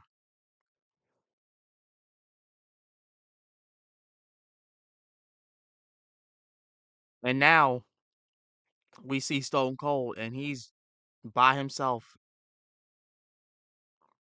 I don't think he's seeing nobody. He's by himself.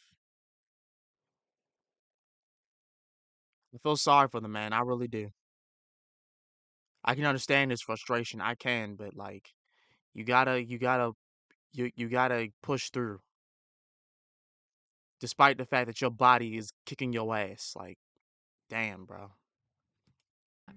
Ratings began to sag even further without the WWE cornerstones present, and the halo that hung over an attitude-adorned WWE began to fade. Desperate attempt. Wait, hold on. RC, Austin is currently married? He is? To who? Who's he currently married to?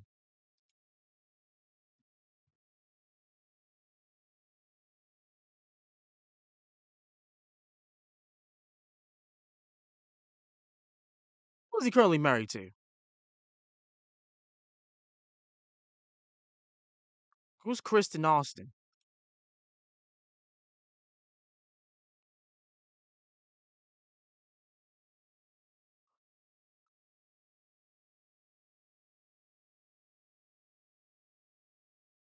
Oh. Look, you know what? Now I'm not feel sorry for him no more. He got somebody. Okay. Okay. I'm happy for him again. I'm happy for him again. Hey, I mean, at least it ain't all bad. Although that doesn't excuse the fact that his legs are shot and his back is probably fucked up. Were made to shock the audience with storylines like an apparently taboo commitment ceremony between tag partners and supposed lovers Billy Gunn and Chuck Palumbo, as well as a segment on Raw where tag team. I don't know who to, but on his podcast he talked about his current wife a lot, and Awesome seems to be in a much better place. Good for him. Good for him. Happy for him. Good. I'm sorry, but anytime a man goes through that, like a guy goes through that, it's never a good feeling. I don't have a good feeling with shit like that, because that kind of shit is serious. That kind of shit can really like fuck up a dude's mental, for real. 3-minute warning interrupted an intimate moment between two women with a brutal assault. Dawn Marie seduced Tori Wilson's middle-aged father Al into marriage before he was killed off from a sex-induced heart attack. But that escapade was timid. Hold on, you guys.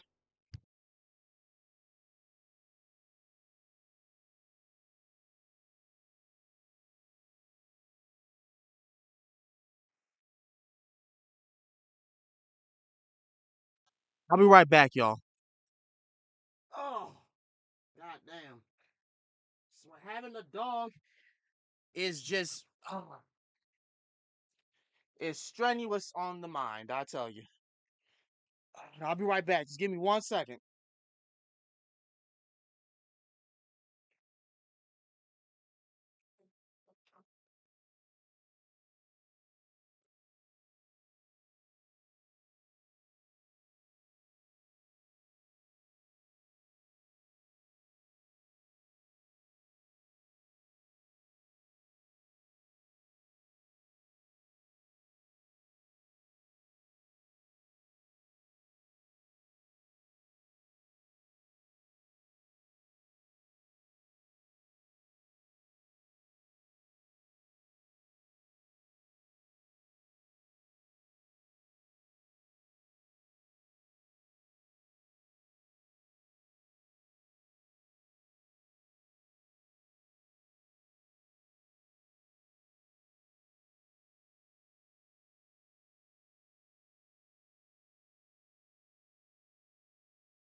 Oh.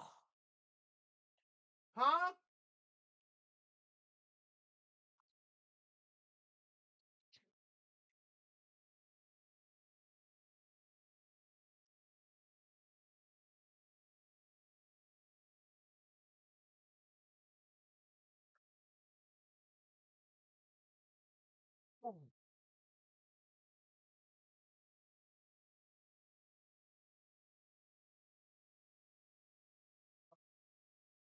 Let me hurry up and finish this. Hurry up and finish this. Compared to Triple H's implications that Kane had committed a heinous act 10 years earlier. Raw ratings had fallen from a 4.64 average in 2001 to a 4.01 in 2002. They'd slide further in 2003 down to a 3.76. The year 2003 would see the continued pains of a transitional time, even as the likes of Lesnar, Cena, and Orton found their voices. Yeah. Fortunately, WWE would get its act together in time for WrestleMania 20, a 5-hour spectacular from Madison Square Garden. I remember that. For a little bit of everything, from The Undertaker's return to graveyard prominence to a tepid Goldberg versus Lesnar match that was marred by both men leaving WWE after. Yeah, that was crazy. After that match. Oh my God, this one. But after that, that match, we didn't see Brock Lesnar or Goldberg for a long time, bro. That match. However haunting it would become, saw Chris Benoit and Yeah, Eddie this. Guerrero standing. And you know what? It sucks that this got ruined, and it's all because of Chris Benoit. Like this moment was ruined because of him. This was one of the best moments in WWE history, where him and Eddie finally became world champions. Like it.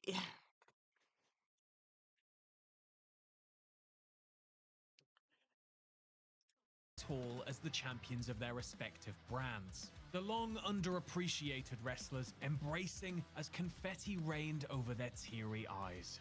The 20th WrestleMania coincided with the return of a forgotten rite of passage, one that would get the respect it truly deserved. The WWE Hall of Fame. Yep. Now that McMahon owned all the history there was to own, it made sense to reopen the doors and continue the wave of nostalgia that Hulkamania's rebirth exhumed 2 years earlier. 70s and 80s icons, the likes of Sergeant Slaughter, Bobby the Brain Heenan, Superstar Billy Graham, and Jesse the Body Ventura helped comprise an impressive class. The following Hall of Fame class would center around Hulk Hogan, as the Hulkster would be inducted alongside a troupe of heels he'd warred with in the 80s, including Roddy Piper and the Iron Sheik. Around this time, in 2005, WWE signed a deal to move Raw back to its birthplace of the USA Network, and given the ongoing love-in for retro WWF, it was apropos.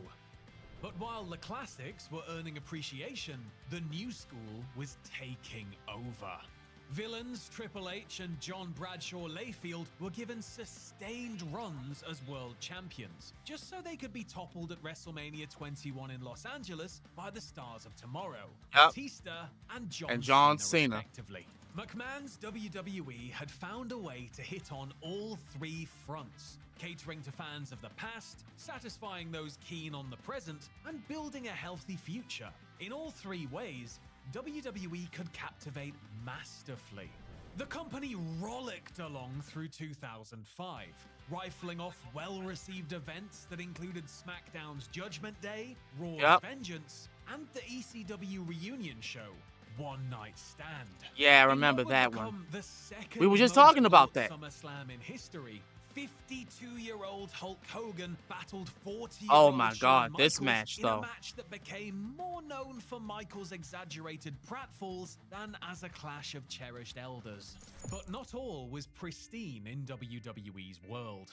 A storyline that saw The Undertaker attacked by masked henchmen on the orders of Muhammad Hassan caused a major outcry due to a parallel to real-world events. Oh yeah, thus 9/11. marking the end of the Hassan character at the behest of television network executives. And vocal portions of the audience began to sour on Cena as WWE champion, booing him out of arenas. All of that would pale to much sadder news that November. Eddie Guerrero, former WWE champion and world-class performer who had famously beaten addiction after hitting rock bottom several years earlier, was found dead in a Minneapolis hotel room, aged 38.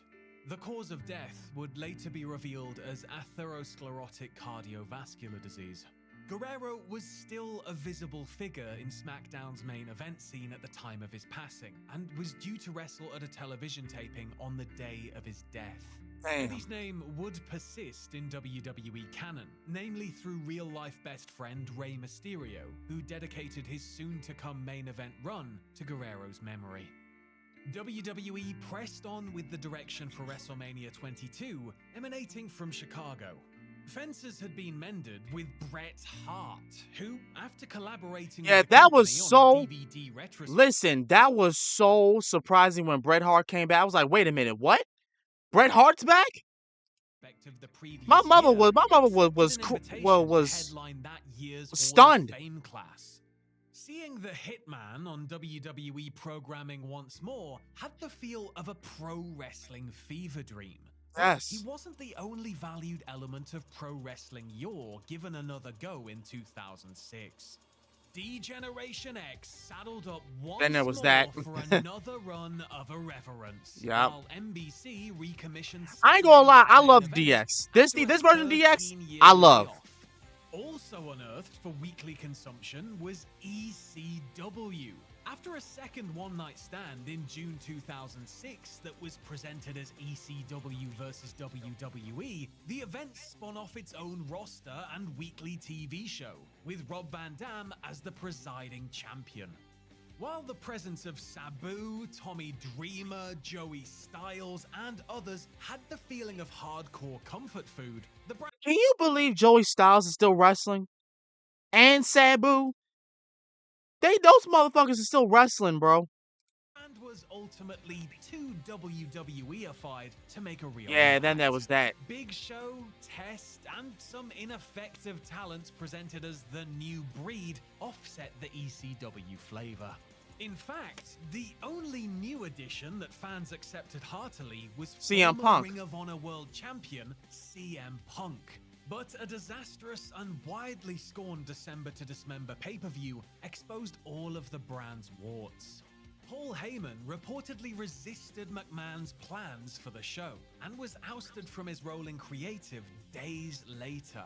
Damn. Emerging from that event was Bobby Lashley, a muscle-bound former freestyle wrestler that Oh, I drew love me some Bobby comparisons Lashley. to Brock Lesnar. Yes. Lashley had McMahon's real-life backing when he won the ECW championship, but would portray his on-screen nemesis in 2007. The Yeah, WWE when Donald boss Trump came entered in. into a rivalry with real estate mogul, TV personality, and actual future president of the United States, Donald Trump. And How the match would be crazy? signed- How crazy of a title is that? Realtor, soon to be president of the United States. How crazy of a title is that? For WrestleMania 23, Trump would be represented by Lashley, with McMahon fronted by three. Also, rest in peace to Umaga. Rest in peace to him. 350-pound Intercontinental Champion Umaga. But I didn't mean to say Joey Styles. I meant to say what's his name? Tommy Dreamer. Not Joey Styles, but Tommy Dreamer. Tommy Dreamer and then Sabu were still wrestling. Retired Stone Cold Steve Austin acting as guest referee. The match was dubbed the Battle of the Billionaires, and each impresario would wager their iconic hairdo on the outcome. A reported 80,000 plus fans filled Detroit's Ford Field to witness McMahon have his head shaved by Trump, Lashley, and Austin.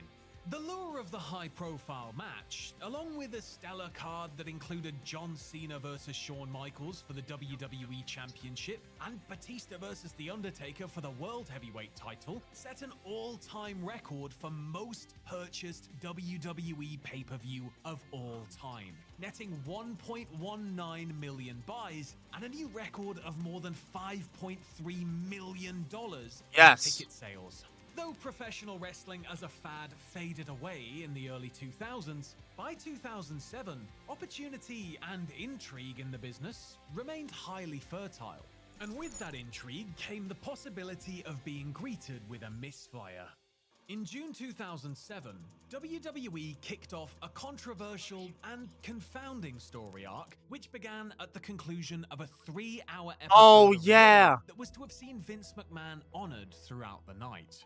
Much of the tributes to McMahon were actually insults and frank opinions of the villainous boss, to which an emotionally pretended he was dead. spaced out McMahon left the building and entered into the rear of his limousine, which then immediately exploded in an apparent assassination. Yeah, and then he became ECW champion. Minutes later, WWE.com Some bullshit. ran with the story as though it were legitimate. The following night's episode of ECW began with a 10-bell salute to the fallen Mr. McMahon, a demonstration that the crowd in Philadelphia vociferously booed as a farce. The storyline continued into an investigative search for the perpetrator, which arced over all 3 weekly programs. While whodunit angles have had their place in professional wrestling, this one drew the ire of WWE's fanbase for going too far. Though McMahon was to have been reintroduced later as having faked his death for selfish reasons, the idea that WWE would give a fictitious death the same half-mast treatment as a real one felt tasteless to many. Mick Foley claims to have asked McMahon 1 week later how the fans would be able to trust them in the event that one of the boys actually did die.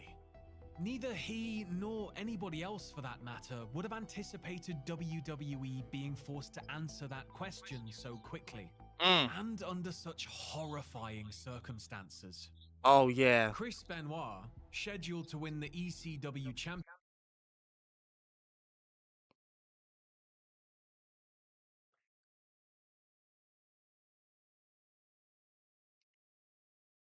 WWE being forced to answer that question so quickly and under such horrifying circumstances.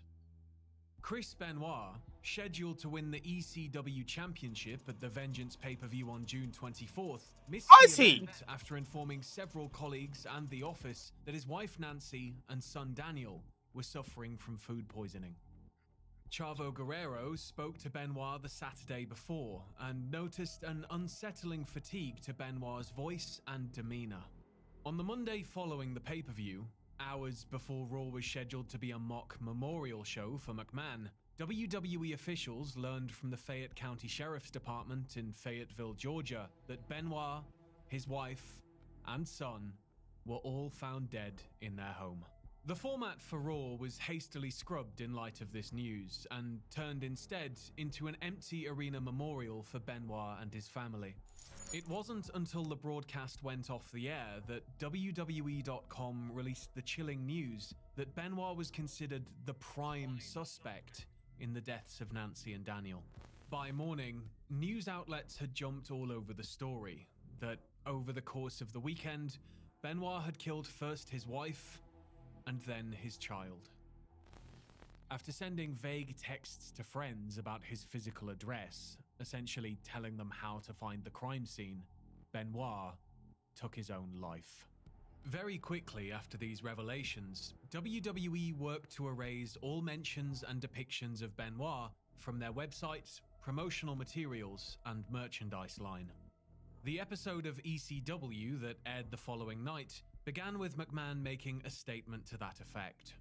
Speculation ran rampant to Benoit's motive for his actions, with one of the early prevailing theories being roid rage. Steroids were found in Benoit's home, leading to an investigation into packages shipped to Benoit from Signature Pharmacy and MedXLife.com. Higher levels of a synthetic steroid called testosterone cypionate were found in Benoit's urine per the toxicology report. fueling beliefs that they were the catalyst for the weekend-long series of deaths. The United States House Committee on Oversight and Government Reform investigated WWE's wellness policy, and shortly after SummerSlam that August, more than 10 wrestlers were suspended for being clients of Signature Pharmacy, including top stars like Edge, Booker T, Umaga, and John Morrison. Oh no! Days after the suspensions were announced, neurosurgeon Julian Bales conducted a news conference in New York City to announce the results of the examination of Benoit's brain. Evidence of multiple concussions, as well as symptoms associated with chronic traumatic encephalopathy, or CTE, were discovered. Dr. Bennett Omalu, who studied CTE extensively in the brains of deceased NFL players, claimed that Benoit's brain resembled that of an 85-year-old Alzheimer's patient. This man was out of his mind. This man was half crazed out of his mind.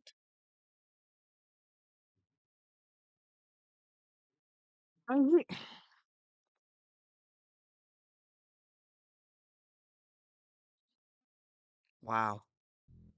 But the show would go on.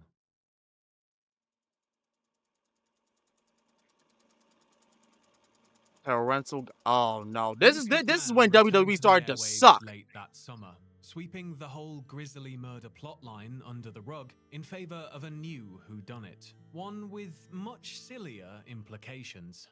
It turned out that McMahon had unknowingly fathered another child out of wedlock. Hornswoggle. Just so happened to be a current WWE superstar. After weeks of bizarre speculation and needless guessing games, the son was revealed to be Hornswoggle, the pint-sized leprechaun who'd lived beneath the ring.